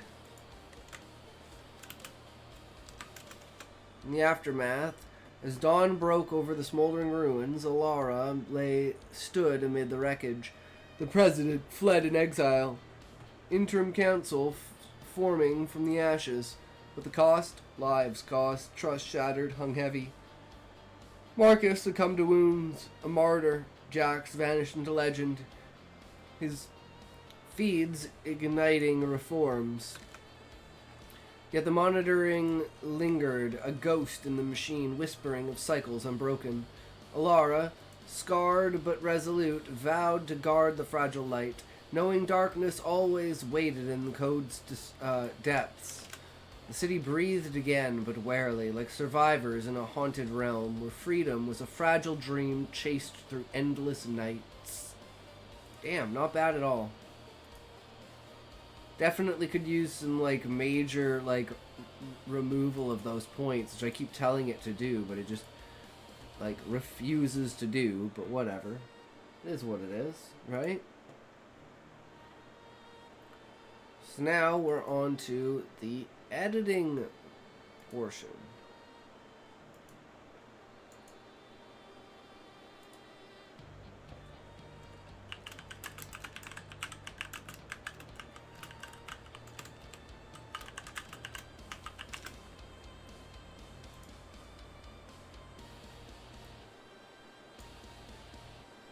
Okay, so here's the first paragraph.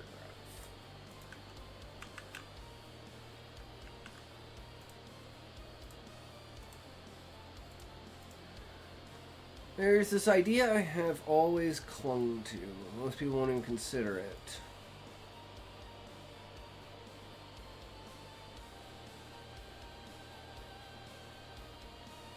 It's easier to say, like, I have studied ancient blood rituals.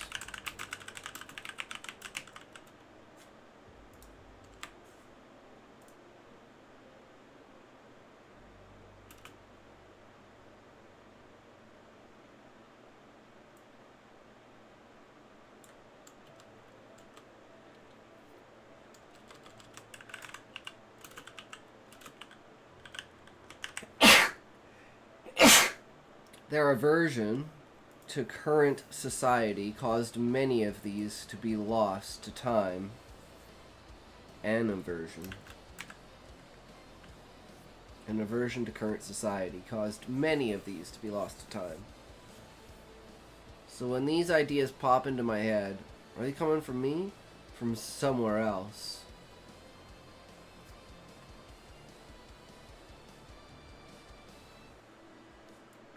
Maybe I remove this.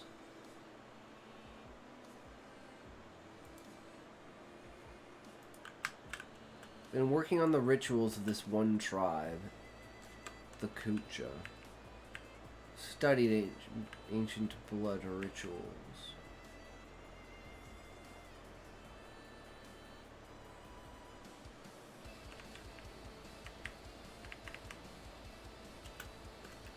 Some long-lost memory of a chieftain and his legacy.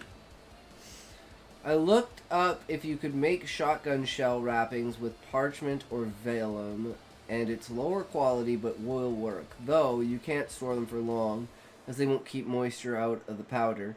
Still, James can reload his shells with enough time to set up his equipment. Nice! Figured some shit out. Hell yeah. That's what it's all about, Sean. So I think this gives more clarity to it, right? So it's like there's this idea. Okay, what's the idea? Most people won't even consider it. Okay, so it's a crazy idea. I've been working on the rituals of this one tribe. Okay, it's a tribe. It's called the Kucha. Studied ancient blood rituals. Okay, so it's probably an ancient blood ritual. An aversion to current society causes many of these to be lost to time. So it's something that you wouldn't, you know, you're creating this because they like, it's not. I said, I guess I have to add in here. How do I say this? Like,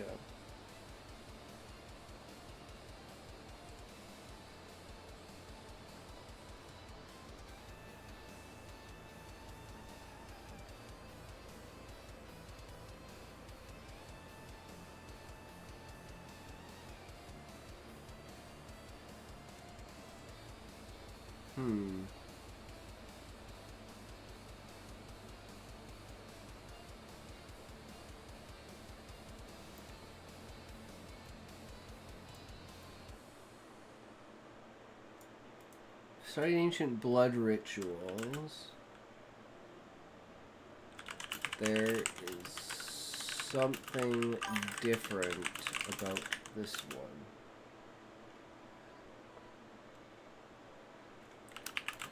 It's calling to me as if I am not in control. I am merely a vessel for this knowledge.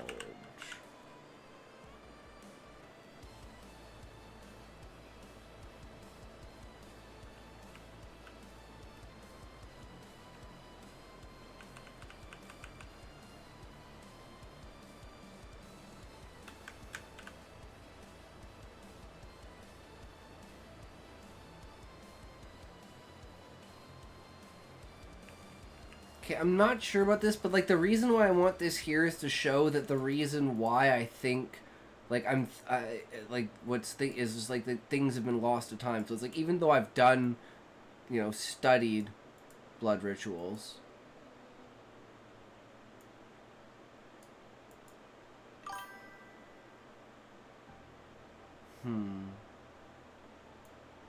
Maybe I just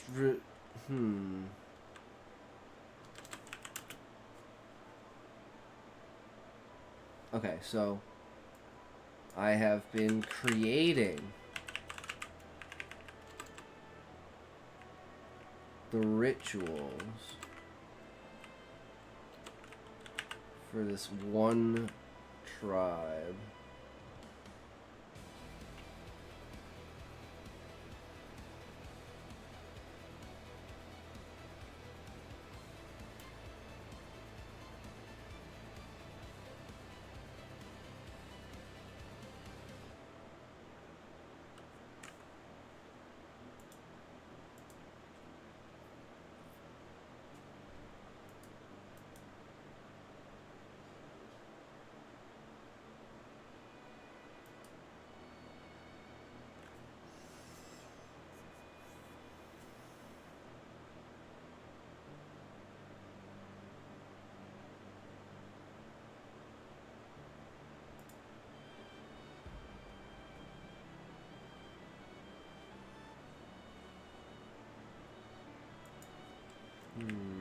What if I just say, okay, wait.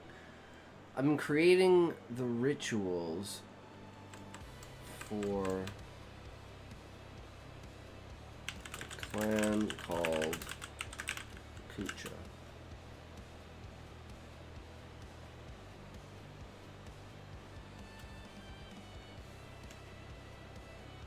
Okay, now maybe we bring this. This is where it's a description of the Karlok. So we have that done.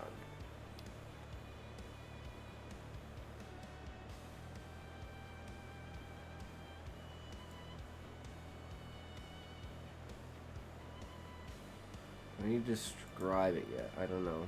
I think it's this one. I come to the craft. All the pieces of a line. There's no impossible outcomes. Final ritual, the product of all that came before. And the whole point is to kind of show that I'm a writer, right?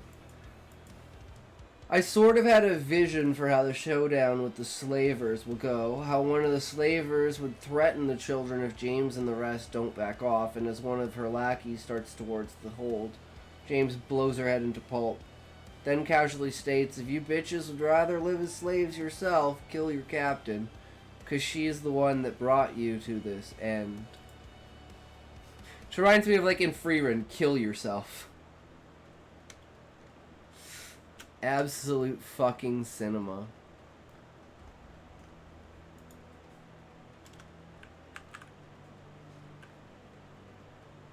No, wait, this is... Hold on, this is supposed to be up here, right? So there's this idea I've always clung to. Most people won't even consider it. I've been creating the rituals for a clan called the Kucha. I've come to the point in my craft where all the pieces have aligned. There is only one possible outcome. This final ritual. The product of all that came before. There's something different about this one. It is calling to me. As if I'm not in control. I'm merely a vessel for this knowledge. And then that goes into the next paragraph, which is like the aversion to society. An aversion to current society caused many of these to be lost to time. So I would be like...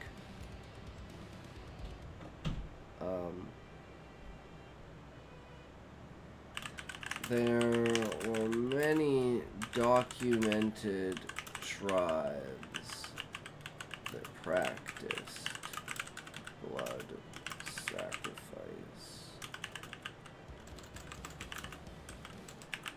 rituals.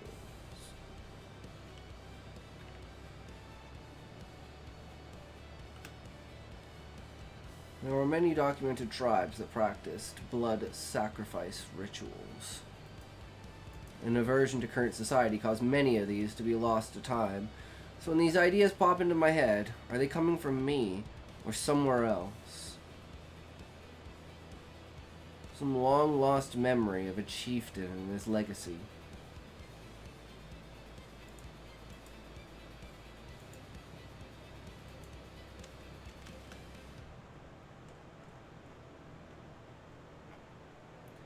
And we need this somewhere. So the car lock we still need to deal with. So you know what? I'm just gonna go like this. I'm just gonna copy it again. And we're gonna go with the developmental edit. Don't care about that. We're just gonna go back to the top here. And we're just gonna do that. And I don't know why it did that, but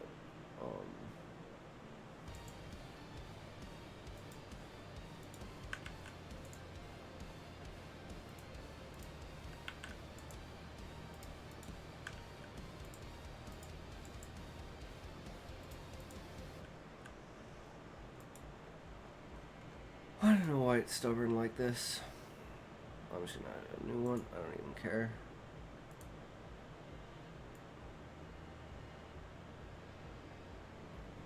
I'm actually gonna add it under this one. And this is resource.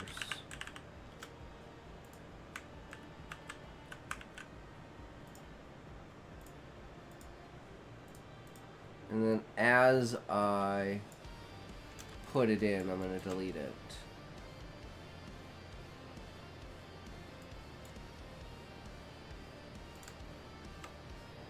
So now we're up to describing the car lock. Alright, but I gotta go grab my food. So let's see if we can... Should we do another ballin' video, guys? Get to the feeling of the storytelling. Because I'm probably going to try and do one for tomorrow.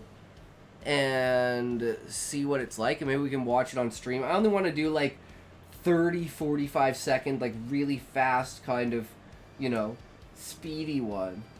Essentially. But has anyone else released anything new? No. All the channels I have on here, there's no one doing anything new.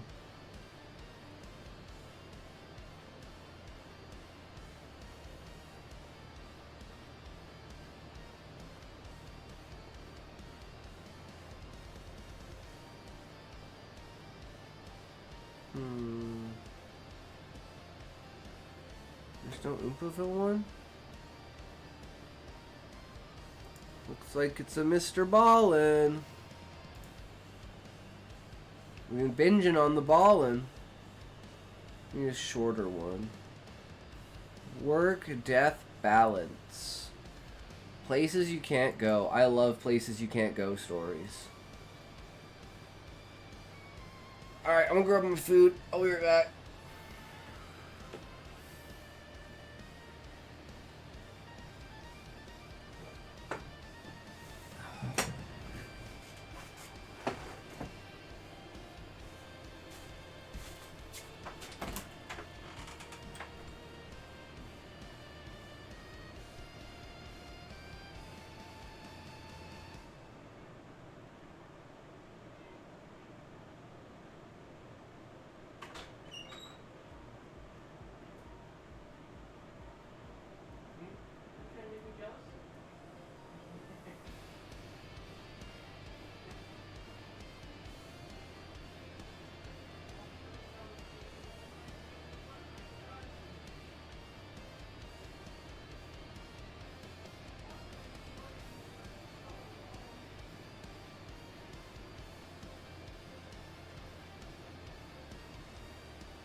Good. I was like, oh my god, yes, they're gonna tell the origin story!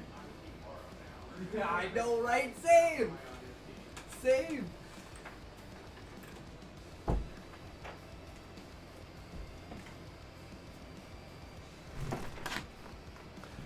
Alright, we are back.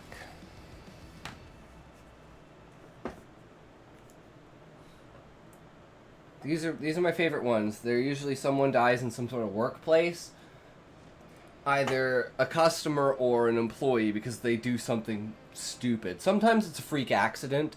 Like one of the worst ones. Okay. I'm just gonna go through this one really fast. So, it was like a Disneyland event or something like that. I don't know if it was actually Disneyland. Don't sue me, Disney World. Don't sue me, Disney. It was just some sort of theme park. And there was like a carousel. And I don't know if it was an employee or one of the like customers, but someone got stuck between like the outer wall of the carousel and like the thing that spins. And because of the music and stuff, no one could hear them scream. And they basically got like crushed and like slowly frickin' grinded down into the bottom of the carousel. Fucked up shit. How's it going, Fireblade? How are you? We're watching a Mr. Ballin video while I eat. I was just saying that places you can't go are the best stories from Mr. Ballin. We were talking about a Mr. Ballin story where someone died in a carousel and they got stuck between like the inner and outer walls of the carousel, and they basically like, because of the music and everything, no one could hear them screaming and like all the machinery and everything because it was so loud, and they basically got ground underneath the carousel, and no one found out till like a week later when they went to like repair it, and they just found like a ground person in the bottom of the fucking carousel. Yeah, fucked up shit. But so let's find out what these ones are. We're going to look at 3 places you can't go and people who went there anyways. But before we get into those stories, if you're a fan of the strange, dark, and mysterious, I'm just gonna turn on subtitles just because. Then you've come to the right place because that's all we do, and we upload once a week. So if that's of interest to you, please sneak into the like button's house and slightly unscrew all of their light bulbs so they don't turn on. Also, please subscribe to our channel. And turn okay, that one's good. That one's good. Write that one down. Okay. That one's doable. Today's stories.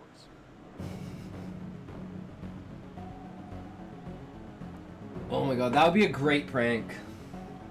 Mr. Ballin would be an amazing prankster. Very much doubt it's a Disney park. They're paranoid about safety. That's why I was like, I'm pretty sure it wasn't Disney. At 10:30 I was just, that's why I was like, I take it back. 2005, Don't sue me, Disney. 33-year-old It's just a pastor theme park. Kyle Lake Just stood Disneyland on is the first thing that stage came to inside mind. the University Baptist Church in Waco, Texas. Kyle had just finished delivering that morning's sermon to his congregation, which included about 800 people. And now he was about to welcome a new member, a young woman. So Kyle had been the pastor of this church for the last 7 years. And over that time, the church had really grown and evolved, really directly because of Kyle's leadership. He was known as being a very thoughtful and educated pastor, who was also known to be quite fun and progressive. He often would play pranks on the congregation and keep things really light, even if he was in the middle of a very important sermon. And people liked that. It made him relatable. And so because of Kyle's youthful energy that he clearly gave off, he had sort of gradually shifted the congregation to being a much more young crowd. Predominantly the folks who attended the church were college kids, or roughly that age. And also his wife was an attendee at the church, as were his 3 little kids, who at the moment, as he was up on stage, they were across the hall attending kids' Bible study. Now for Kyle, welcoming a new member into this church had become a very big deal for him. He in fact had this special ceremony he would perform for each and every new member. And really the whole congregation got behind this ceremony. And so today, Kyle was about to do this ceremony with this new member, this young woman. And so Kyle, in front of the whole congregation, he calls this woman up, come on up, we're gonna do the ceremony to welcome you to the church. And so the woman, she gets up and she walks up to the front of the stage and she smiles, and Kyle says hello to her and sort of introduces himself, and the whole church is listening. And then Kyle, as part of this ritual, moved to the very center of the stage where the actual ceremony was going to take place. And he was about to call the woman up to join him in the center of the stage when there was a malfunction. Now, the malfunction itself was not really a huge deal. All it did was just stop Kyle for a second, and he had to stop talking to the new member, and he had to figure out what he was going to do, but quickly he saw a fix that didn't even require him to leave the stage. However, the instant he actually made the fix, when he fixed the malfunction, as he was about to start talking to the whole audience again, he just began to scream. Now, at first, nobody took this seriously because their pastor was known for playing pranks on the congregation. And so everybody just I thought see it where was a this is prank, going. albeit a strange one. I mean, he's screaming at the top of his lungs, but everyone's sort of looking around like, this is a prank, right? But then Kyle's screams began to include words. He began screaming, "Help! Help me!" And at that point, it sort of clicked for the whole congregation that this was not a joke. Something was terribly wrong. Even though they're looking up at him and nothing appeared to be wrong. Nothing made sense. And so immediately it was like the church spiraled into chaos and confusion. People are bowing their heads, praying as fiercely as they could, praying for his safety. Others are sprinting out of the church, not even knowing what to do. And still more were calling 911, like several people calling 911. And then by the time the paramedics showed up, it was like people still had no idea what actually was happening. In fact, honestly, the paramedics didn't. It was like, what is this? But within a few days, they were able to figure out what happened. And it surprised everyone. So the special ceremony that Kyle would perform for every new member was a baptism. And so when Kyle moved to the very center of the stage, is he getting electrocuted? The woman to Wait, was he join getting him in the electrocuted? center of the stage. He actually was stepping into the baptismal pool. Picture like a hot tub, waist-high water, it's warm water. And so Kyle literally stepped into the hot tub and he's calling up this woman to join him in the pool so she can be baptized. However, before this woman actually got to the pool, Kyle has this malfunction. And all it was is his lapel mic shut off. It wasn't working anymore. And because the church he was in was huge and cavernous, sound really didn't travel well. He needed a microphone to project his voice. And so he had to stop the ceremony for a second and find another microphone. Luckily, there was a stand with a microphone in it right within arm's reach. And so Kyle grabbed it. However, what Kyle didn't know was there actually was a second malfunction that had happened either at this instant or just before, but either way, there was another malfunction that he had no idea about. And that was that the heaters of the baptismal pool that kept the water warm were damaged. And as a result of this damage, the water in that pool had become electrically charged. And so the instant Kyle grabbed that microphone, he grounded the electricity and in he the started pool. to get shocked. Basically, he created a pathway for the He electricity completed to the travel circuit. his body. When he began to scream, that was him being electrocuted. Despite Told ya. the efforts of first responders and the medical staff at the hospital, Kyle unfortunately did not survive. As for Kyle's wife, who literally watched this happen from the front row of the church, she watched her husband be killed. She ultimately sued the electrical company that installed those heaters in the baptismal pool. Yeah, She that's settled for an undisclosed amount of money. that's fucking insane.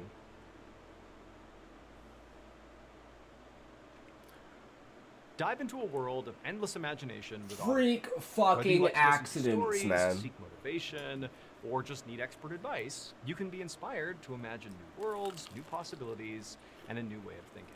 Audible offers over 1 million audiobooks, as well as podcasts and Audible originals, all in one easy-to-use app. You can easily explore bestsellers, new releases, and thousands of podcasts and audiobooks that you can listen to all you want, with new ones added every day. Audible effortlessly weaves inspiration and entertainment into your daily routine. You can easily find the genres you love and discover new ones you like along the way. A title I cannot recommend enough is called The Road by Cormac McCarthy. It's about a father and son as they travel to safety after most of the world has been destroyed in this apocalyptic event. It's an incredible story of survival and hope. It's an amazing narrative. You gotta check it out. With Audible, there are endless audiobooks to choose from to fuel your imagination. There's more to imagine when you listen. Sign up for a free 30-day Audible trial. and get Guys, your first reading's audiobook coming back free. in the form of Just go to audiobooks. Let's go. audible.com/MrBallin. Again, that's audible.com/MrBallin for a free 30-day trial. Okay, back to the stories.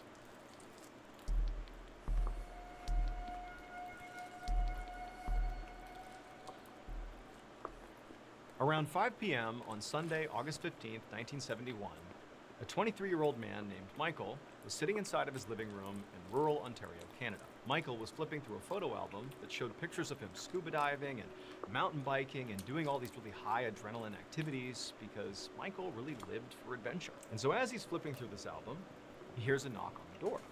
So he stops what he's doing, he goes to the door, he opens it up, and there's this police officer who's totally frantic and is speaking a mile a minute, and he tells Michael, hey, so we had this guy who was swimming in a lake nearby, and he went missing. He's been gone for over an hour now. We don't know where he is, and we were asking around, does anybody have any scuba diving equipment or experience, because we need to get in there and look for this guy in the lake, and everybody said, you're the guy. You have scuba equipment, and maybe you might be able to lend it to us so that, the police could go in there and look for this guy. Now, Michael was kind of caught off guard by all this. I mean, this was not a typical occurrence to have police show up and have this type of request, but Michael immediately felt this sense of responsibility. He did know that he was sort of the top dog in scuba diving in rural Ontario, Canada, and he's hearing this police officer say what he's saying, but he's thinking, even if I give you my equipment, you can't just put the stuff on and safely conduct dives. You need the training as much as you need the equipment. And so Michael just kind of instinctively said, hey, look, I'm not just going to give you the equipment because I feel like I'm setting you up for failure here. What if I come with you, I'll put the equipment on, and I'll go look for this guy. I know what I'm doing. I know how to use the equipment. It'll be way safer and more efficient. And the cop said, thank you so much. That would be great. Let's go. And so Kyle, he went and got his scuba equipment, and before long, he had thrown it in the police cruiser, and the two of them were flying towards the lake. About 30 minutes later, Michael and the police officer pull into this parking lot, this wooded lot with trees everywhere, and straight ahead of them, through the trees, they can see down below is this big lake. And then to the left of the lake is a big dam, and then beyond that, over to the left side of that, is a river. And so where the swimmer had gone missing was in the lake portion. And so Michael quickly hopped out of the car, he grabbed his scuba gear, and then he and the officer took off running through the trees down to the lake. And when they got down there, Michael scanned the area, and he saw there were all these police officers and park employees. There were other people who clearly had just come to the lake that day, like tourists, and everybody's kind of scanning the lake. No one's really in the water, but everyone's sort of walking around the perimeters, like hoping they can just see this missing swimmer somewhere. And also Michael noticed clearly the family of this missing man was, off to the side, and many of them were crying, but it definitely seemed like no serious search effort had really happened yet. It's like everybody was just kind of waiting for something to happen. And so when Michael shows up with all his scuba gear, it was like everybody looked at him as like, oh my goodness, thank you. Like, get in there, find him. Like, I bet he's okay. Like, get out there. And Michael, he's thinking to himself that he hadn't done a search like this before, but The fact somebody was missing for that long already did not bode well, but he thought, you know what, I'm gonna go in there, I'm gonna give it my best shot, and I hope we find this guy still alive. And so Michael put on all his equipment right on the shore side, and everyone's waiting, kind of watching, anxious about what's gonna happen next. And once he had donned his equipment, Michael stood up and just began scanning the lake, looking for, any sign of where to begin the search, because it's just one man in this huge body of water. He needs sort of a starting point. And so it's quiet, everyone's just kind of watching Michael as Michael's looking around the lake. And then at some point, he looked out and he saw there was this little ripple, sort of right in the middle of the lake. Now, the surface of the lake had basically been glass-like because nobody was really in the water, save for like the very perimeter of the lake. And so the water was very calm, but he sees there's this little ripple sort of right in the middle. And so Michael points out the ripple to the other officer he was with and sort of anybody who could listen. And he said, okay, I'm gonna go in there and start searching right there. So Michael goes into the water, kind of wades in till about his waist, and then he kind of looked around one more time, put on his mask, and went under the water. About 15 minutes later, the police officer who had originally gone and gotten Michael and driven with him to the lake, he was still just standing on the lake shore, along with the missing swimmer's family and other searchers, and pretty much everybody was just kind of waiting for Michael to give some sort of report about how the search was going. Now, Michael easily had enough air in his tanks to be out there for quite some time to do a pretty thorough search, and they're only 15 minutes in, so they don't really know if this is too early to expect feedback from Michael, but it's just tense. Everybody's just waiting, waiting to see what's going to happen. But at some point, as this officer is just standing there, one of the volunteer searchers comes bombing along the shore from up near the dam. They ran right down to this officer and said, hey, you got to come with me. We found something over there in the river. And so, at this point, the police officer is thinking, I bet they found the missing swimmer. They're probably not in this lake. Maybe they found them over in the river. And he's thinking the worst, right? So he runs with the searcher, he goes to the dam, he goes to the riverside on the other side of the dam, and there's this crowd of searchers and police that are all along the shore of the river. And so this police officer, he pushes through the crowd, expecting, frankly, at this point, to see a dead body, to see the missing swimmer. But when he parts the crowd and sees what they're all looking at, he realizes there has been a terrible mistake. So 2 hours earlier, when this missing swimmer first went missing, this is like before Michael was ever contacted, before he was out there searching for him. This is like the initial wave of panic that we have a person who is missing somewhere in this water. Well, a park employee had been really motivated to try to help with this search. And so without really telling anybody, they ran into the control room of the dam, and in there, they turned a valve. And this particular valve opened up a pipe that spanned from the lake back through to the river. And when this valve was turned and the pipe was opened up, water from the lake would go back into the river, basically draining the lake. This employee was thinking, if I drain the lake, it'll make it easier to search the lake where we believe this man has gone missing. Like, this will make it easier to search the lake. And so this pipe has been opened up, this 2-foot in diameter, 30-foot long pipe connecting river. I don't know where this is going, guys. Do you know where this is going? From the lake into that river. Do you know what the bubbling in the center of the water was? Oh boy, swimmer, believe it or not. Oh so boy. The lake really hadn't been touched as soon as this valve was turned.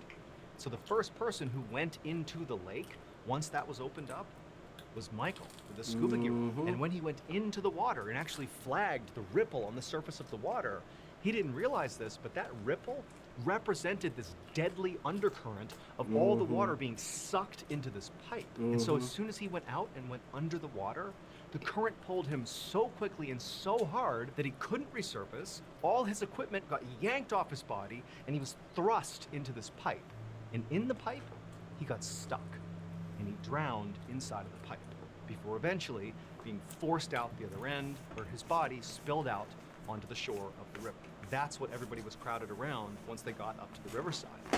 Michael's fucking love it. 4 hours after Michael's body was terrible, found, but it's like, oh my they would god. find the missing swimmer. His body was located about 150 yards away from where Michael had first entered the lake. His body was Good found Samaritan, on the shore of the man. lake, and so Michael Don't be a fucking good Samaritan. You'll be the one on the street, naked and dying. Today, the lake has been permanently drained, in part because of this tragedy.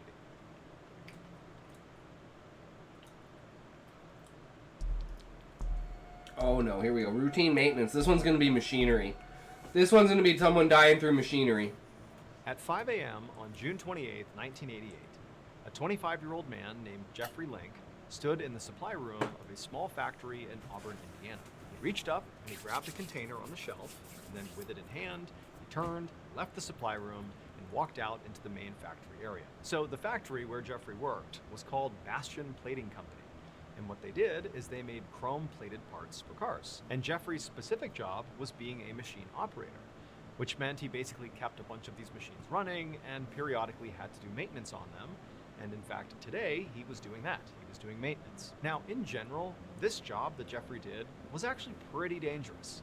The machines they worked on were big industrial machines that often got really, really hot. In fact, it was not uncommon for Jeffrey and his colleagues to come home with burns on their body just from, touching these different machines. But it was just part of the job, and Jeffrey didn't mind it. The pay was pretty good, and overall, the thing he liked the most about his job was just the camaraderie, the other people that worked there. There was about maybe 36 employees who worked at this factory, and it was like a tight-knit family.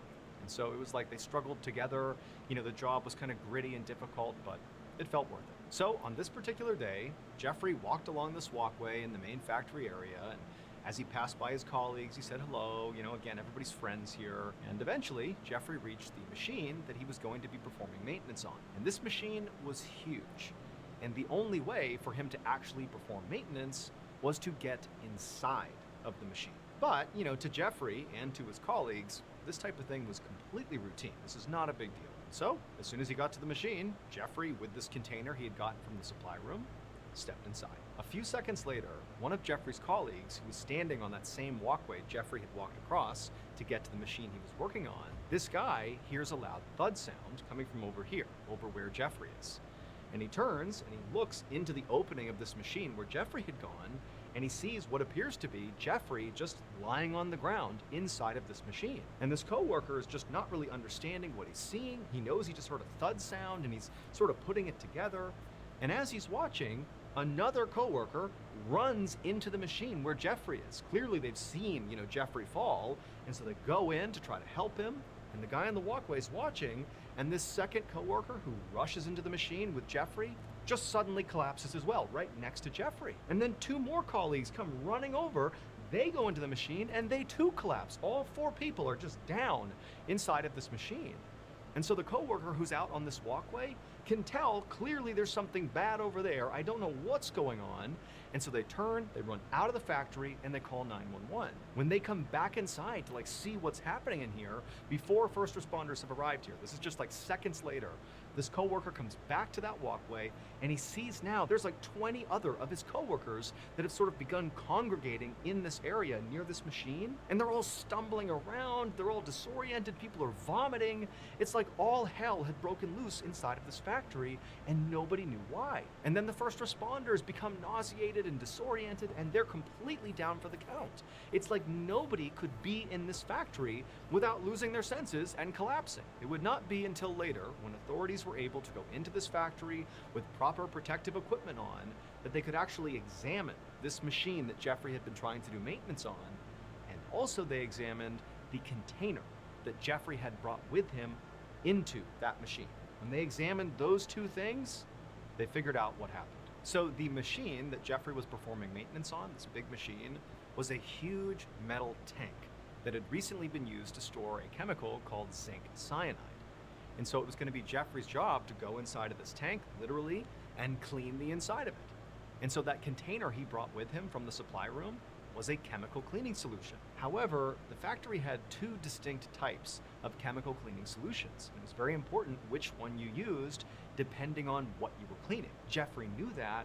He just accidentally grabbed the wrong one. And when this wrong chemical cleaning solution interacted with the residue of the zinc cyanide inside of that tank, it pretty much immediately created a cloud of poisonous hydrogen cyanide gas. This gas immediately caused Jeffrey to pass out, and then each of the subsequent coworkers who rushed into that enclosed space were hit with this gas as well. They too passed out. And as the gas continued to grow and spread, and as more people showed up to see what was going on, the gas began causing other people to pass out and get sick, all the way until, first responders were there. It was like the whole factory was filled with this poison. And so between the factory employees and all the first responders, in total, 39 people were hospitalized from this poisonous gas. And of those 39 people, 5 people died, including Jeffrey, 3 people who rushed in immediately to try to help him and passed out next to him, as well as 1 additional coworker.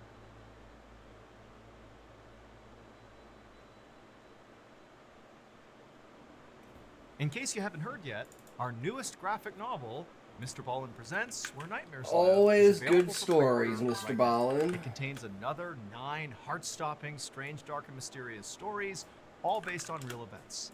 This was a passion project. It took a lot of time, a lot of people involved, from the artwork to the storytelling. I mean, this is a beautiful piece to add to your collection, so you got to check it out. The book comes out on September 30th, but again, you can pre-order your copy at book.ballinstudios.com, or you can click the link in the description below. There are a limited number of hand-signed copies available, but those are going to sell out very quickly. So True. All right. Back to it.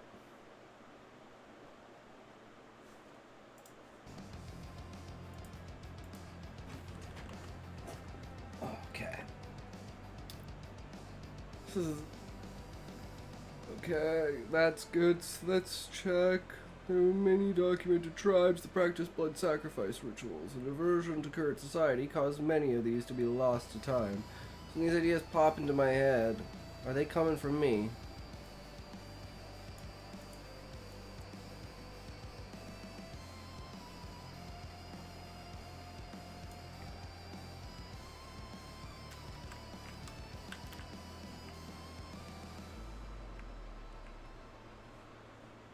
Aversion to current society, many have been lost.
Could this be some...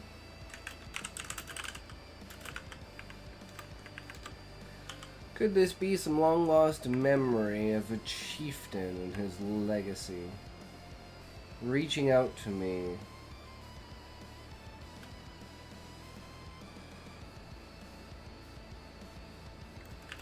Reaching out to me to tell his story.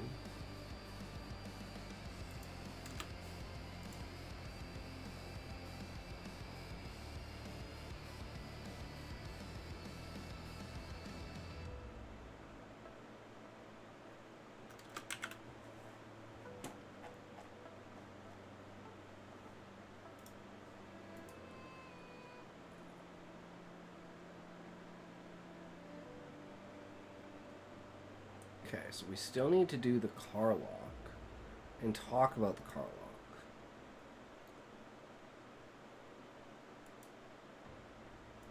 So when do we mention the ritual?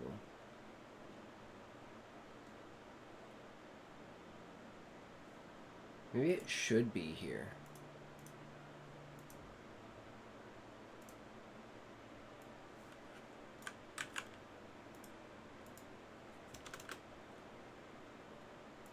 Final ritual, and then we talk about the final ritual.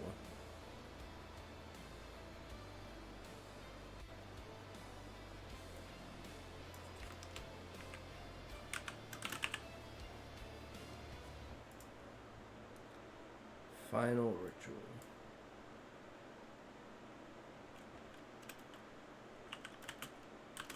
Car lock.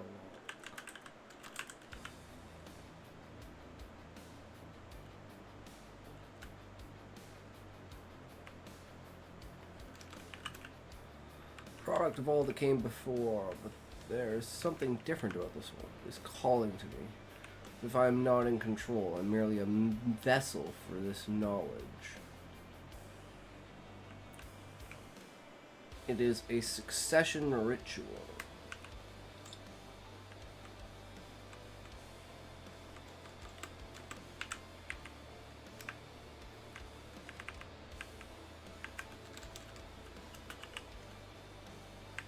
It is a succession ritual to prove the worth of a chieftain.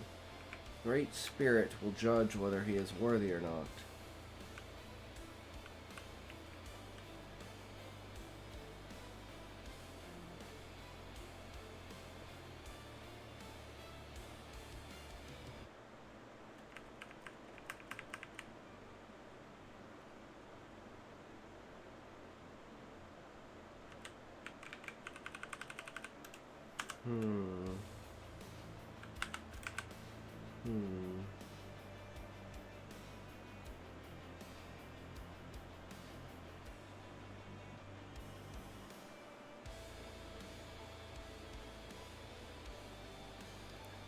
Succession ritual to prove the worth of a chieftain. The Great Spirit will judge whether he is worthy or not.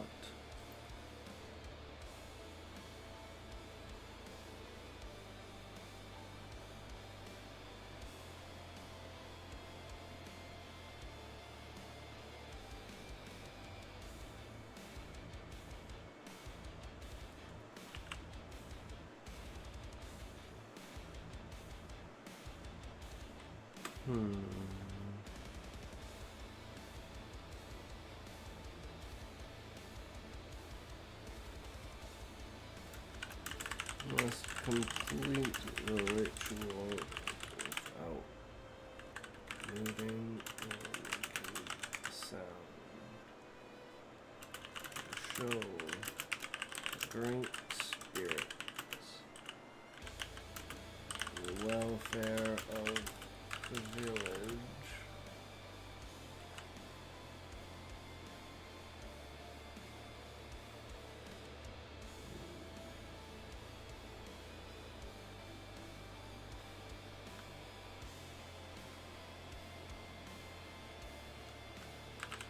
The village is more important than himself.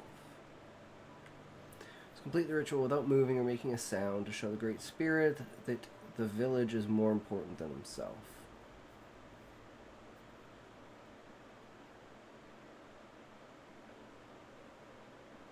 And that's how he will become worthy.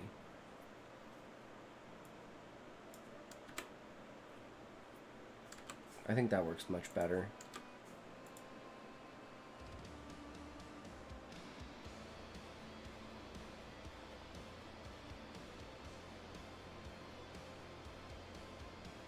And now we're talking about a blood sacrifice ritual. So we're kind of zooming in and honing in on what it is. And it's like, oh shit, it's a blood sacrifice ritual.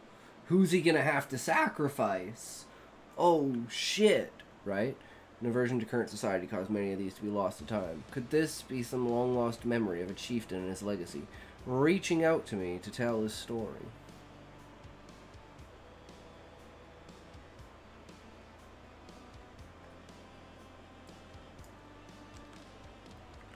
Chieftain, reaching out to me.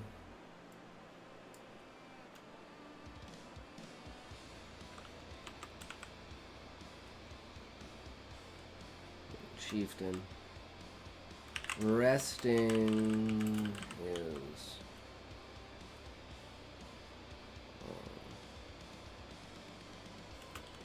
legacy on my shoulders. Must be some long lost memory of a chieftain.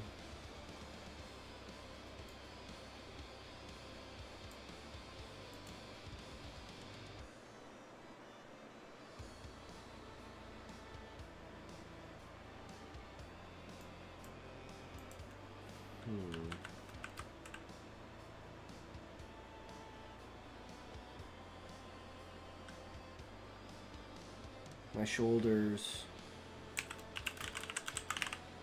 are heavy.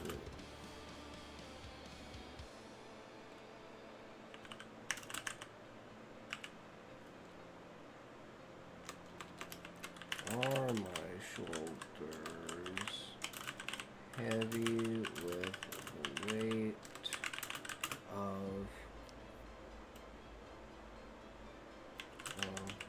legacy? Long lost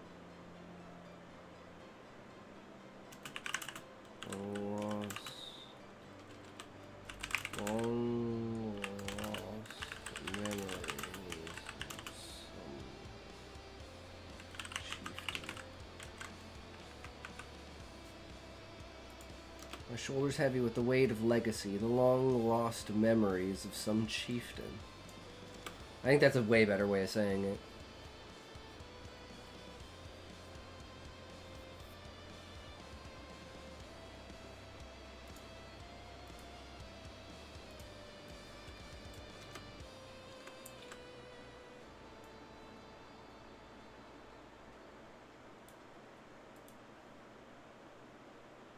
Okay.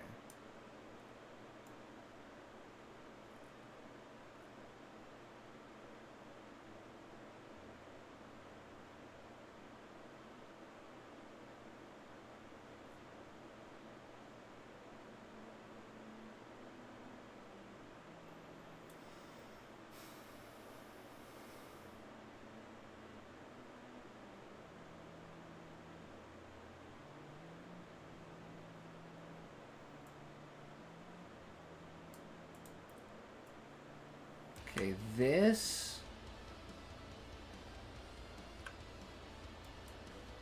Hmm...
Okay, I think I know what I need to do.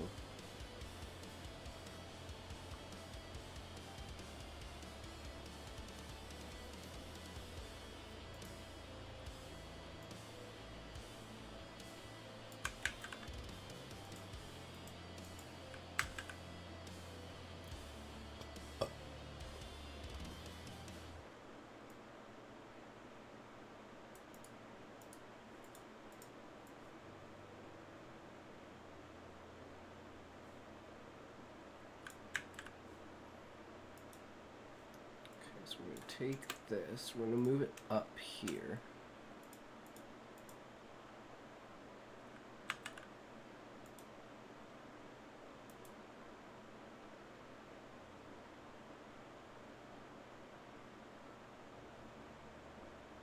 We wanted something like, could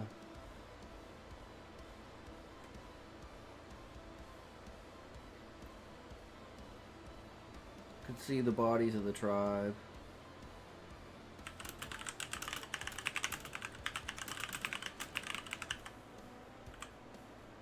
The dances. Singing.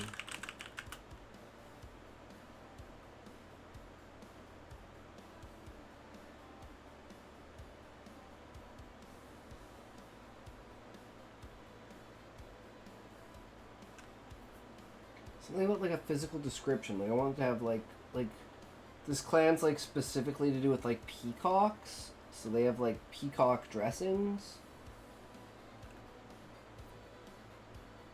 But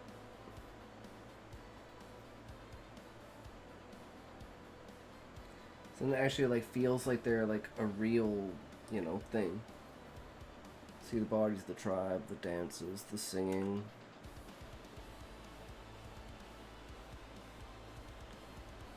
Peacock feathers woven as clothes across their bodies.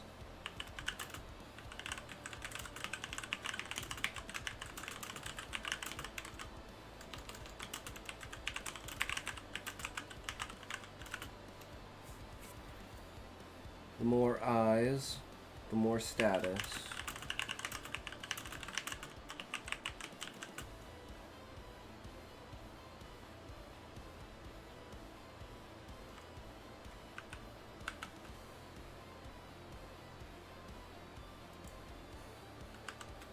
I don't have to say, because I already saw that I see, so then it's just like bodies of the tribe, the dances, the singing.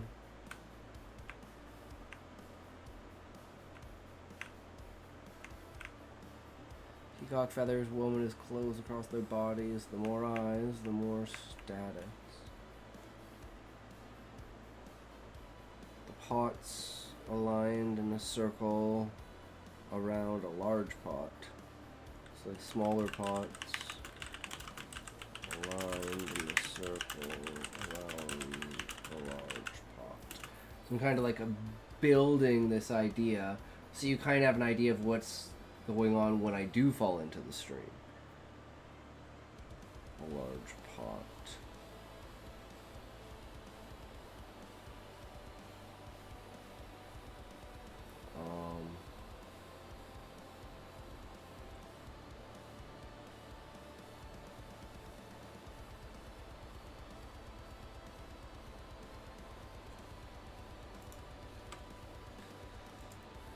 Circle around a large pot. I can almost smell the stew.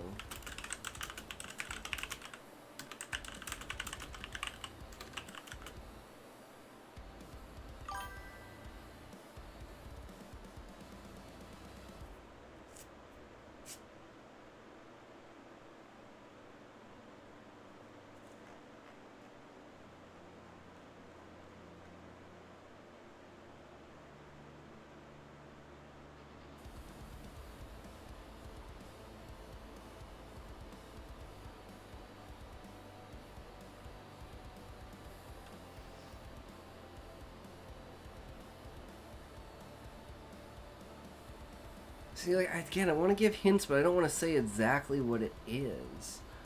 But I don't know. We'll have to see.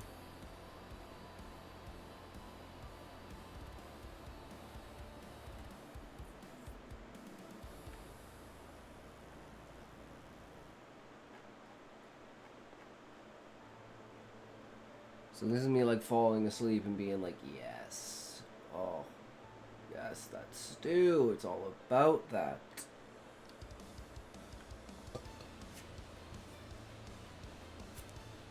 And it's like, I'm just thinking as I get into the dream, I'm like, oh, this is chill, because I don't realize at the beginning that it's the Karlach.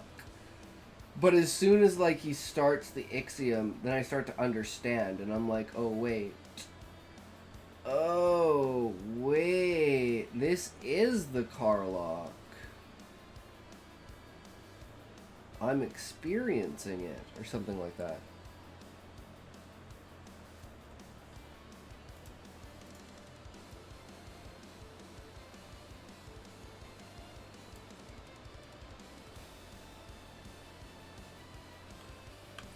So we have my eyes stung, right? But we don't have this part. My mind distances, the thoughts and words spin. I don't know how many breaths there were, probably double digits. I blinked hard as I caught myself, wandering away from my body as always. Blink long, hard, watering my eyes. Blink down the page.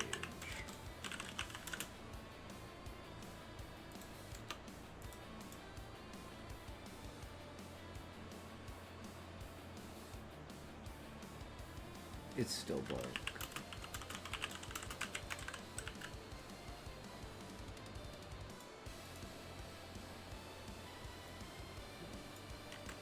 Down the page. Blink long and hard, watering my eyes as I look down at the page.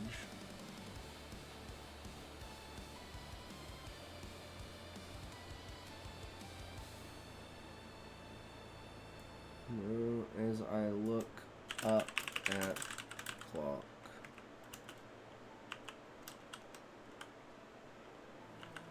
Four oh six AM.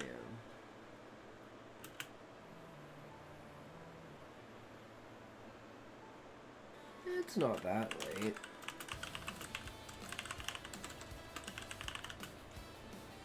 Shake my head. And kick my feet. Gotta get that blood flowing.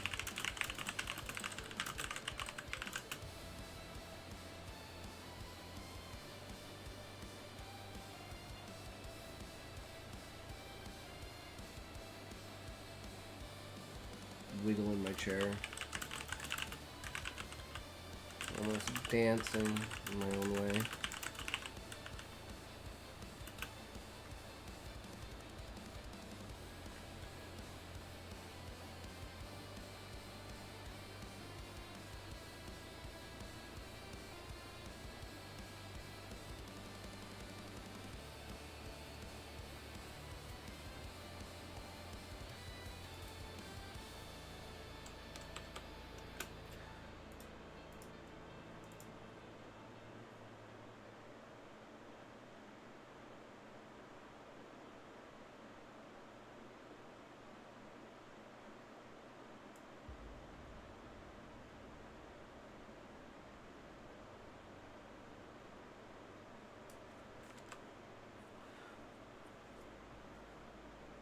I'm just gonna say the word spin. The word spin. I blinked hard as I caught myself. Wandering away from my body as always. Micro naps are the best.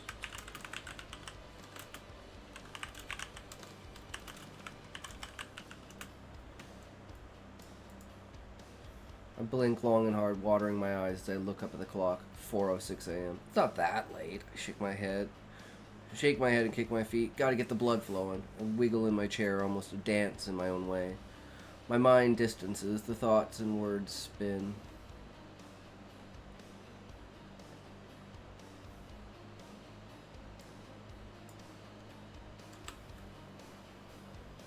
Okay, so we've already done that.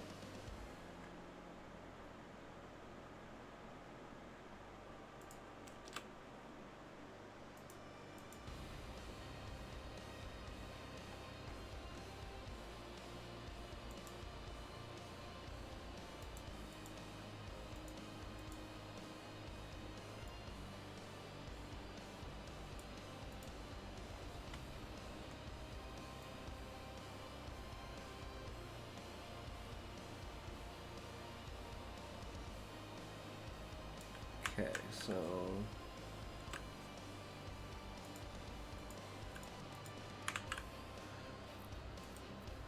go my chair. Fog of my mind thins. Sensations. This is kind of like I tried.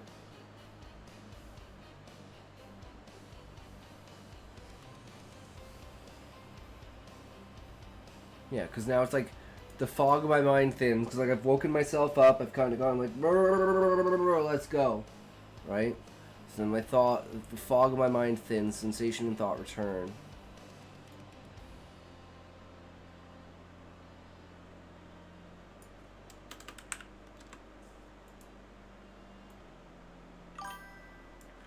What if the treehouse doesn't stay put after the slavers are dealt with and James Gabby and his bonded woman all get yoinked to another world? This time, however, James's trees are uber rare. Because this world is if a super science world, and if they have few trees and none so healthy as the one supporting James's house, it's got new seedlings of every species the tree had to help create seeds for.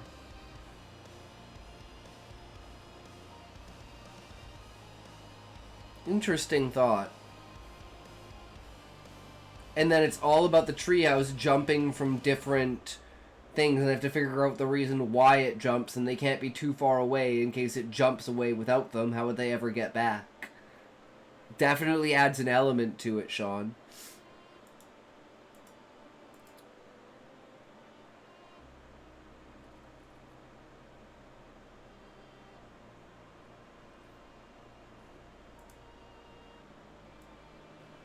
Just another Tuesday.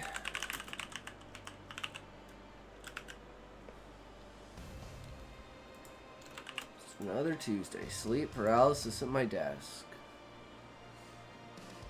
Sensation and thought. Return. A yawn on the tip of my tongue, yet nothing moved. Help handle one conflict in each world and move on to another, maybe with more bonded in tow. And just keep building his harem. Definitely, this is a harem story, right, Sean?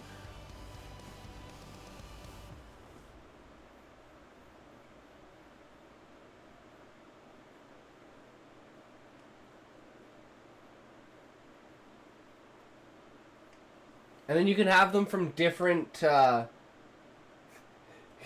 different species from different areas, and it's like, you know how like the first one's like, oh, it's kind of the reverse with men and women when it comes to like seeing their chest. So it's like the next world is like, I don't know, something like the neck or something like that. And it's like neck has to be like super covered and stuff, like up to your chin or something like that. It's like neck for some reason is considered like super sexual or something like that.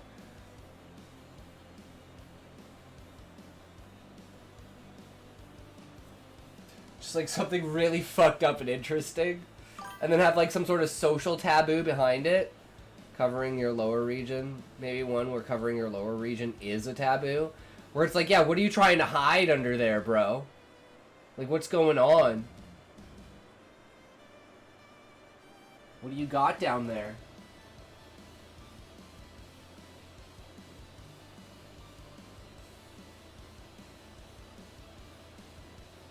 Look at these guys trying to be fancy wearing pants. Losers!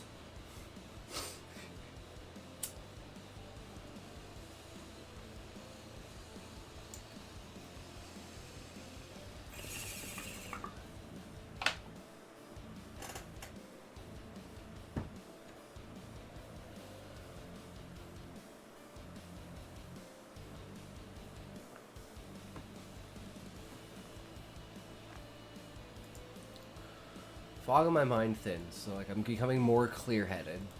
Sensation and thought return. Okay, so what we're gonna do is we're gonna use the yawn as an example of us being able to move.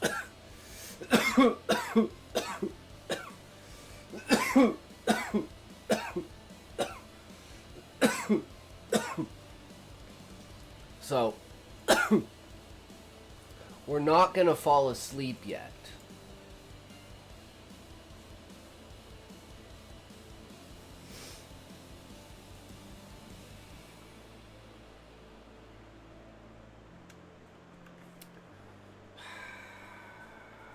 There's gotta be like a transition, like I put pen to paper.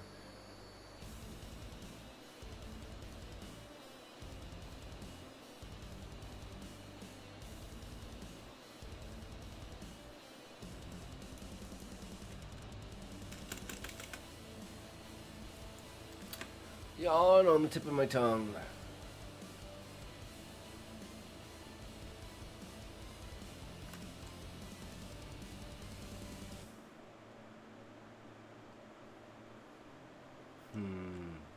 Should be like a pause. It lingers.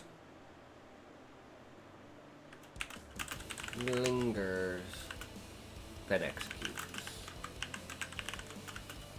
My jaw snapping. As it opens.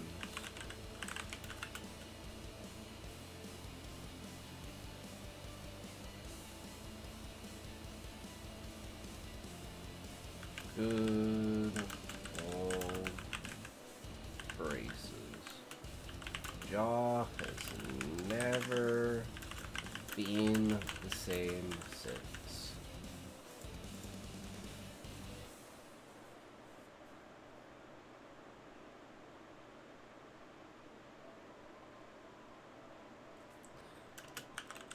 Sleeping at my desk doesn't help.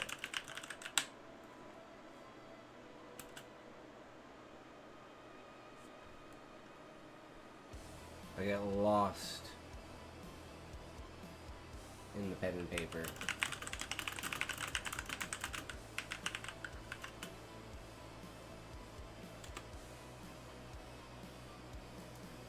And then now we're falling asleep. And now it's going to be sleep paralysis.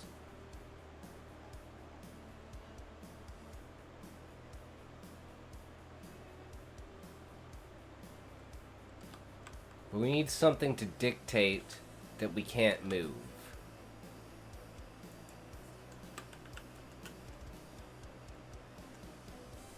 My body was frozen. I tried to move. Futile. Here we go again.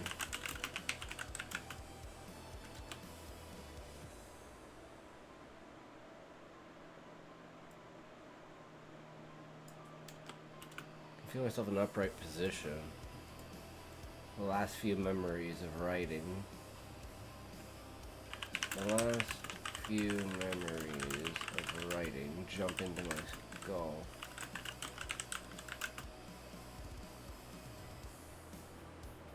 Must have fallen asleep.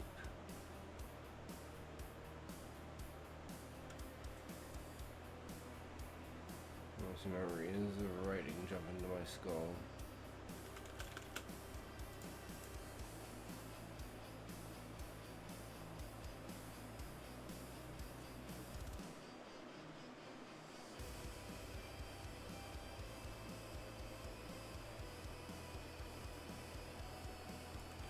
I think we need to go here. We go again.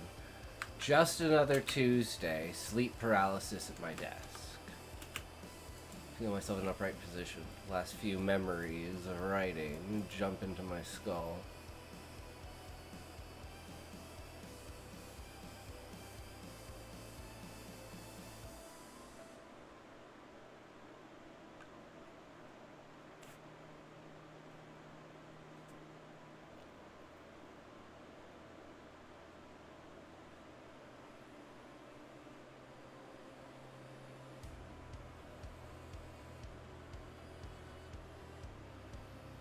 Despite how clear my mind is,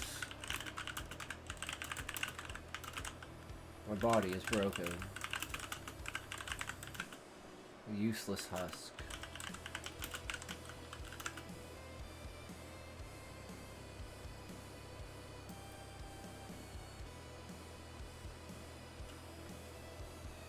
Okay, where's it go from here? My mind distances, the thoughts and words spin. I don't know how many breaths, probably double digits. I blinked hard, wandering away from my body as always, stung.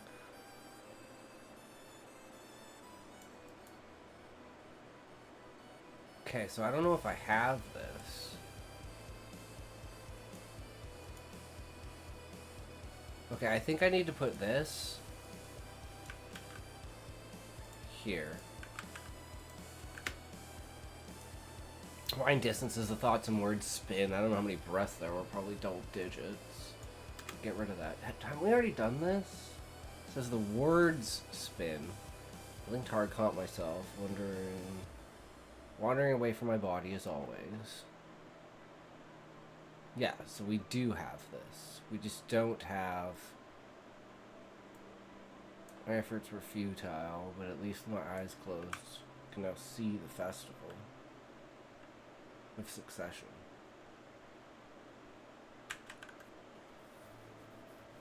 This is where it's like, I don't want to linger too long on the sleep paralysis, but I want it to at least feel like there's a reason why I think it's sleep paralysis.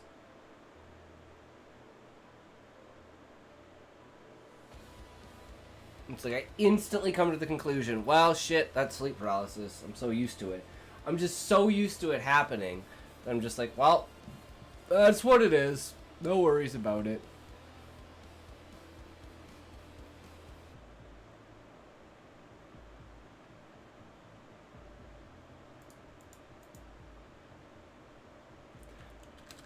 Being crushed under gravity's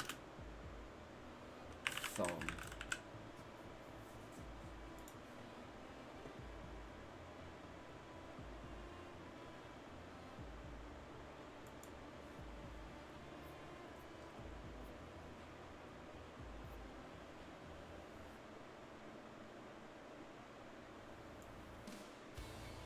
Yeah, no, I think it just needs to be...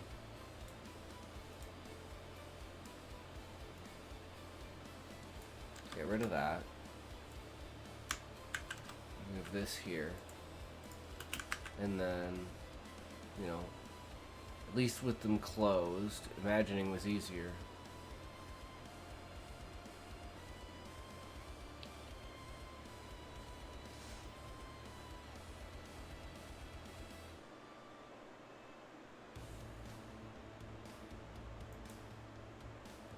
I might as well enjoy the ride.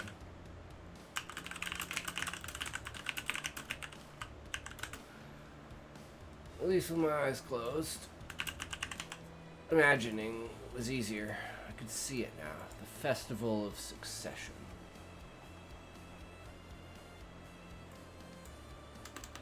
And then from here, we can get rid of all of this.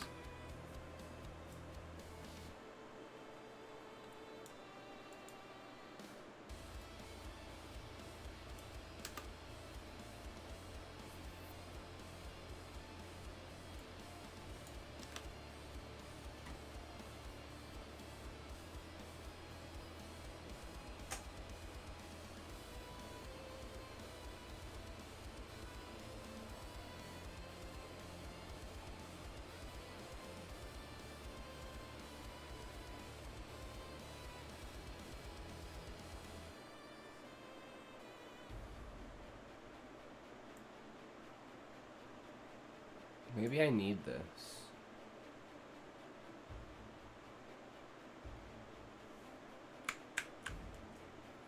And then...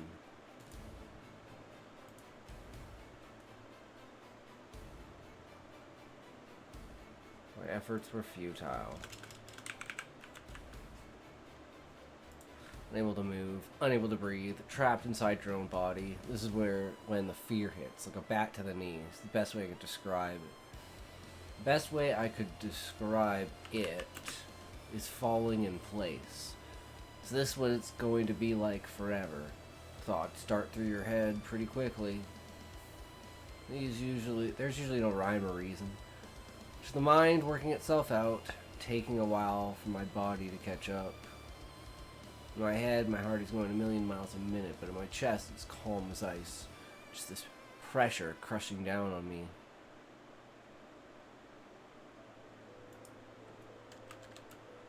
I might as well enjoy the ride. At least with my eyes closed, imagining was easier. I could see it now. The Festival of Succession.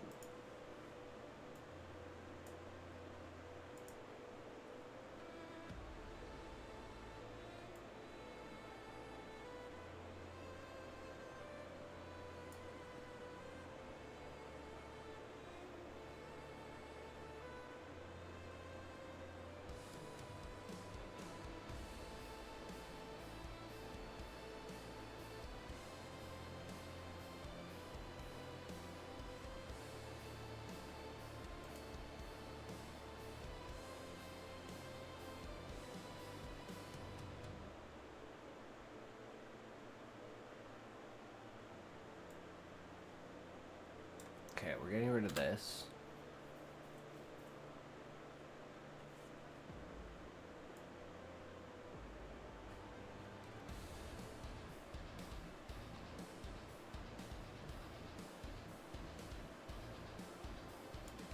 I don't know about that.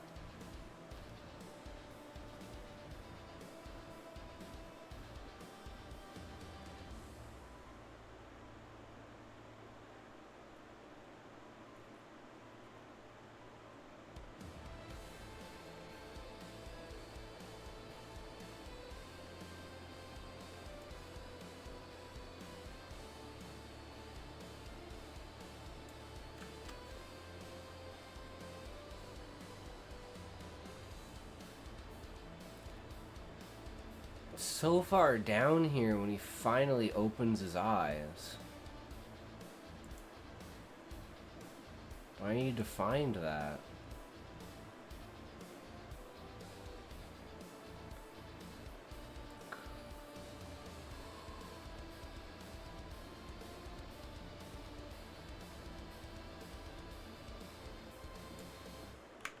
Okay, we're taking this.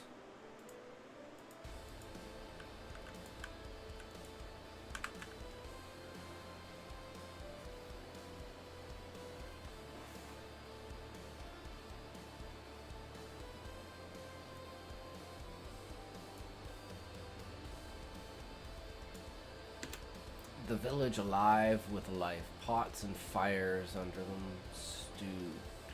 Pots with fires under them stewed. Some villagers throwing spice, others stirring. They all turned towards the pot that I sat in.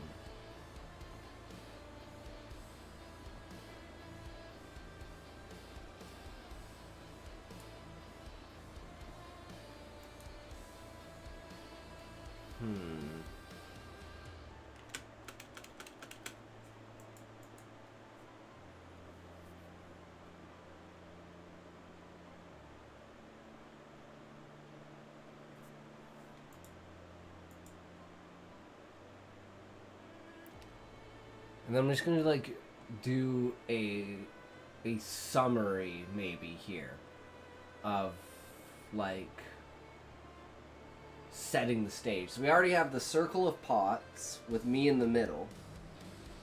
So we need like, and we got like the peacock feather dresses kind of idea.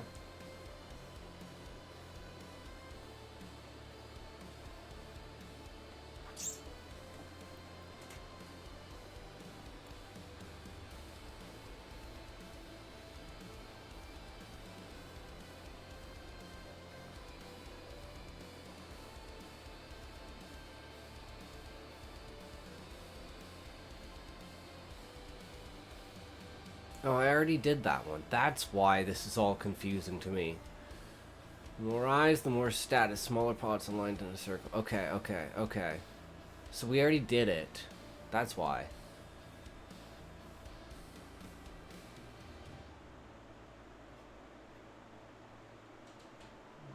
Scars fall in place. Thoughts dart in your head pretty quickly. Right a reason. Just working himself out. Wanting to catch up. My head is going a million miles a minute.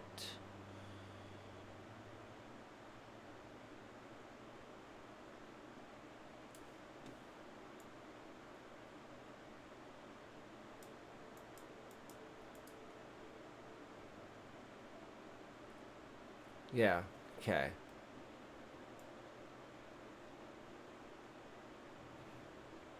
The figure chart is falling in place.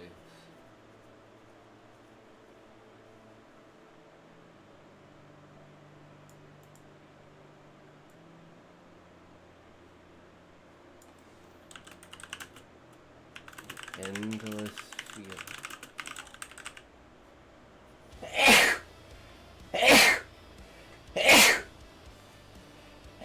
Like falling endlessly.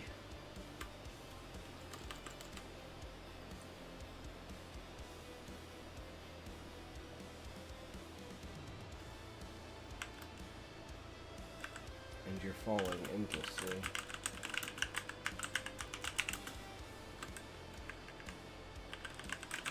Reaching out to the ground and no one is resistant.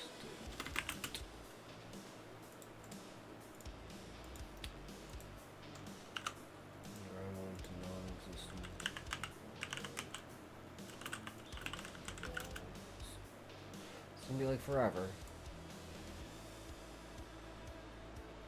Feels that way.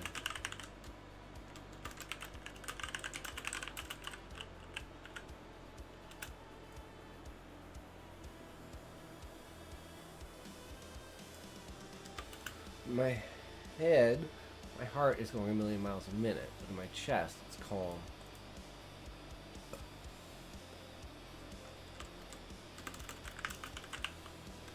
It's steady.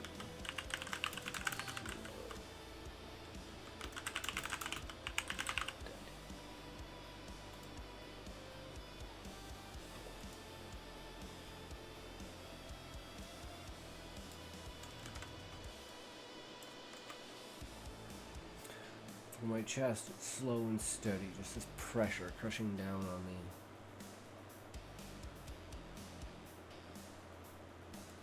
Crushing, crushing.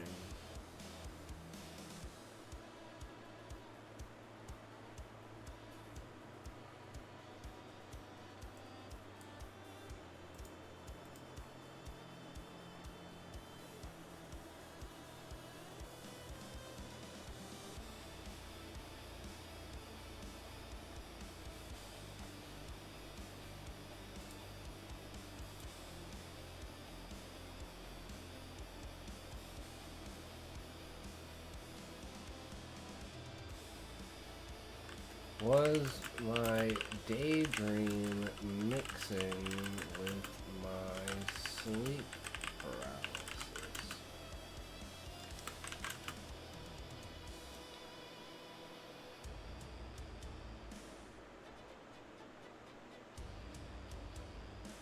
Normally all there is an empty void.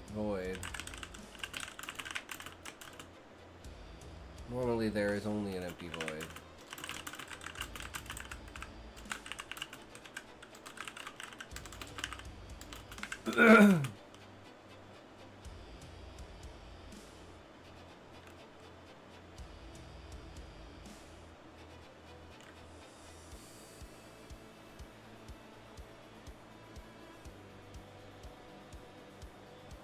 Smells and sounds were coming to me.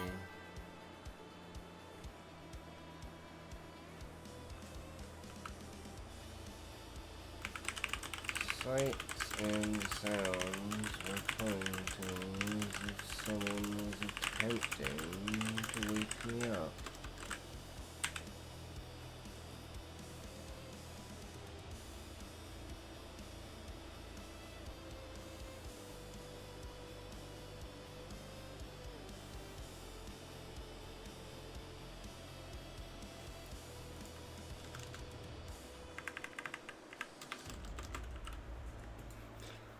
Chest pressure, sights and sounds were coming to me as if someone was attempting to wake me up.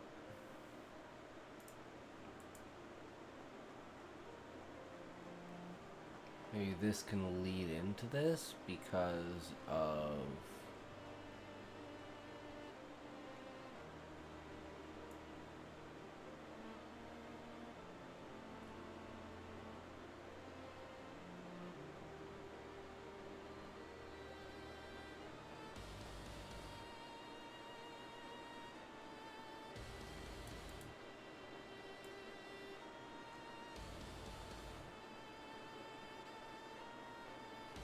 Okay, I think, yeah, we just keep this.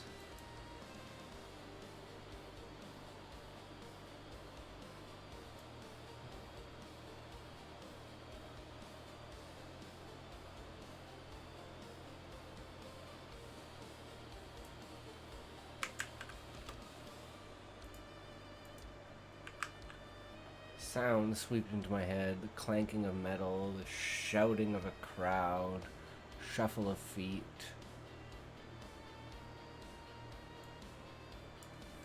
Just sounds. Sounds were coming to me as if someone was attempting to wake me.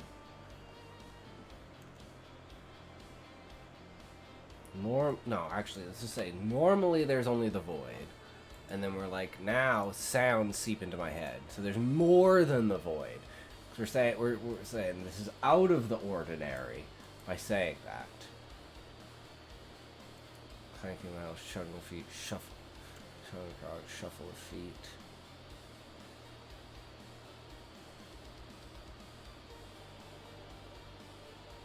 I crossed the realm into lucid dreaming.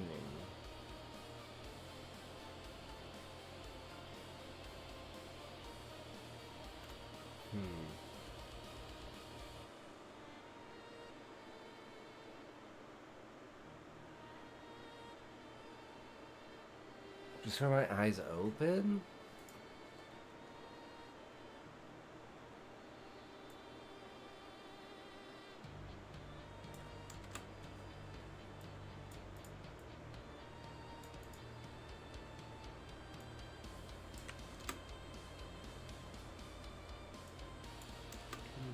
This is where it all ends, though. I've been here before. It never lasts long. Once your mind picks up on it, everything falls apart. Walls of the world. Oh, okay. Okay, I think this is where we can go. See me into my bones. Body and mind, something is wrong.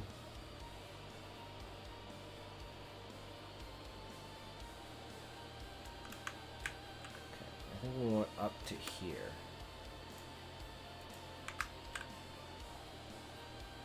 This is where it all ends, though. I've been here before. It never lasts long. Once your mind picks up on it, everything falls apart.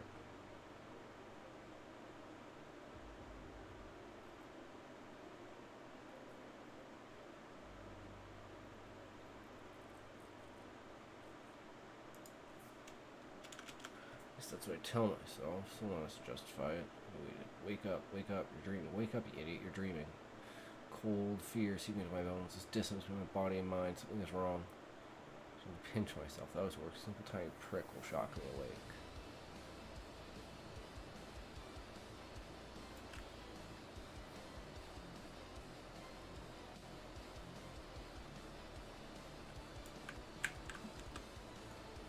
Okay, and this should be here. Village alive with life. Pots with fires under them stewed. Some villagers throwing in spice, others stirring.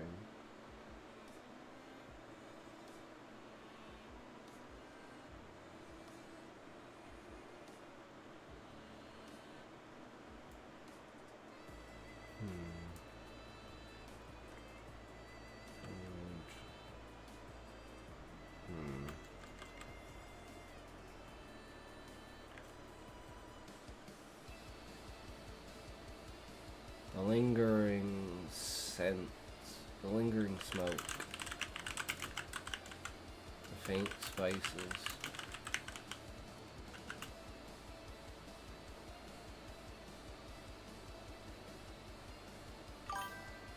Sink! Okay, Smokey, sink toke, motherfucker. You wanna play some PoE, brother? I'm down to play some PoE in a bit here, bro. Are you still gonna be on?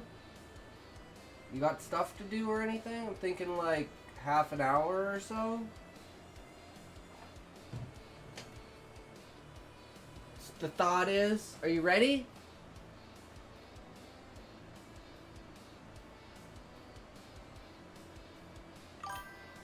Three, two, one. Go.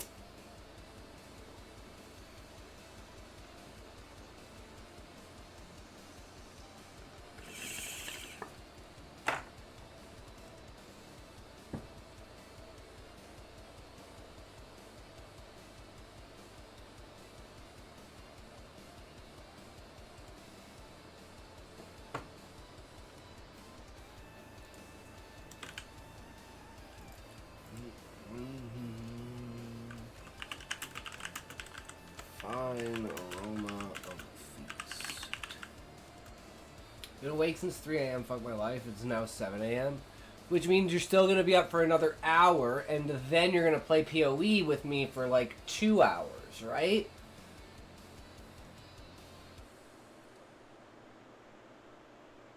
Fuck. I thought I had you. Why not? I would. Dude, Smokey, if I was you, you know I would. 100%.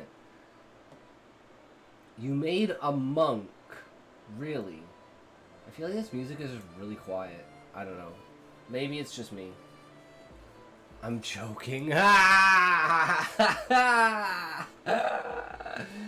You're probably not. You probably did make a monk, and then you got embarrassed and you stopped playing it. Funny, right? Yeah, a monk. Like anyone would play that.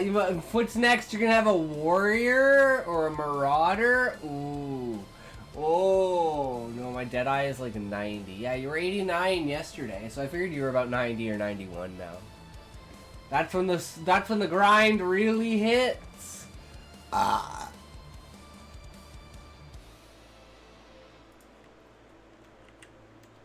This is where it all ends, though. Been here before. Never lasts long. Once your mind picks up on it, everything falls apart. World crumbles, welcoming that familiar finger. Where it all ends, so. Been here before, never lasts long. As your mind picks up on it, everything falls apart. The walls of the world crumble, welcoming that familiar feeling, wet and cold and wet. Soft smell of aged paper, waking up with drool on my beard and my notebook scarred with watermarks, the badge of honor of a true writer. At least that's what I tell myself. Someone else to justify it. I waited. Wake up, you're dreaming. Wake up, you idiot, you're dreaming. Cold fear seeping into my bones. It's dissonance between my body and my mind. Something is wrong. I need to pinch myself. That always works. Simple tiny pinch. I bought that AFK shop. Sold a weapon for 8 div yesterday. What do you mean you bought that AFK shop?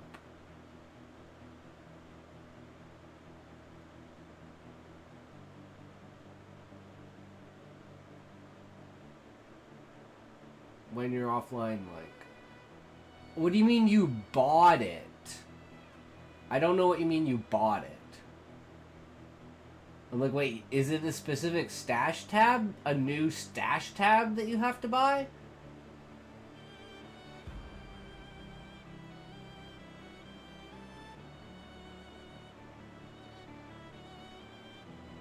I'm like, fuck that.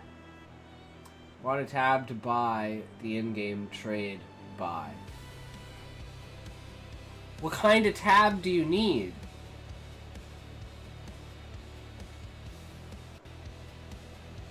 They wouldn't force you to buy a whole new tab, right? They'd at least give you one for free?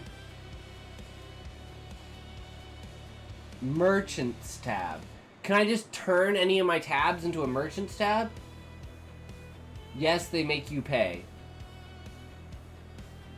Really? That's some bullshit. That's some fat ass bullshit. They should give you one for free, even if it's a small one. Even if it's only like a, you can only fit 1 or 2 items in it. Like it's a 2x8. You know, or like 2x4. Sorry, or yeah, the tallest weapons are 4.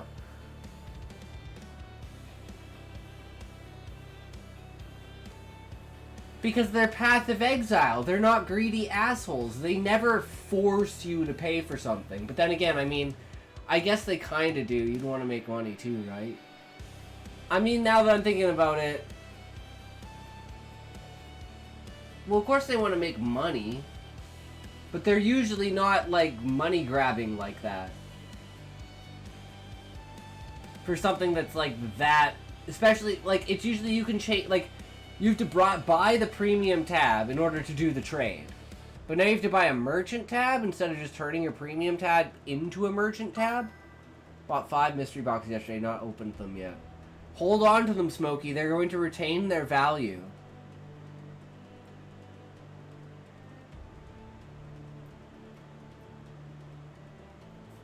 Okay, so this pinching myself, I need to...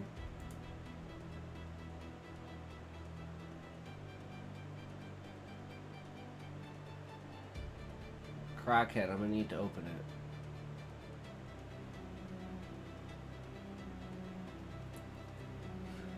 I try to fling myself. Gun noise and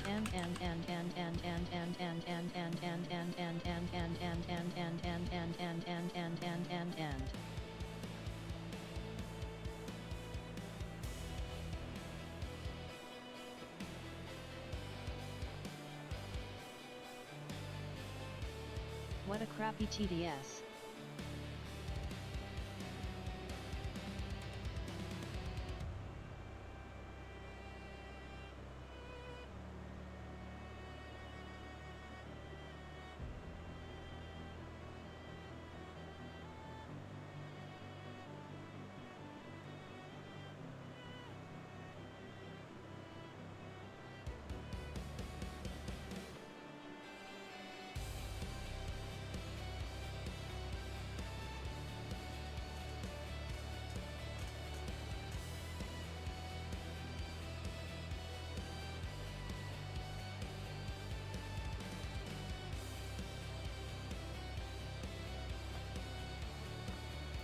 Oh, fuck you, Smokey. I can rap faster. I forgot what I was writing. Fuck, I woke up Smokey. at 3 a.m. with toothache and the dogs woke up, so I've been here ever since. Oh, you have a toothache? You should brush your teeth more, Smokey. Stop eating so much food, British man. So much, sugary food. No, I'm just being European racist. Man, good old school, white school racist. The throwback.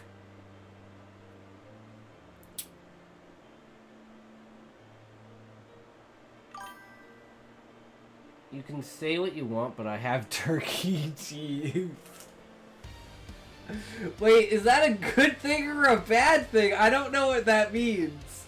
Is turkey as in like the country turkey? Or turkey as in the animal that has no teeth?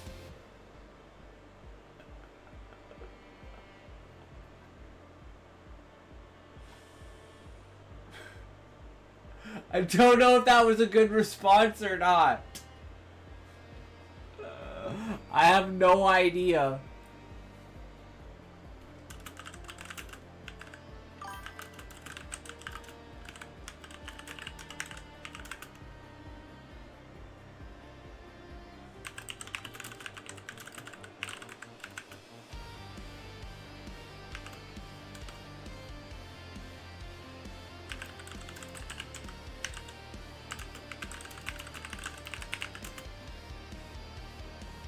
Go to Turkey to get nice teeth. Yeah, I have crowns. Oh, I thought you went to Turkey to get good hair. I didn't know teeth was also a thing.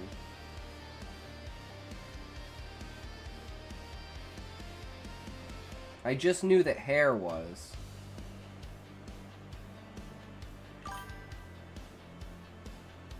That'll be next. Fair enough. If you had the option to do your hair or your teeth, I'd probably do my teeth because teeth probably make it easier to eat, and I love to eat. So food win. Yes, please.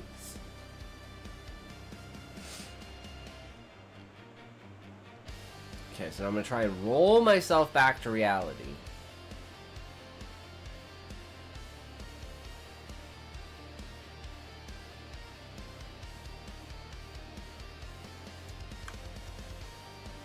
Also have a vagina. That's good to know, Smokey.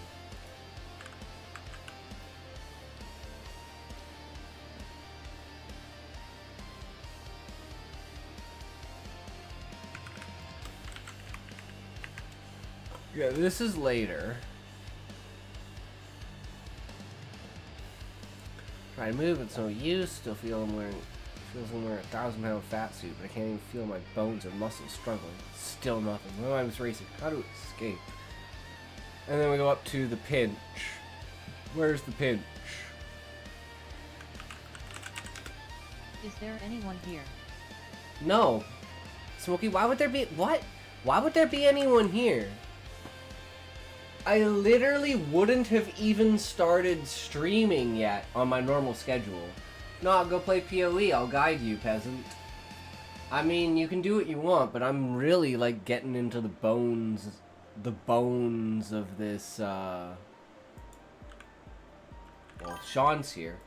Queen's here. No, I'm just making a joke about the fact that who the hell would want to watch my content.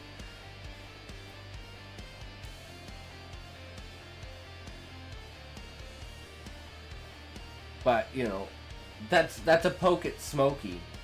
Because I'm like, well, why are you here, Smokey? Is there anyone here? No. Shut up.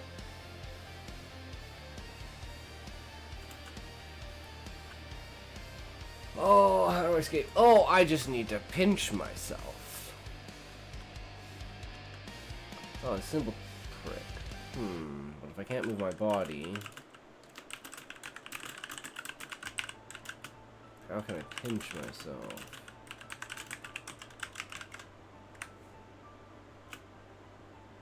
This is getting frustrating.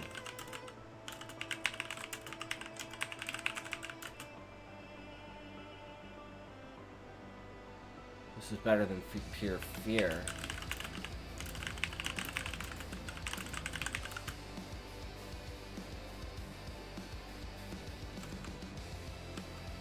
This is better than, not hopelessness. Helplessness. It's better than helplessness. Can I go then come back? I'm here for the great stories. I'm a ghost. I'm not actually here.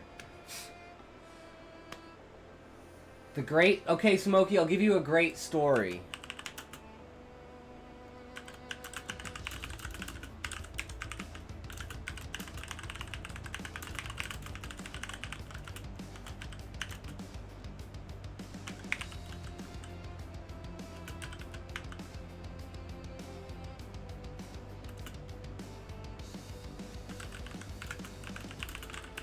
This one's really advanced. Smokey, this one's like the most advanced story you'll ever write. He left in a fluff. He returned with flowers. She still had love. But for another. Finn.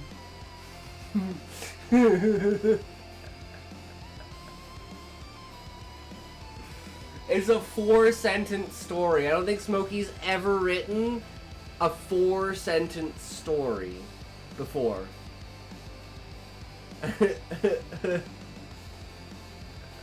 Creative. Creative Isekai should have a short title, but this will have to do it. If that isn't an epic title, I don't know what is.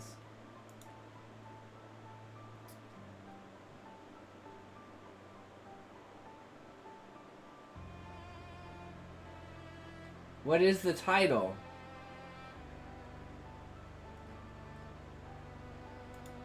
I'm confused, Sean. What's the title? Treehouse Isekai? Is that what you're talking about?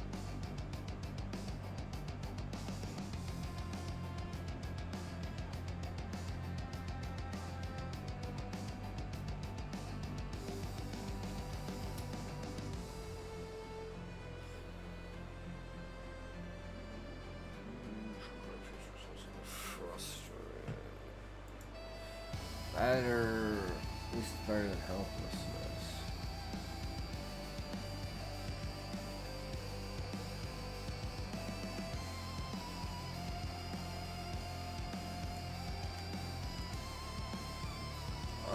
What other technique should I use? That was the title. A creative isekai should have a short title, but this will have to do. Oh, that's the title. 1188, 1288, 1388, 1488, 1588, 1688, 1788, 1888, 1988, 2088, 2188, 2288, 2388. Smokey, shut the fuck up. Your 1488 bullshit. I know what you're doing. Stop! Stop! Do you want to wind up showing my country counting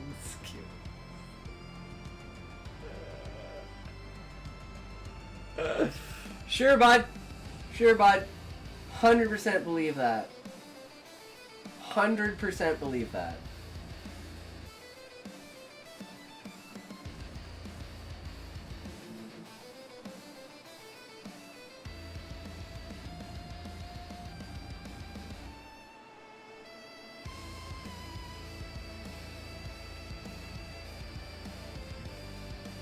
maybe scream myself out of bed?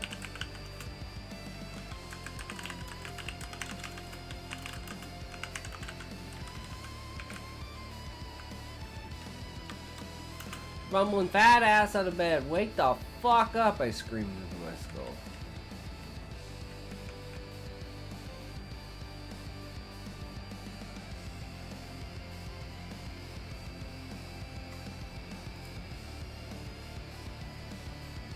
And then it's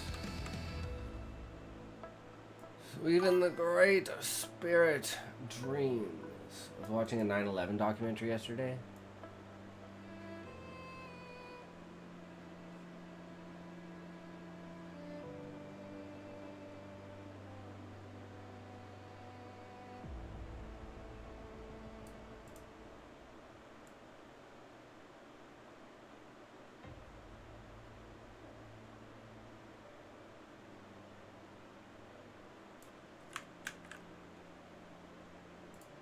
Okay.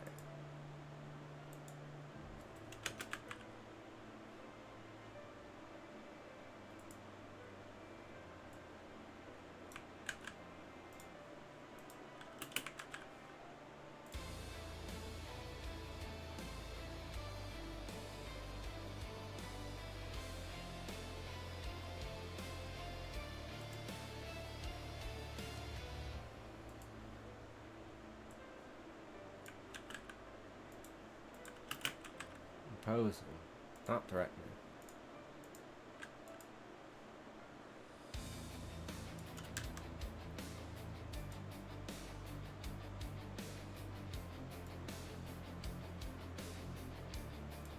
Okay, so we're gonna have to put more here before we do this, right?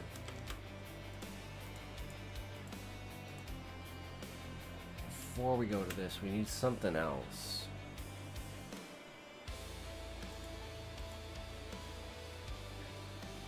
So now you can tell that it's like, it's not me. I screamed into my skull, and then a voice from the abyss.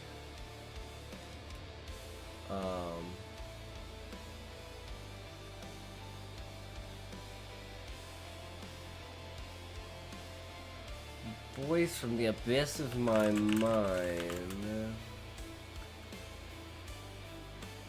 No.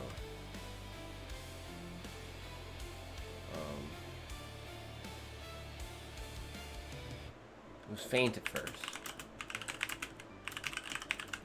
Not quite a whisper. Not quite the wind.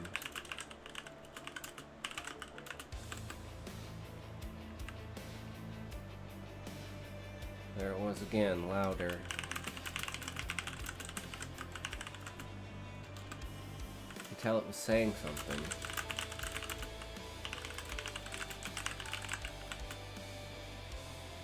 This voice from the abyss.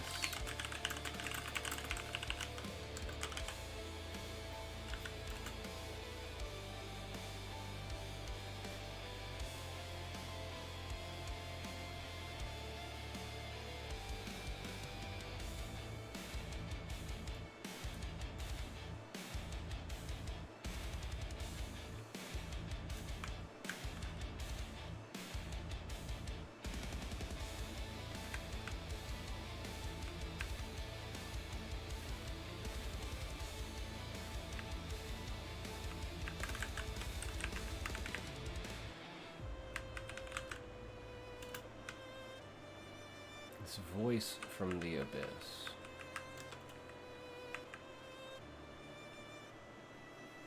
Then it thundered.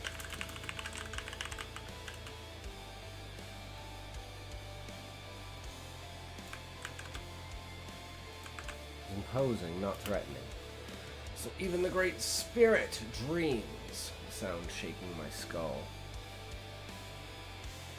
I don't know if this should go before or after. Then it thundered. So even the great spirit dreams. It was imposing, not threatening. Sound shaking my skull.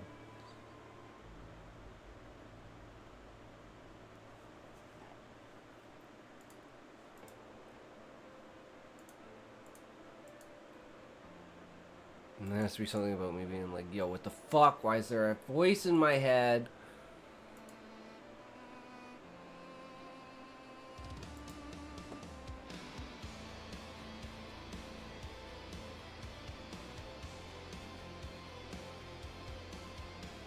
Someone's gonna be like, well, who is this voice?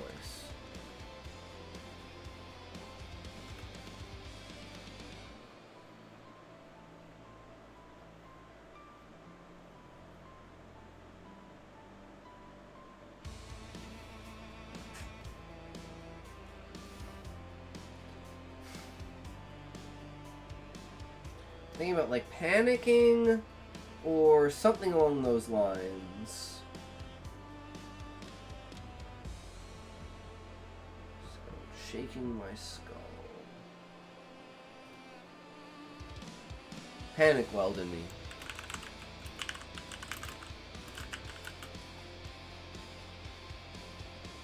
Never had there been such a clear voice in my head.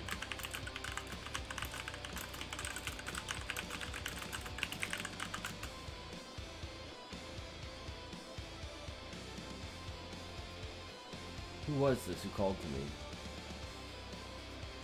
Who was it that called to me? A reflection of myself.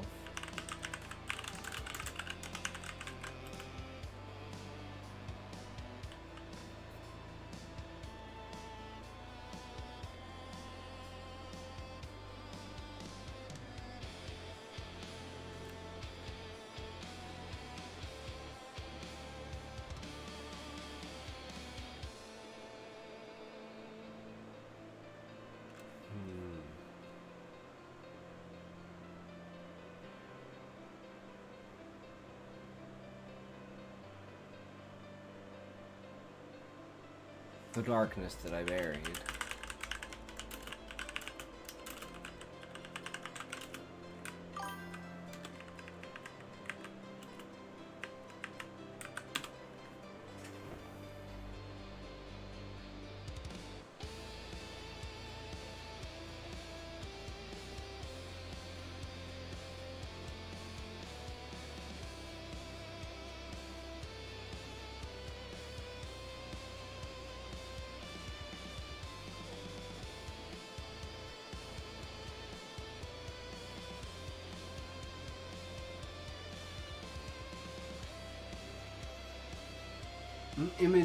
An image of me I wish didn't exist.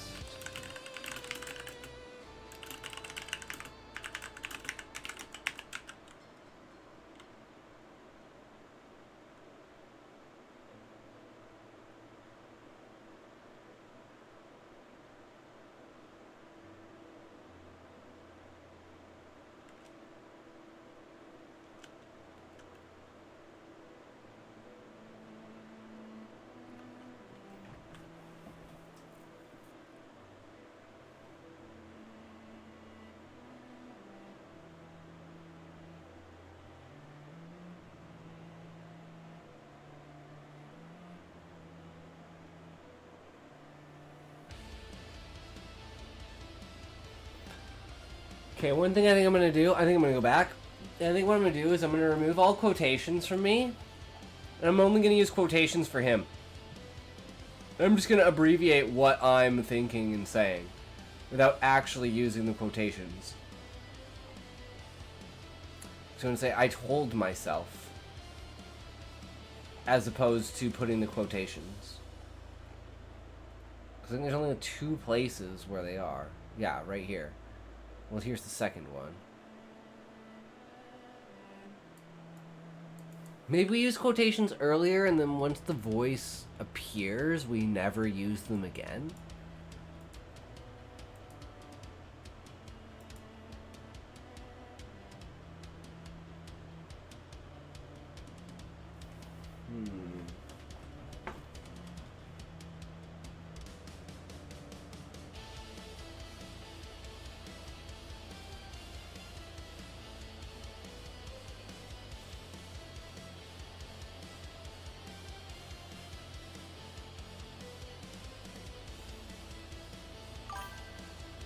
It's evil boss pose again. Wahahaha. True, Queen. This is like my natural state when I'm like trying to concentrate and focus on developing an idea.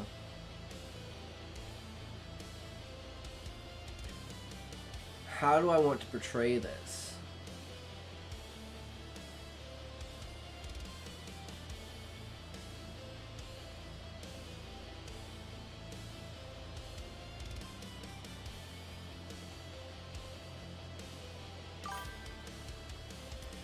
Makes senses. You're kind of playing God.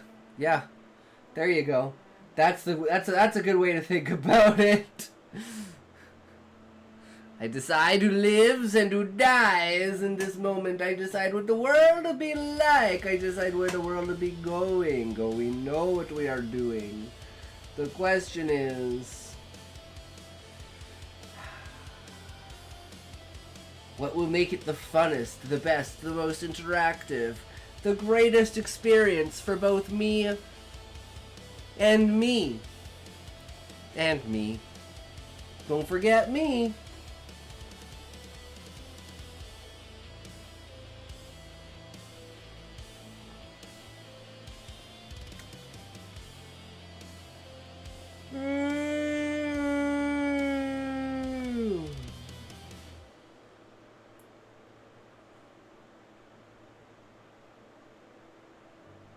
I think the next part is like the grappling with who I am. But again, like I said, I feel like this shouldn't be a 4,000 word fucking story, but it's still winding up being like that. I'm like, whoa, do I really have to spend this, like, I swear I'm not spending enough time to set stuff up, yet I'm spending too much time setting stuff up. All ginger die at 3 p.m. Tuesday. I mean, what? They get gomaged, Queen. They all get gomaged. The gomage you away.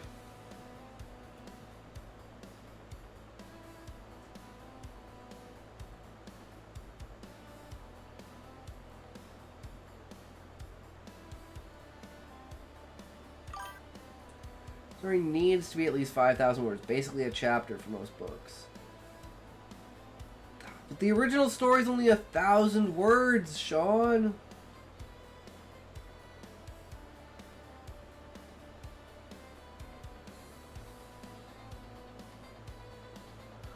I feel like all I'm doing is adding to it.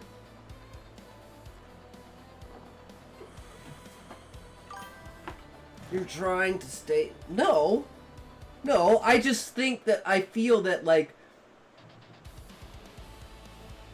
I'm spending too much time trying to set things up that don't matter.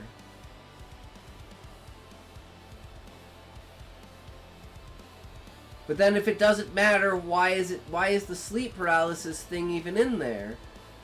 Well, the sleep paralysis thing is in there because it's just the first thing that his mind goes to. So, oh, this is sleep paralysis. Oh, wait, no, it's not sleep paralysis. Oh, wait, yeah, no, this is a lucid dream. Oh, shit, oh, I have no control. How do you gain control in a lucid dream? Well, shit. Well, this is the car lock. Well, fuck, I guess that's it. I'm gonna go eat myself. Fuck it. It's like, I can really say that in 4,000 fucking words? Jesus Christ.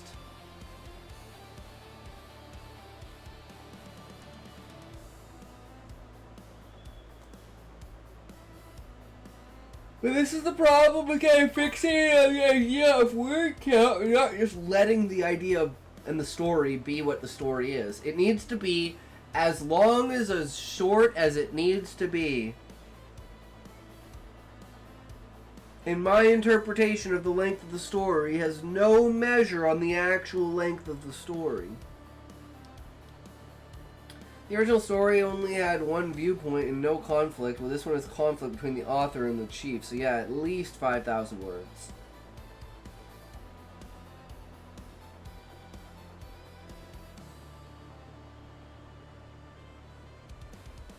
I mean, we'll see, Sean. I'm hoping I can make it under 3,000. Like, between 2,800 and 3,000 would be, like, prime, I think. Because it's not too long.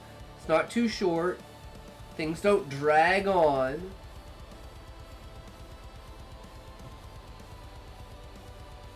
But I think so far, like, we have definitely, like, completely improved the entire first bit of it.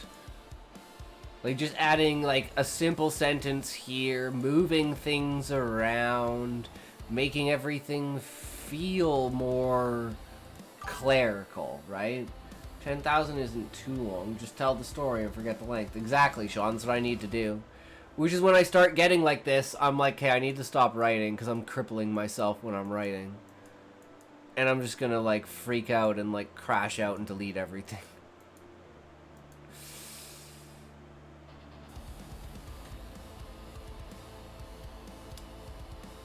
Crazy, like, clarifying my sentences after them.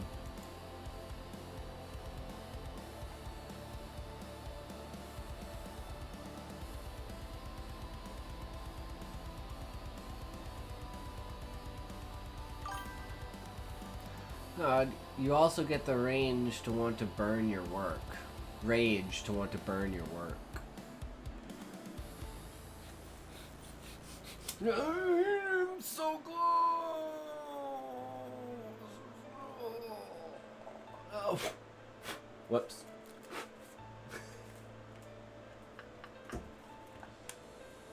Okay, I didn't think it was that close.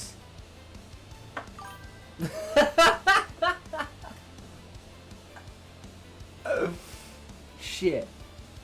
I mean, now I need to smoke a bowl to get rid of the burned paper and fucking burning paper smell. I'm jealous. It was like the flame was like this far away from it. It's still fucking lit it. It's a powerful flame. It's probably because it's almost a new lighter. I'm used to having like a 3/4 to fully quarterly dead fucking lighter.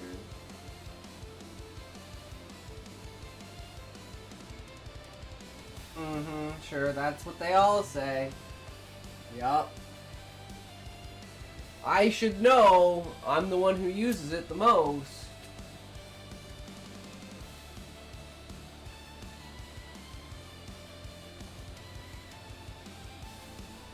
So when you have one of those funny clips where it's like you light something on fire and then you're like, oh shit, and you go to grab like a bucket of water and then for some reason you dump the bucket of water on your computer instead of the fire. And then you're like, ah, fuck! And then it's like props up a prompt and it's like, don't you hate it when you just click the wrong button in a video game?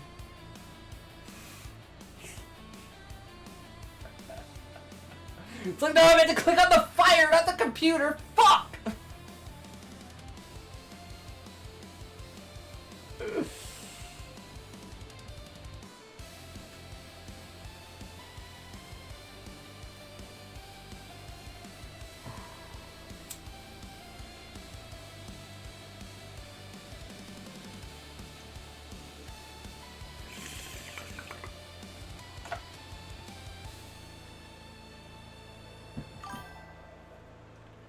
Haven't seen those videos? There's some pretty funny ones out there. I used to make my own TikTok videos, but then I got banned.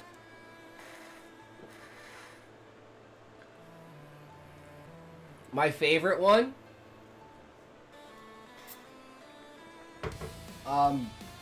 Probably for my second favorite one. So my second favorite one was called When You Don't Clean Up Your Room in a Work Call, and it had my dildo sitting in the background.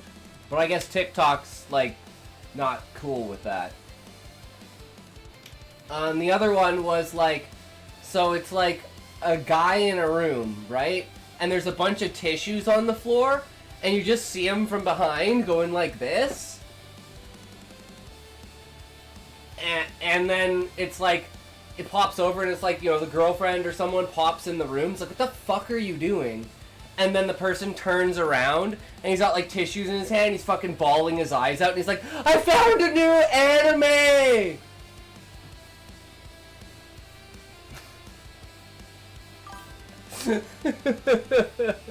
I had some pretty good ones on there, but I got banned. I was like, fuck. This is bullshit. Some fat bullshit.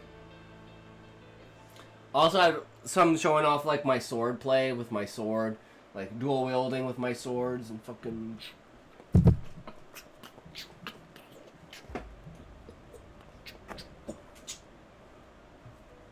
good shit. Now all it is writing stuff my stream, and yeah, just make a new account like everyone else does. Well, I mean, yeah, but this was like 2016, 2018-ish. Like when I was doing that, I was just like, fuck it, I'm way too lazy. I don't care enough. I was just doing it for fun. It was just way too much work. It's like when I started my first YouTube channel in like 2016, and I was gonna do political commentary on things like how backwards the society is and stuff like that. It was gonna call It Talks Taco Time, and it was me talking to myself. And the first one was like reverse contracts, which is about instead of the contract coming and being dictated by the company, the contract is like dictated by the person, and all like law is essentially written to the point where it can't be misinterpreted. So it's written in such basic, easy to understand language that you literally don't need lawyers or anything like that, because if you can't understand the law, then the law is not written properly.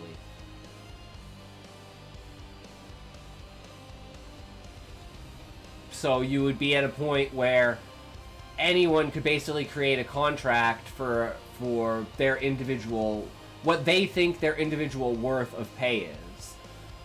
You know? And you get people that are being overpaid and people that are being underpaid, just like it is now, except it's all on your own personal worth. If you think you're worth more, ask for more money.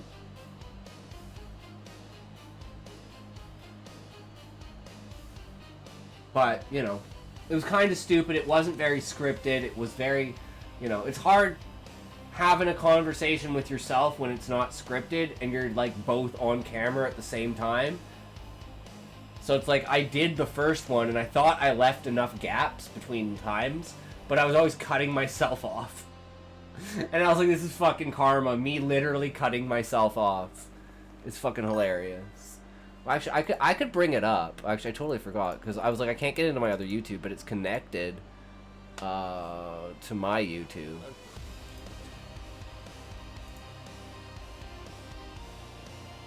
Well, the first one's about language.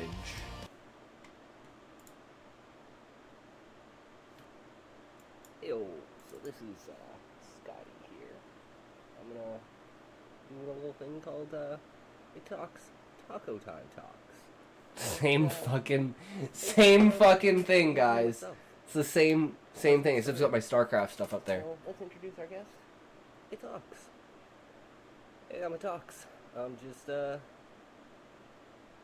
you. Yeah. So what's the first thing today? Well, first thing I wanted to talk about is just basic human things. You know, like for instance, differences in languages. Not just differences in different languages. Lighting is horrible for the side ones, though. The same language. Because I'm using two cameras at the same time. I'm going to refer to something that a lot of people probably don't know. And then I wanted to use like a different hat for each person, change the backgrounds and stuff. So I had a lot of stuff planned for it. It's a very interesting thing. This was the basic idea for it. I was just very lazy with it. Certain games, not just certain games, certain genres of games. So for instance, you have your FPSs. You have standard language when it comes to FPSs, you know? And you look at RTSs. You got a specific language when it comes to RTSs. Some of the languages are crossover, natural, because it's gamer language, right? But each game essentially has an interlocked, interdeveloped language. Let's see. You'll have your drones for Zerg. You'll have your SC. And I just go off on tangents, so it's basically just me tangenting because I don't have a fucking script. But I was like, What really got me was because I was doing the AMVs, and I got 16k views on my AMV within, like, 2 weeks, but then it got blocked and banned, and I was like, well, that's why there's no good AMVs, and I was like, you know what, I'm bored, I'm done with this, I'm done, fuck it, I'm out. And I just stopped. I couldn't imagine if I'd just literally just been like, well, they're my first videos, I don't care, and then just had the mentality to keep going. And then literally have had my channel since, like, 2016, you know? That would have been pretty cool, but, you know, I'm a lazy piece of shit procrastinator. But yet now I'll have my channel since 2014. So in 2040, my channel will be fucking 16 years old. Fuck yeah. So you just gotta think to the future. That's what it's all about. But I think I might be done with editing right now. My brain's really fried. I just want to see how many words we've gone through. Yeah, we've gone through about the same amount of words. So, that's good. We deleted some, we added some, but around the same. 900 words off. So it went from 4,000 to 3,000, and we're at 900 here. It's just the longer you do it, the better you get at it. At least if you're trying to improve. So I couldn't imagine where something like that would go now with like how hard political commentary and everything goes, you know? But I just wasn't into politics back then. It was more like discussions about things that I didn't even think were political. Like language. Apparently language is political, guys. Smokey, are you ready to play, bro? Cause I'm ready to fucking get this shit on the road.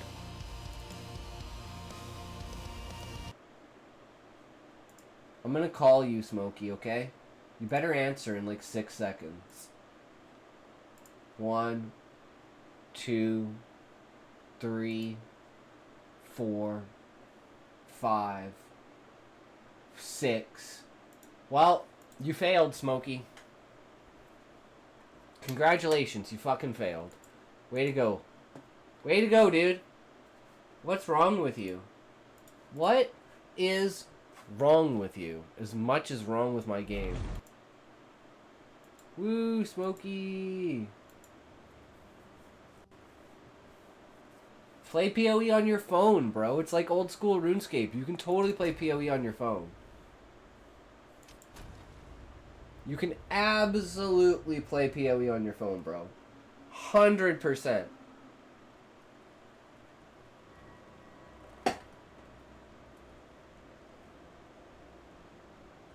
I give up with talking.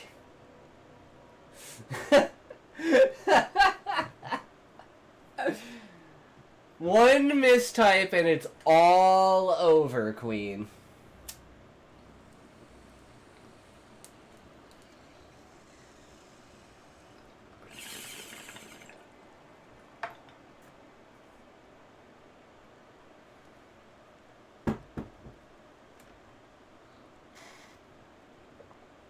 Smokey, you liked it at the time. Shut up. You can't take back your like because you liked it at the time just because you were horny then. You're not now. That's some bullshit. That's some bullshit, brother. Didn't even say bye to me. Was rude. No, I didn't. I just left the call and said that I wasn't gonna say goodbye to him. I said, Smokey, I'm not saying goodbye to you. And then I left. It was actually quite wonderful. I thoroughly enjoyed it. It was like uplifting, you know? To be able to just poof and bye-bye.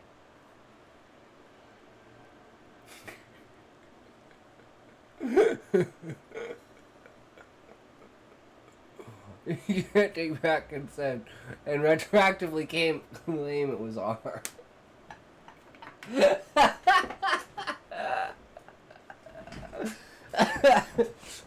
Queen, go on Discord and roast a talk, please.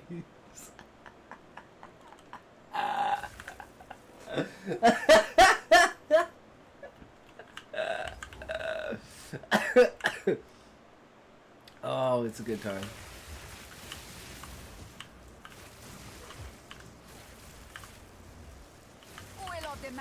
Do your own dirty work, Smokey. I can't be asked.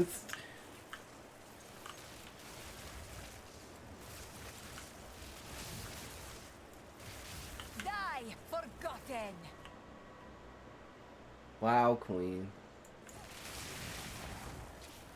Smokey, now you know how we feel. Thought you had my back.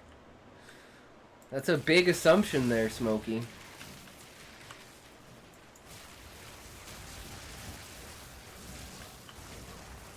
Hey, this is an ice map! We finally get an ice map! Oh my god.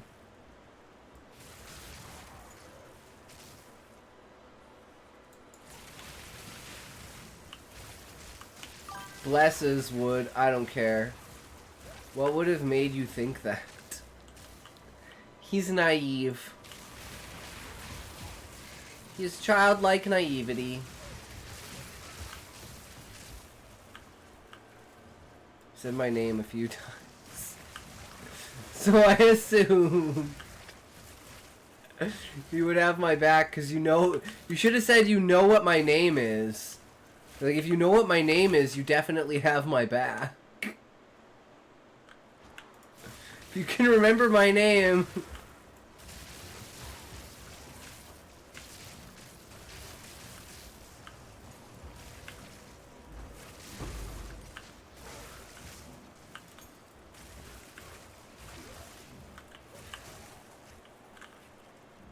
Nothing to say to that. Yeah, I'm glad I just don't remember people's names. They can't blame that shit on me. I don't remember your name.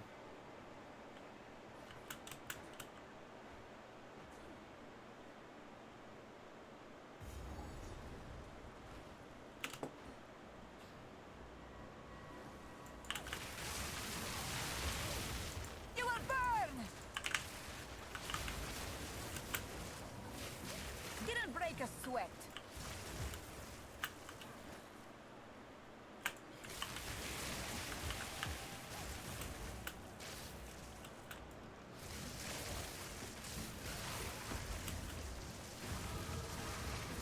They rise from the waters. The frozen waters?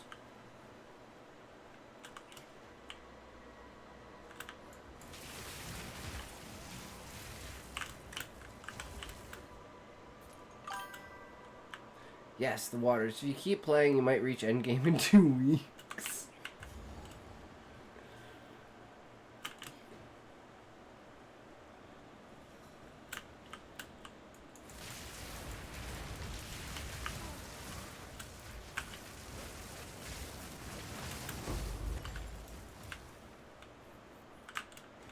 Really, Smokey? Playing an... It'll take me 14 hours to get to endgame?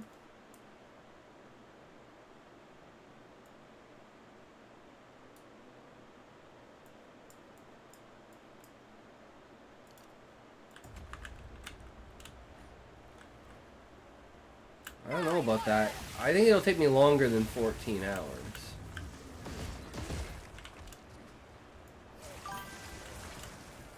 You ain't even done any of your ascendancy. I find it humorous. Oh yeah, that's right. I forgot about my ascendancies. When can I do my third ascendancy? Like, what level is my third ascendancy? You're a nerd, Smokey. True, Queen. I agree. He's too fixated on his game. Not enough on his writing. Smokey, you need to come up with better stories, man. Move into the five word full paragraph story. And then you can start writing children's stories. You're like, Jeff had a ball. Jeff lost the ball. Jeff found the ball. Jeff was happy. Desert fire. Calling me a nerd, yo? True, Smokey. Nerd it up. Nerdling. Nerdling.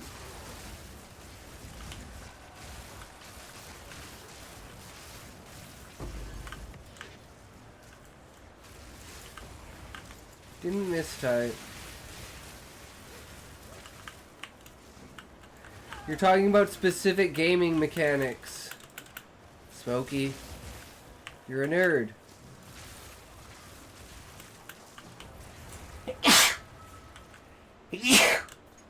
Oh, God.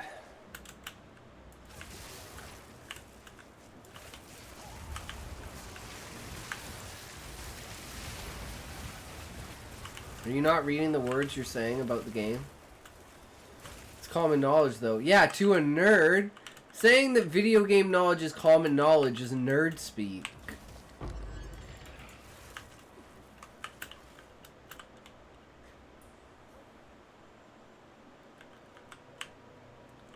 You speak nerd, you speak nerd, you speak nerd, you're nerd, nerd, nerd, nerd. Smokey is a nerd, we love Smokey, 'cause Smokey is a nerd. Your wings will break against my will.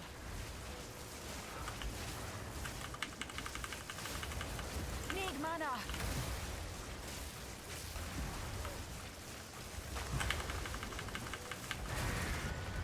Fall with the snow, feather thing.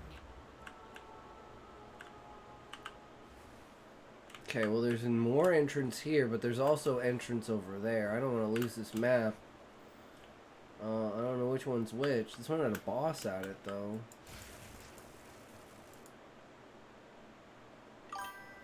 Toke? Yes, Toke. Okay, so let me get the waypoint. Cold to rival the winter of the Wait. world. Okay, it's just being weird. I'll go back here. Toke, let's go. Get him ready. Smokey, you better get your shit ready, man. You better have your shit ready. That's why you should have like 12 joints rolled whenever you pop in here, bro. So you can just pick up a joint and just be like, let's go. 3, 2, 1. Go.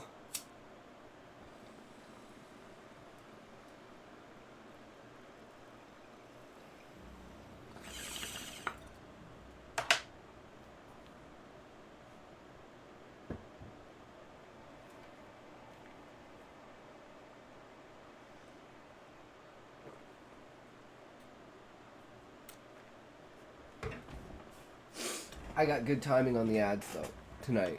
Hell yeah. The ad queen.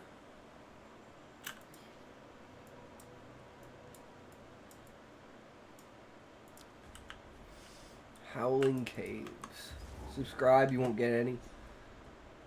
She is subscribed, bro. Or wait. No, wait. She doesn't get ads, but she is turbo. That's it. She is turbo. She doesn't need to be subscribed. I'm like, she's not subscribed, but she... Wait, what's going on? I'm retarded. No, she is turbo. She's my only viewer with turbo. And I get the most amount of ads from her alone. So everyone else should get turbo. So y'all can give me like $1 a day. You're 1 cent an hour. Turbo's like 3 cents an hour. It's insane.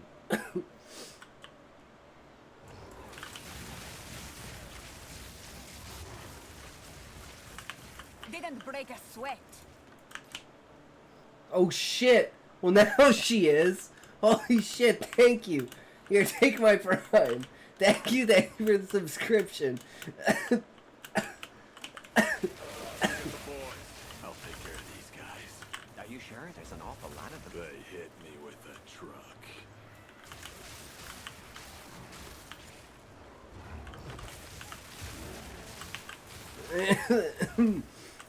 Super appreciated, Queen. Help grow the channel. Why does my Twitch force so many? It's only 3 minutes an hour. They only force 3 minutes of ads an hour. If you don't want pre-rolls, that is. If you want pre-rolls, then you can put 0 ads, and you'll only get ads when you join the stream. No, it's literally every half an hour. It may seem so frequent, but it's because I've been live for 6 hours. That's 12 bouts of ads. That's a lot of fucking ads. Ooh. Well, there's an ultimatum, so, you know. Is that high enough level? Is 56 high enough to do my third trial? What's this? Another player thing.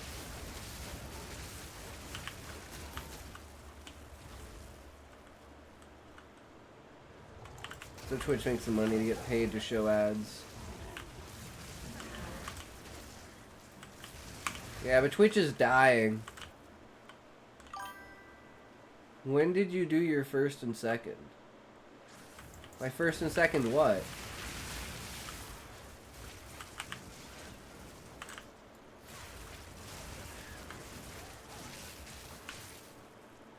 With you, Smokey! I did both of them with you. What?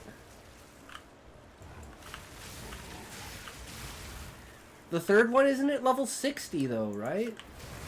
How high are you, Smokey?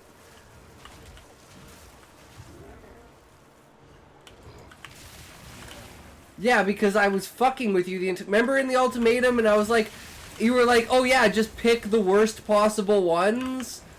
And I was gonna be like, well, let's get the one that gives you shows how distracting and annoying you are.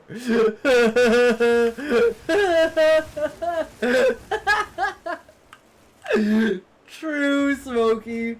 Fucking true, bro. That's what it's all about. Oh my god. Today you die, overgrown monkey. Need mana.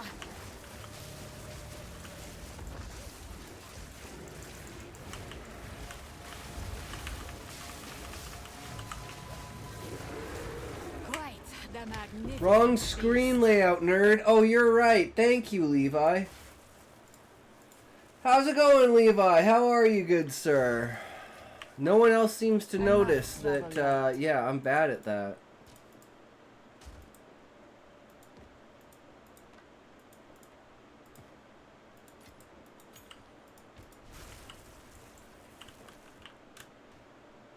Oh, I probably forgot to change my category, too. Didn't I?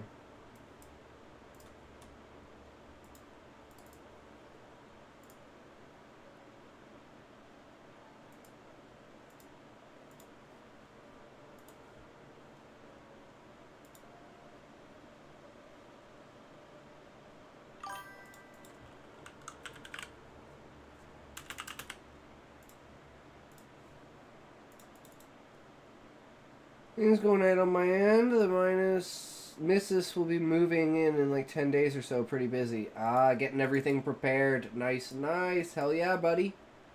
That's what it's all about. Why does it say I'm on the chess category? Wait, did Muffin come in and change me to the chess? Or did Smokey do that? Why am I in chess? What? Okay. That's a new one. The hell if I know.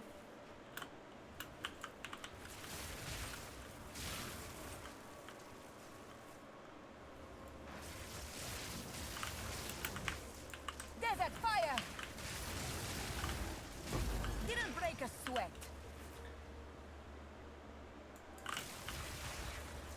Scaled monstrosity. Put you in the dirt. I'll put the dirt on you, bitch. In, on, around, up, and in it.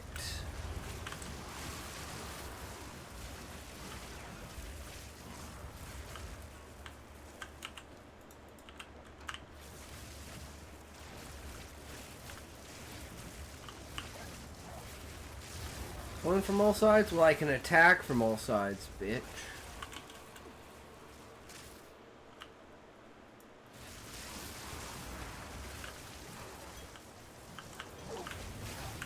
Oh, fuck! What killed me?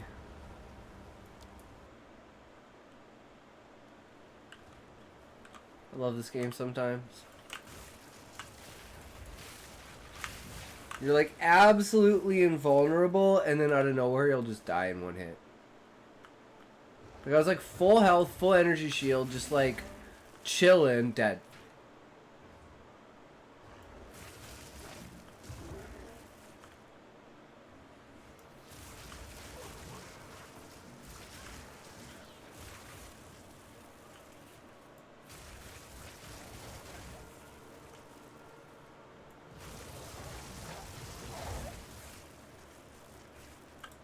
Devotion, my lifetime of service. Has it really come to this? We got our way to this remote mountain like cowardly dogs, hiding our Well, treasure Tip, throw your from wand our on the own floor and leave ruler. it there. To merely think such a project would mean Not death, falling for that again. since it implies we doubt her leadership. I hesitate to imagine what she will do to us. My children. If she finds out we actually built it, there is only one way to ensure my children live on. I must send them into the vault without me.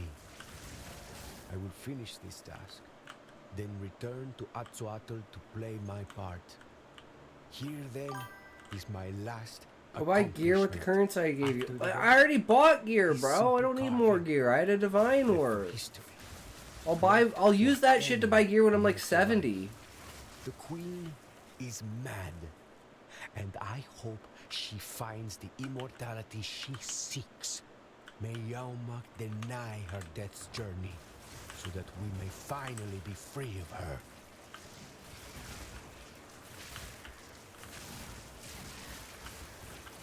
Is he talking bad about Atzoatl? Oh god, she's gonna find you and fucking sacrifice you, bro. Don't talk shit about Atzoatl.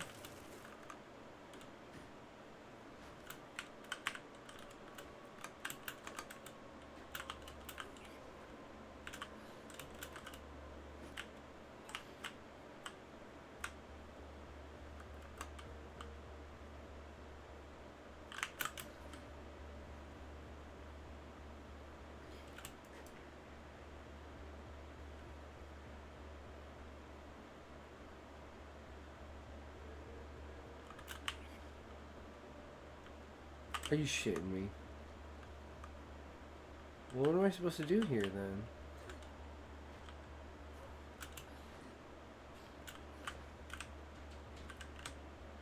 Oh, did I already do it? Did I just kill the boss?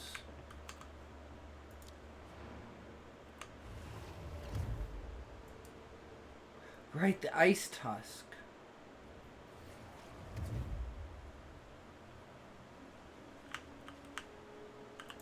How can I advise you? Move swiftly. Well, look at you then. Quite the hunter. Oh, these will fit in nicely with my trophy collection. I thank you. Perhaps we can work together again sometime. Nice.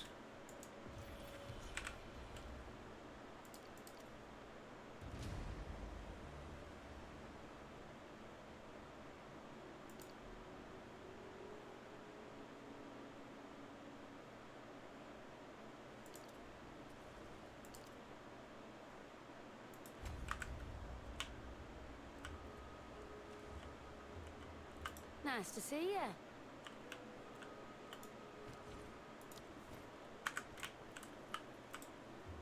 Nice to see you.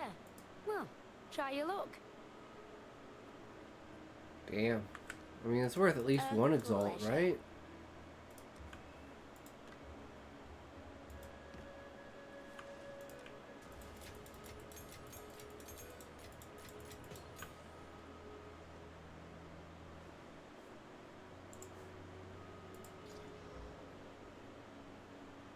Charges per second.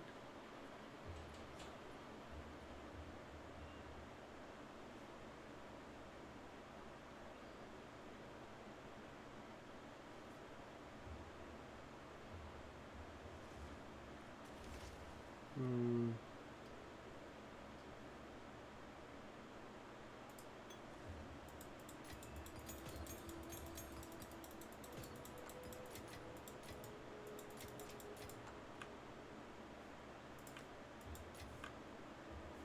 A 50 ultimatum and a 50 Jindahar.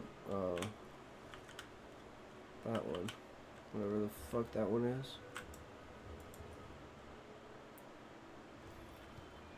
Okay, we're here. So we got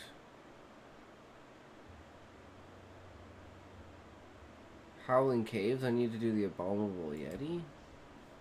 Is this the new spot though? No, it must be like right up there. Filth of the tide. The one place that I didn't fucking look.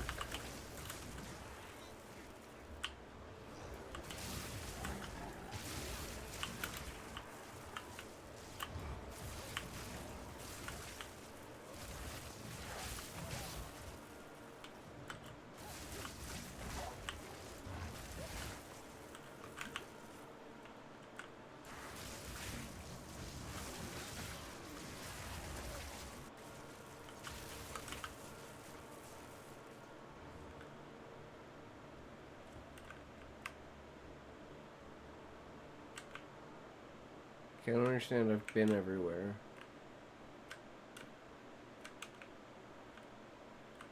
So how am I supposed to kill the indomitable Yeti?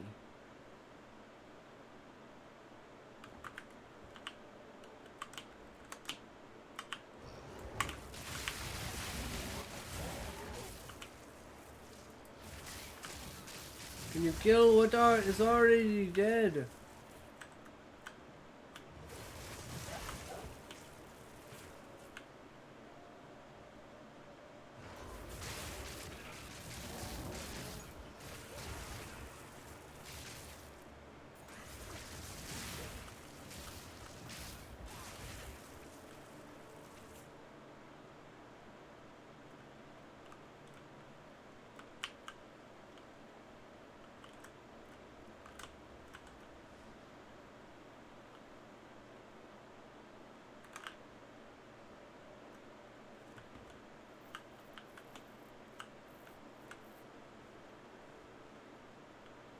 Yeti in here? No, it was just this thing.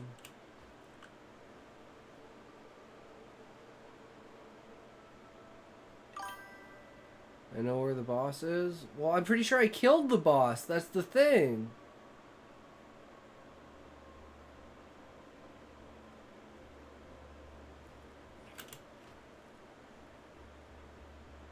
Isn't that the boss?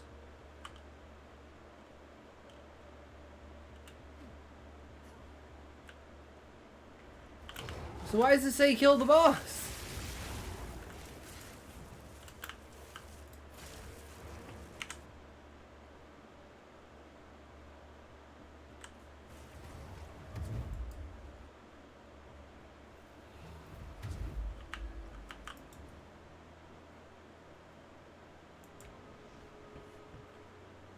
This is bugged.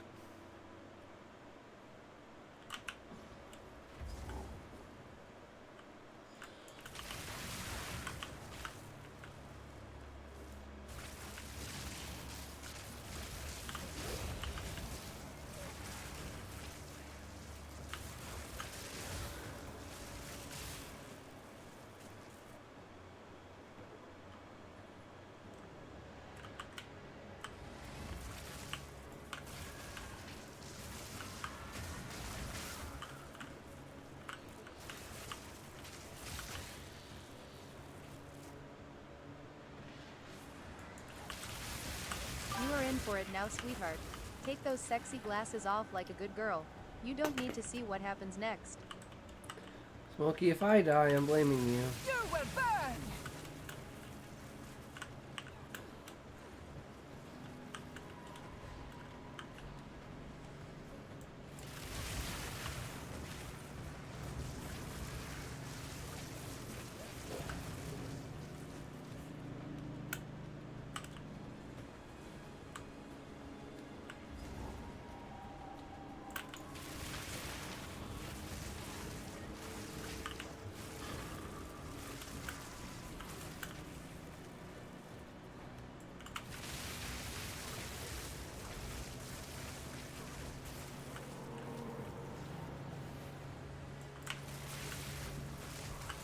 Take you.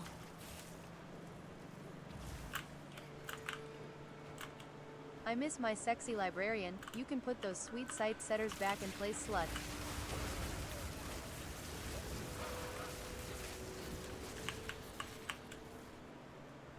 You happy now, Smokey?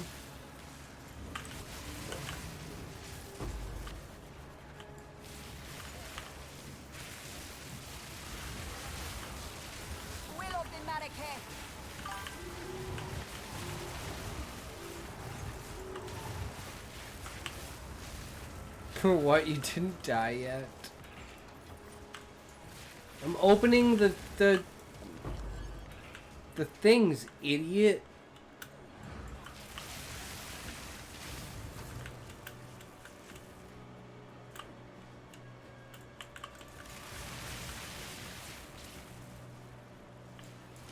Okay, idiot. Video up told.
4,000 DPS with Archon on.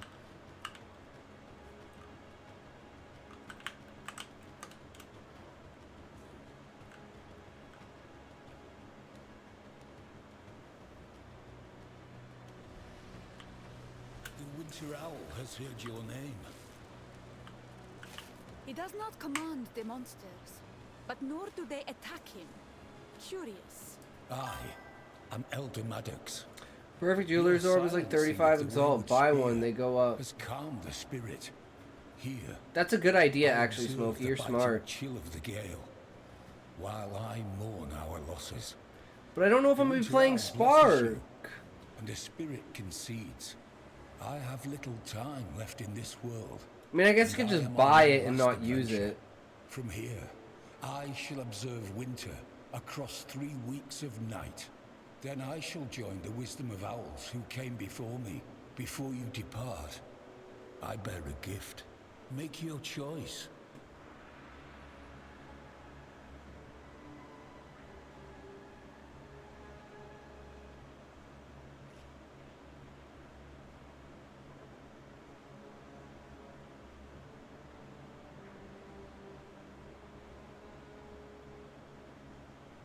Are any of these worth anything?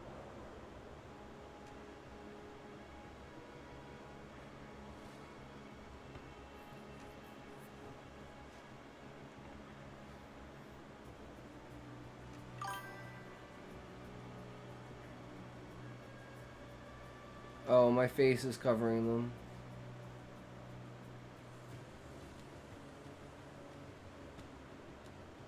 Yoke of Suffering, Necromantle, Black Flame, The Smiling Knight, Black Gleam, Wandering Reliquary, Dying Trash. Remember all the spirit provides.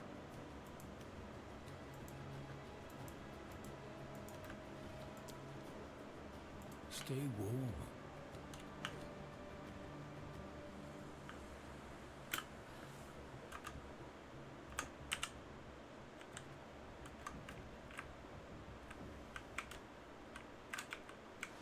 Ah, shit, I missed that up there.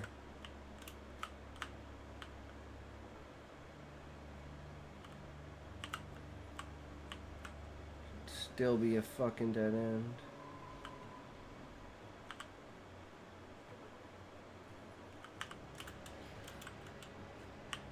Haunted bones.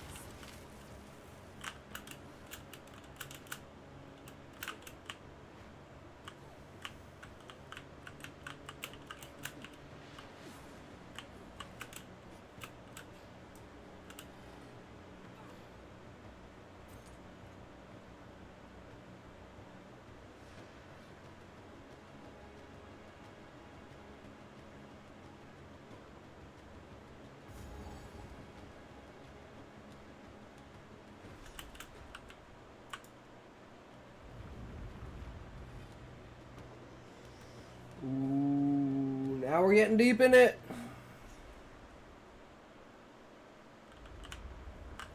The worst of the cold is behind me, I hope.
Okay, 5,700 is actually the damage that I do.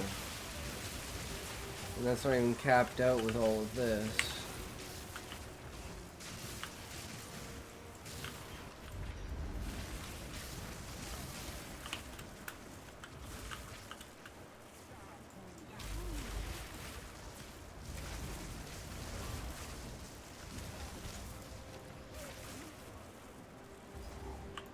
Etched into the mountain Kraya, for the glory of the Val, 200 gave their lives in service to the Queen. Many more would have died if not for Jaquani's constructs. All this for the glory of Atziri. Uromoti, architect of expansion.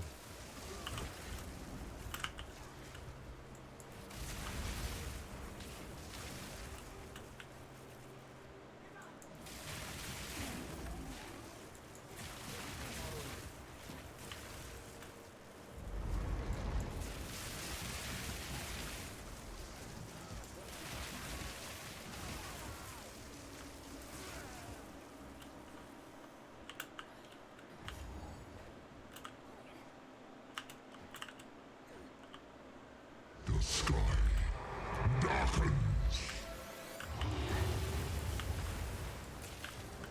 Bones crack like thunder. Need mana!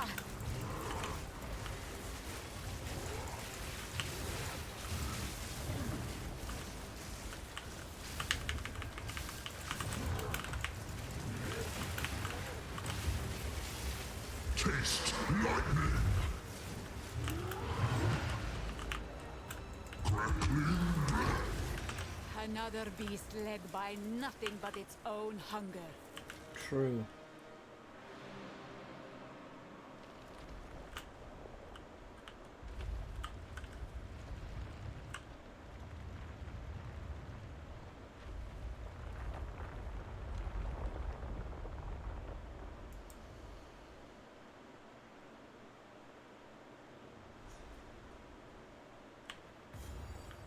The Val languished in their own opulence.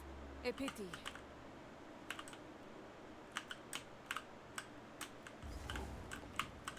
Val, fool!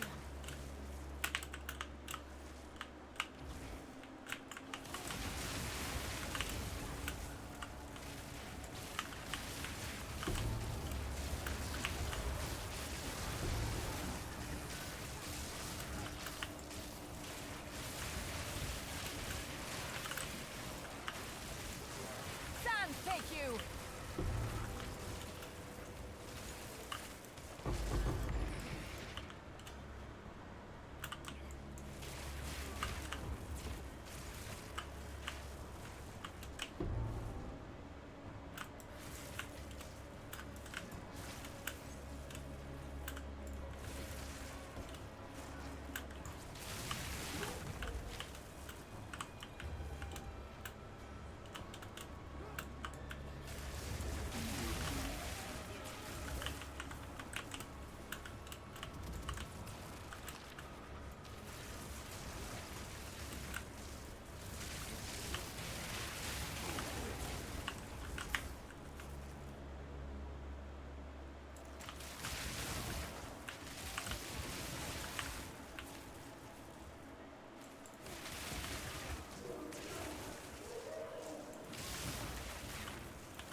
No!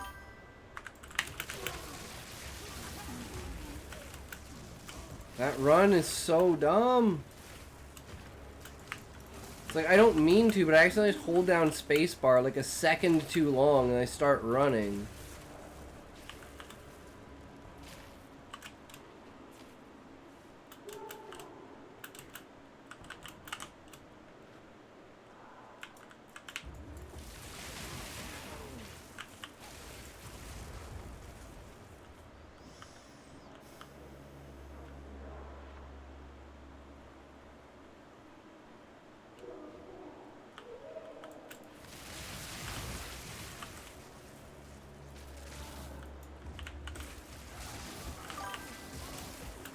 Oh shit, nice, Sean. That's crazy.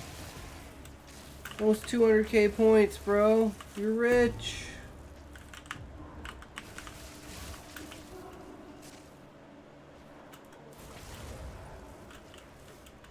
All gone.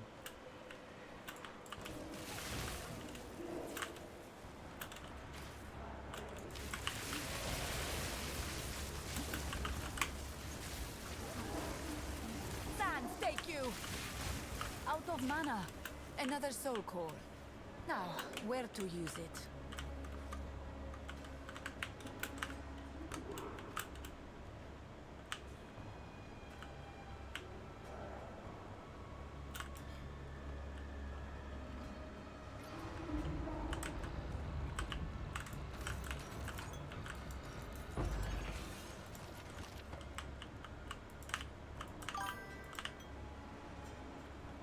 Phew, I was worried for a second. Alright, I'm out. Have a good night, bro. Take care, Sean. Have a good night, good sir. Thanks for stopping by and hanging out, brother. Always appreciated. One day soon, the vow will spread from this place like wildfire.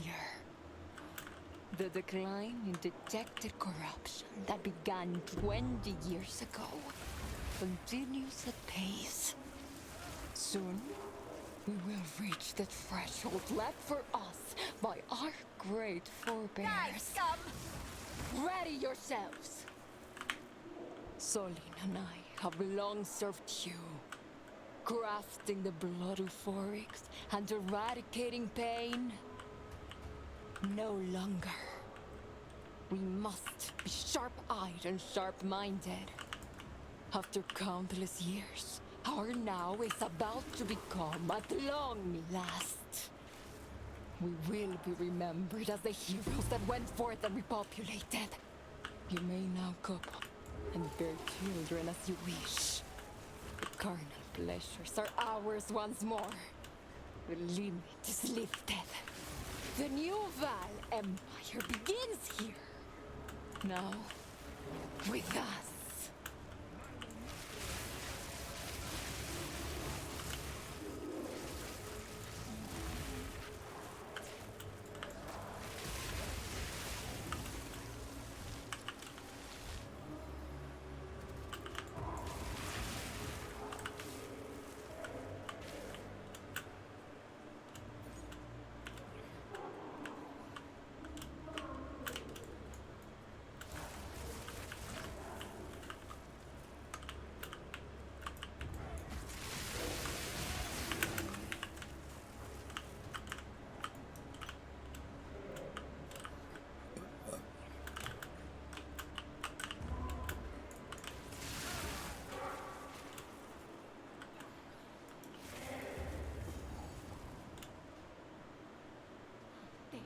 Listen now.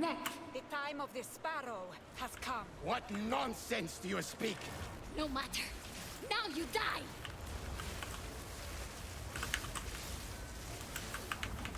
Perish! Wall of flame!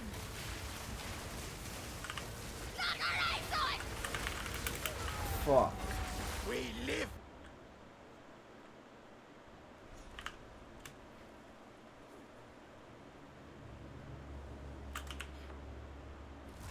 What nonsense do you speak? No matter. Now you die! Ravage! Need mana!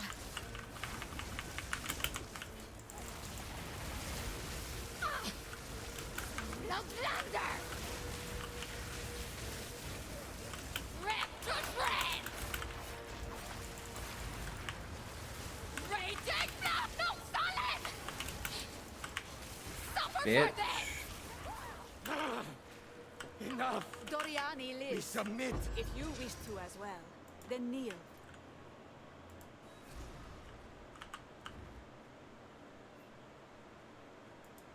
Fools! Did you not hear the code phrase? Is it really you?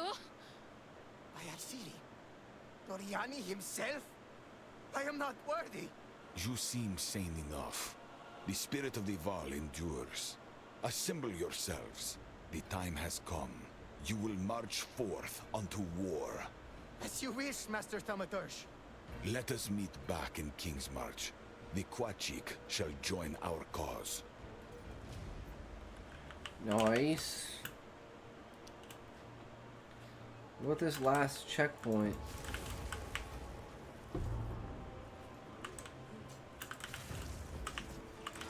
Do like all the monsters reset after the boss? Oh, I died on the boss. That's why. Fuck. So annoying.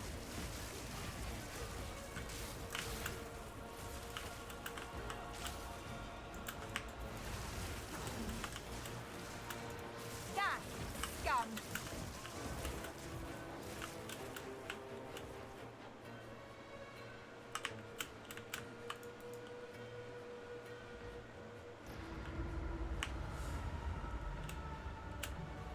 Fucking dead end?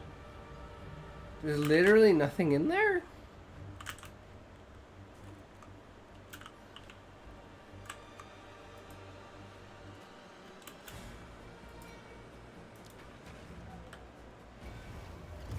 Well, that was disappointing, to say the least. At least said a disappointing was disappointing the least, you know? Does that mean we're done here? So for some reason it says I haven't done him, even though I have.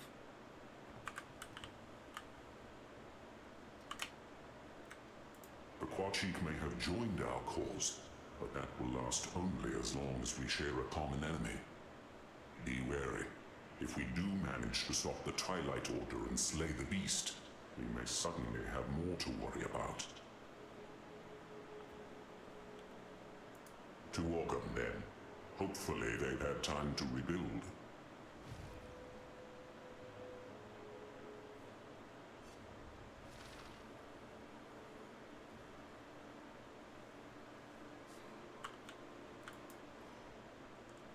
Where's the many different tribes must gather to save the world? Resistance penalty.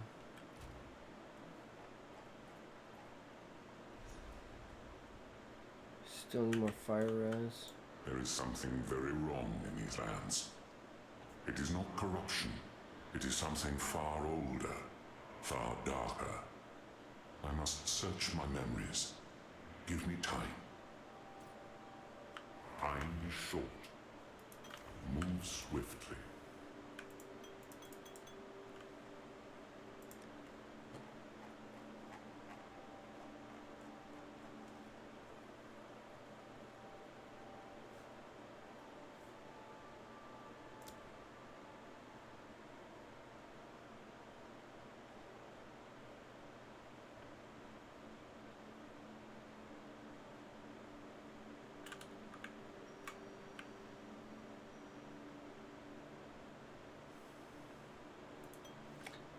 I think I'm just gonna use this one.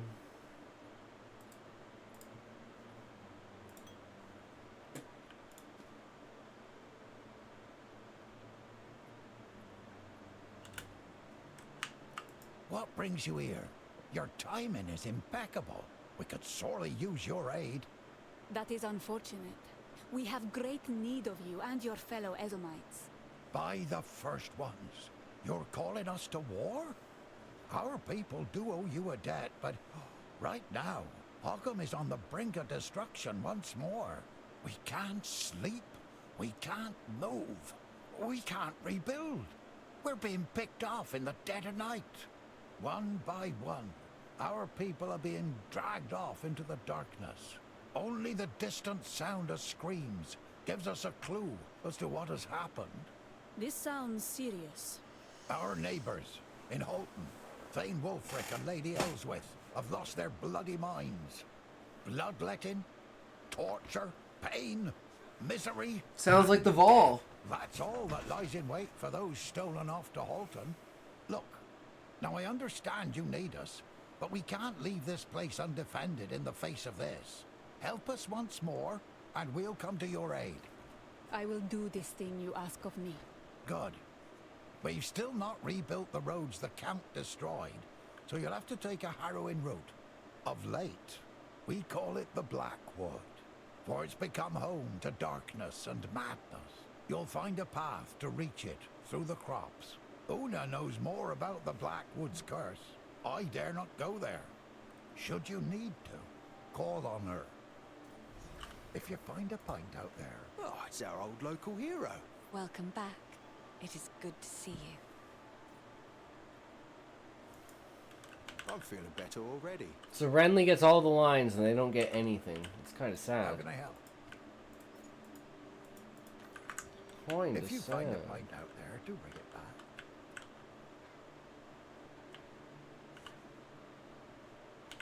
So I have to go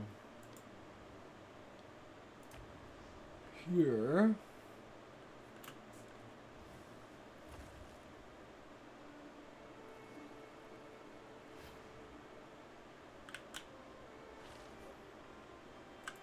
Yes. Oblivion doesn't bother me, really. As long as I go out on a pile of gold and success. Gold cannot follow you in death. It is meaningless. Well, I've run out of hope in finding a life companion, so gold will have to do.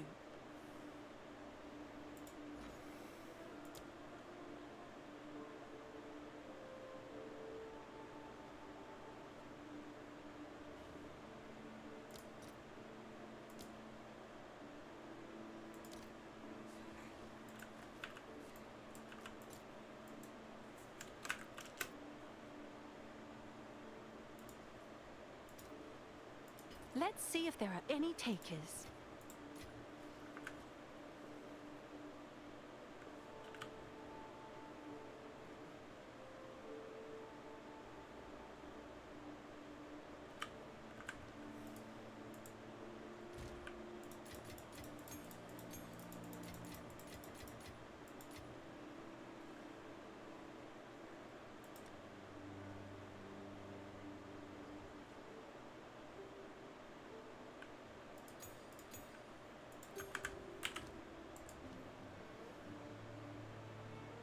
Right, that's a spirit gem. It's level 14. That I might want to save for something else. Wait, what do I want, Smokey? Cast on elemental ailment?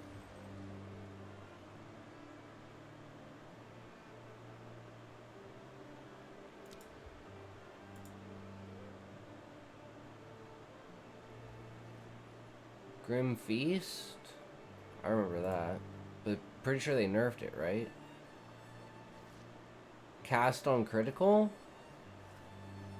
Elemental conflux?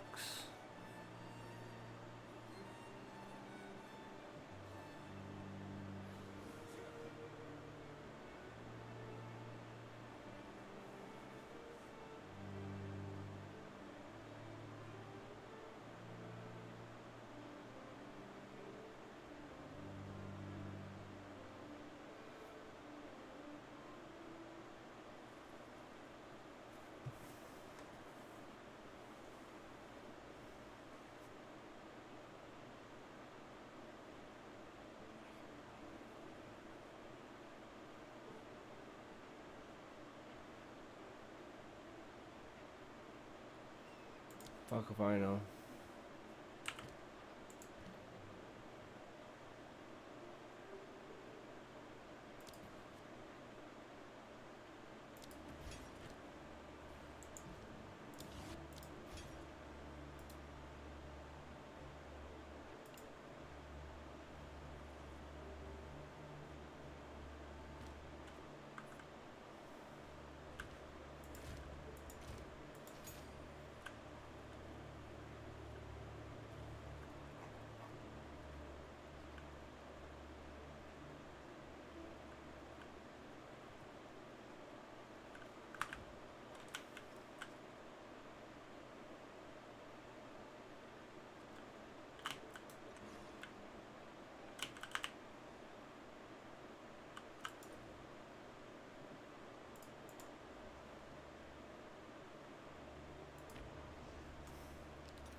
Aren't you a sight for sore eyes?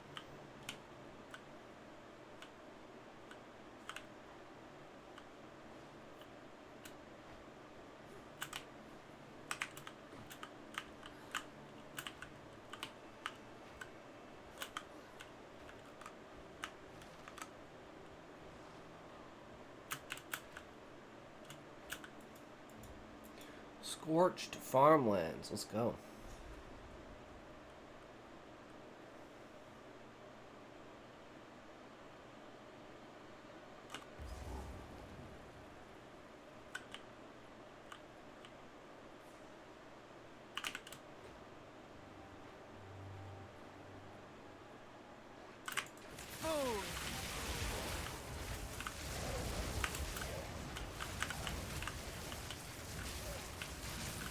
Sans, take you!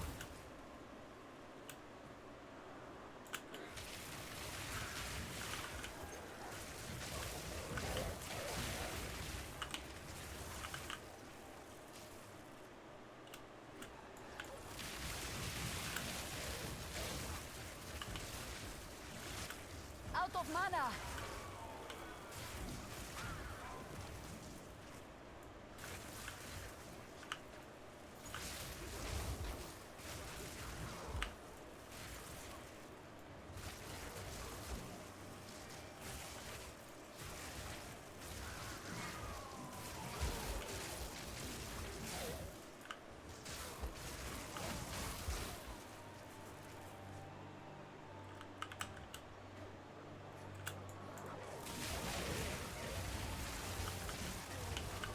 Power unbound.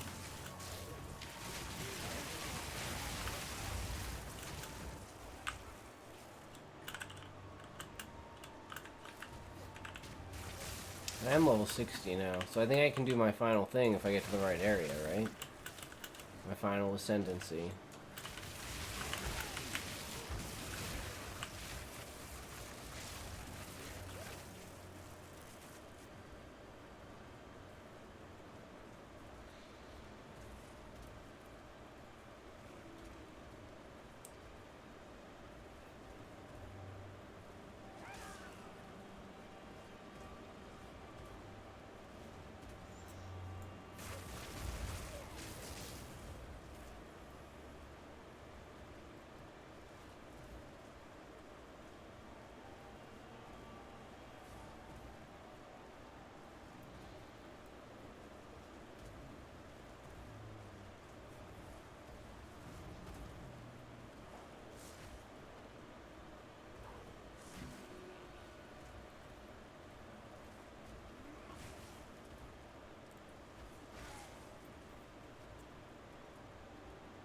I thought there's something under my nail, but I can't figure out what it is.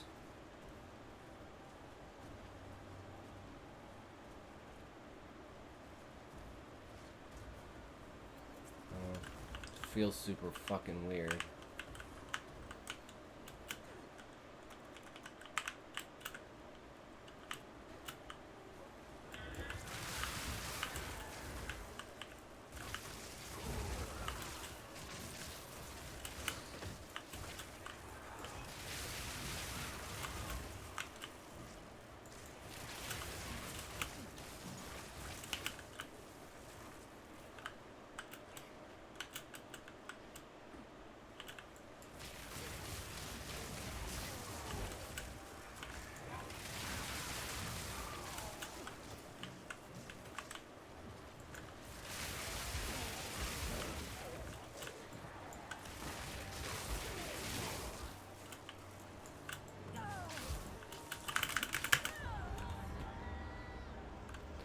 I hate this run. I just gotta stop rolling, man.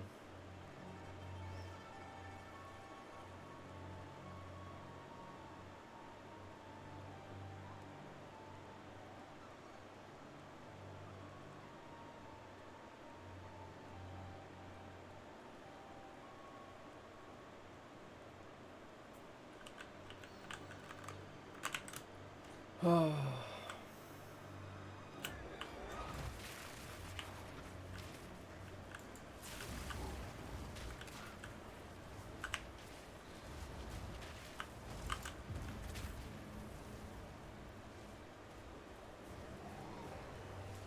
of the Marrakech.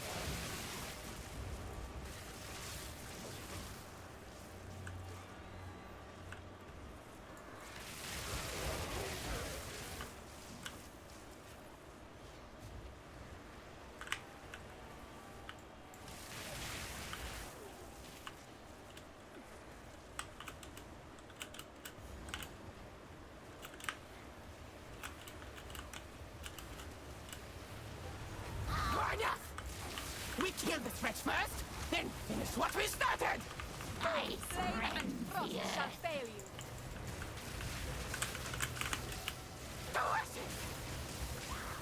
Need mana. Your rage is showing. Need mana. Quiet your tongue.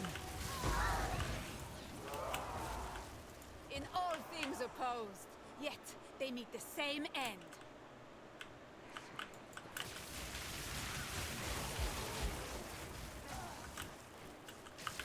By the order of the Red Thane, they still resist our new master's message. But hunger does wonders for a man's faith. Kill their cattle, crush their resistance, but keep them alive. We need worship, not corpses. Bring them to Wolvenhold. Oswin will take care of the rest. Tarry not, the Wendigo watches from the shadows. If we dally, it will know.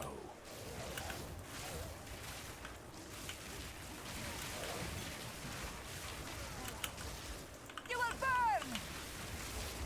Sands take you!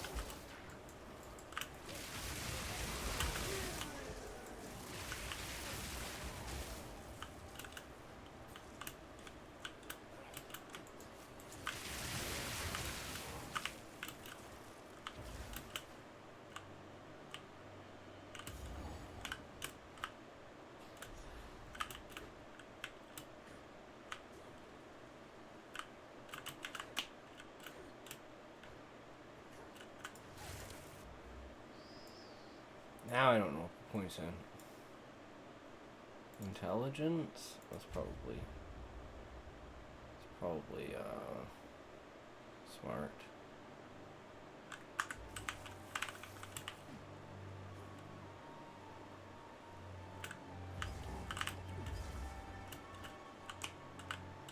Well, I'm glad I got the waypoint here, because I might have to come back here, right? Pathetic. No, whatever was here, I finished it. So we can just move on now, right? Stone of Searle.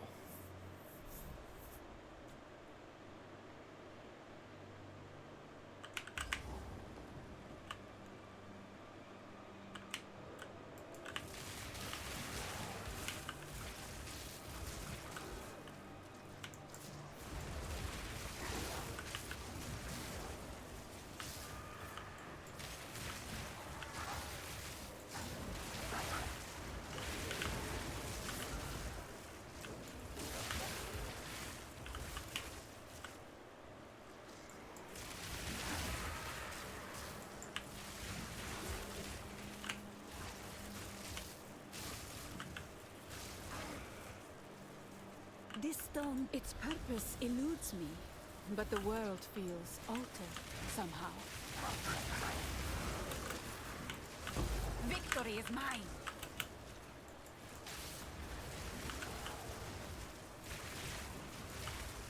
What does that monument do, Smokey?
I feel like this place is a lot bigger than I thought it was.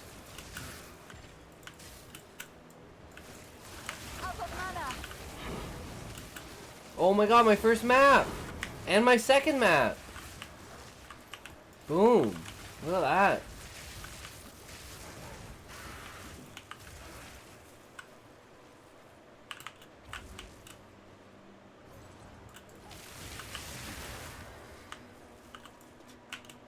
Oh, that was not what I thought it was.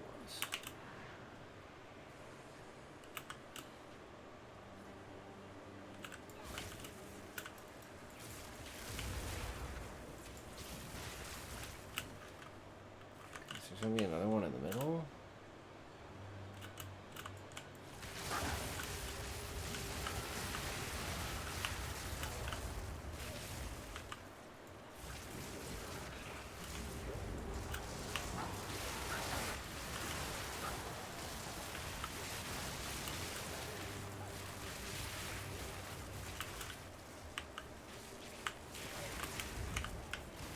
Victory is mine!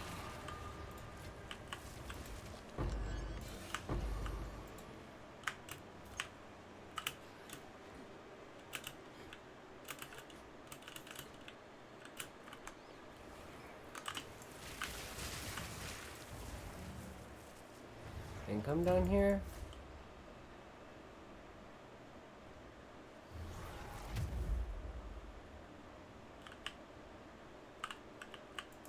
Quickly.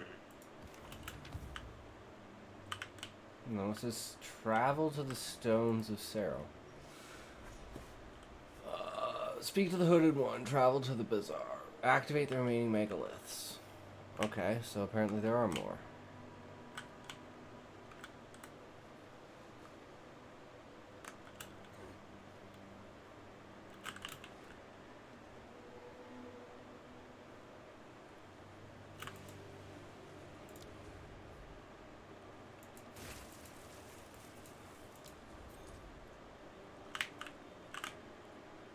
Oh, I didn't activate this one.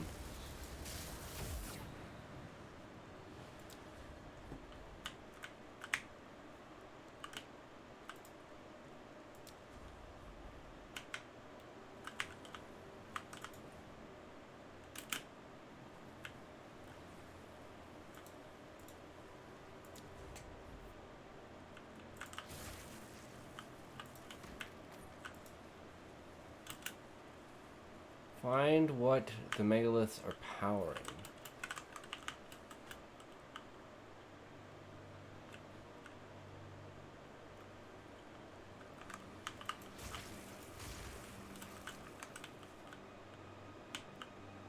Huh.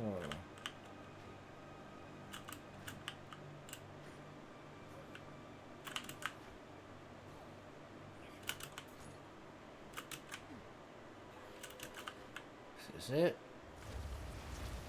Okay, the one place I didn't look on the map. Of fucking course. Descends, and with it, your end. Cleave! Drown in You will not darkness. bind me here.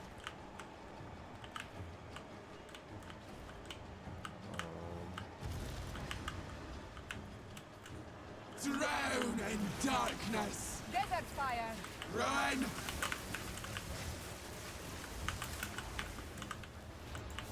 Cleave! No mana. Tear! That sucks.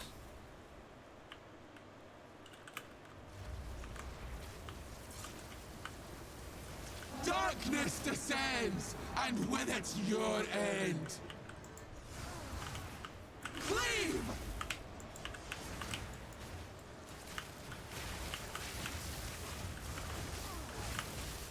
Drown in darkness!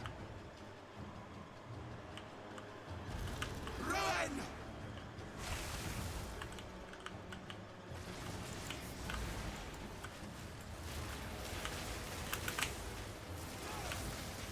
Rip!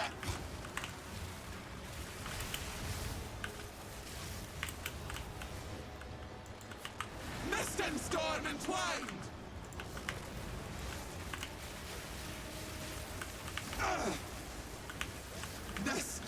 changes nothing!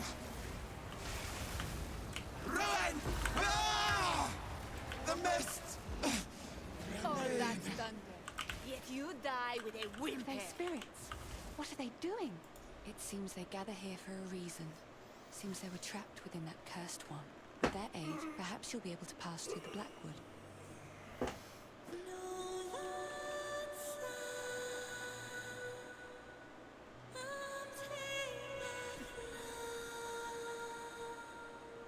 It worked. They will guide you.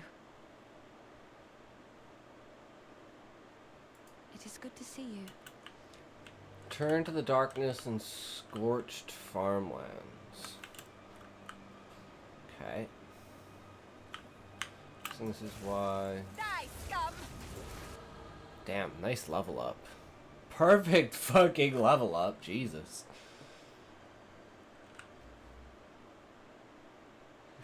Curse. Intelligence. And then we'll go for another rune or something. Where am I returning to? Turn to the darkness.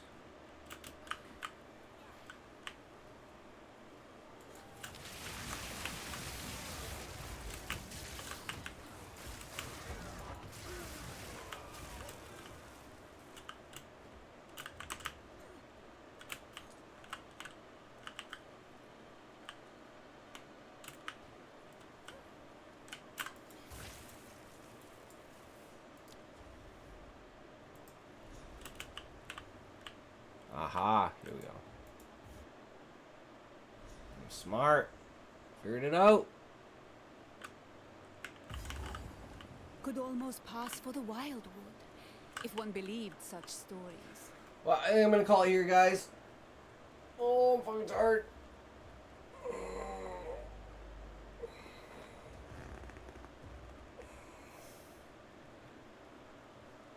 Wait. Oh, we had some progress today. Fuck you, Smokey. You didn't get to play. Bitch. Maybe tomorrow. Pick up on that. I'm 61 now, right? Or 62? 61! So close, and we got our first maps. So that's good. But anyways, thanks for sticking around. Thanks for hanging out, guys. Super appreciate it. You guys are fucking amazing. And remember, we'll be back again tomorrow, as always, every day, all day we can. So remember, if you can't say fuck you to your friends, who can you say fuck you to? Fuck you. Alright, who we raiding today? Let's find someone. Who is the lucky one today? Who is the lucky one today? Who is the one with the luck today? I don't know, but let's find out. New.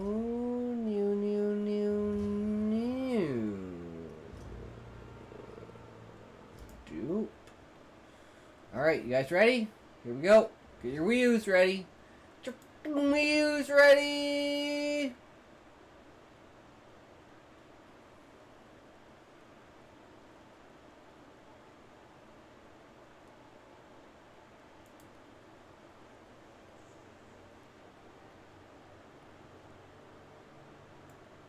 That online D&D stuff. I get it.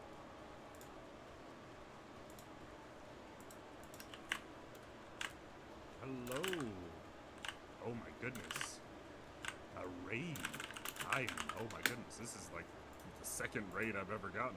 I don't. The raptor. Man. It's crazy. I can make it a little bigger. It's mostly just a thing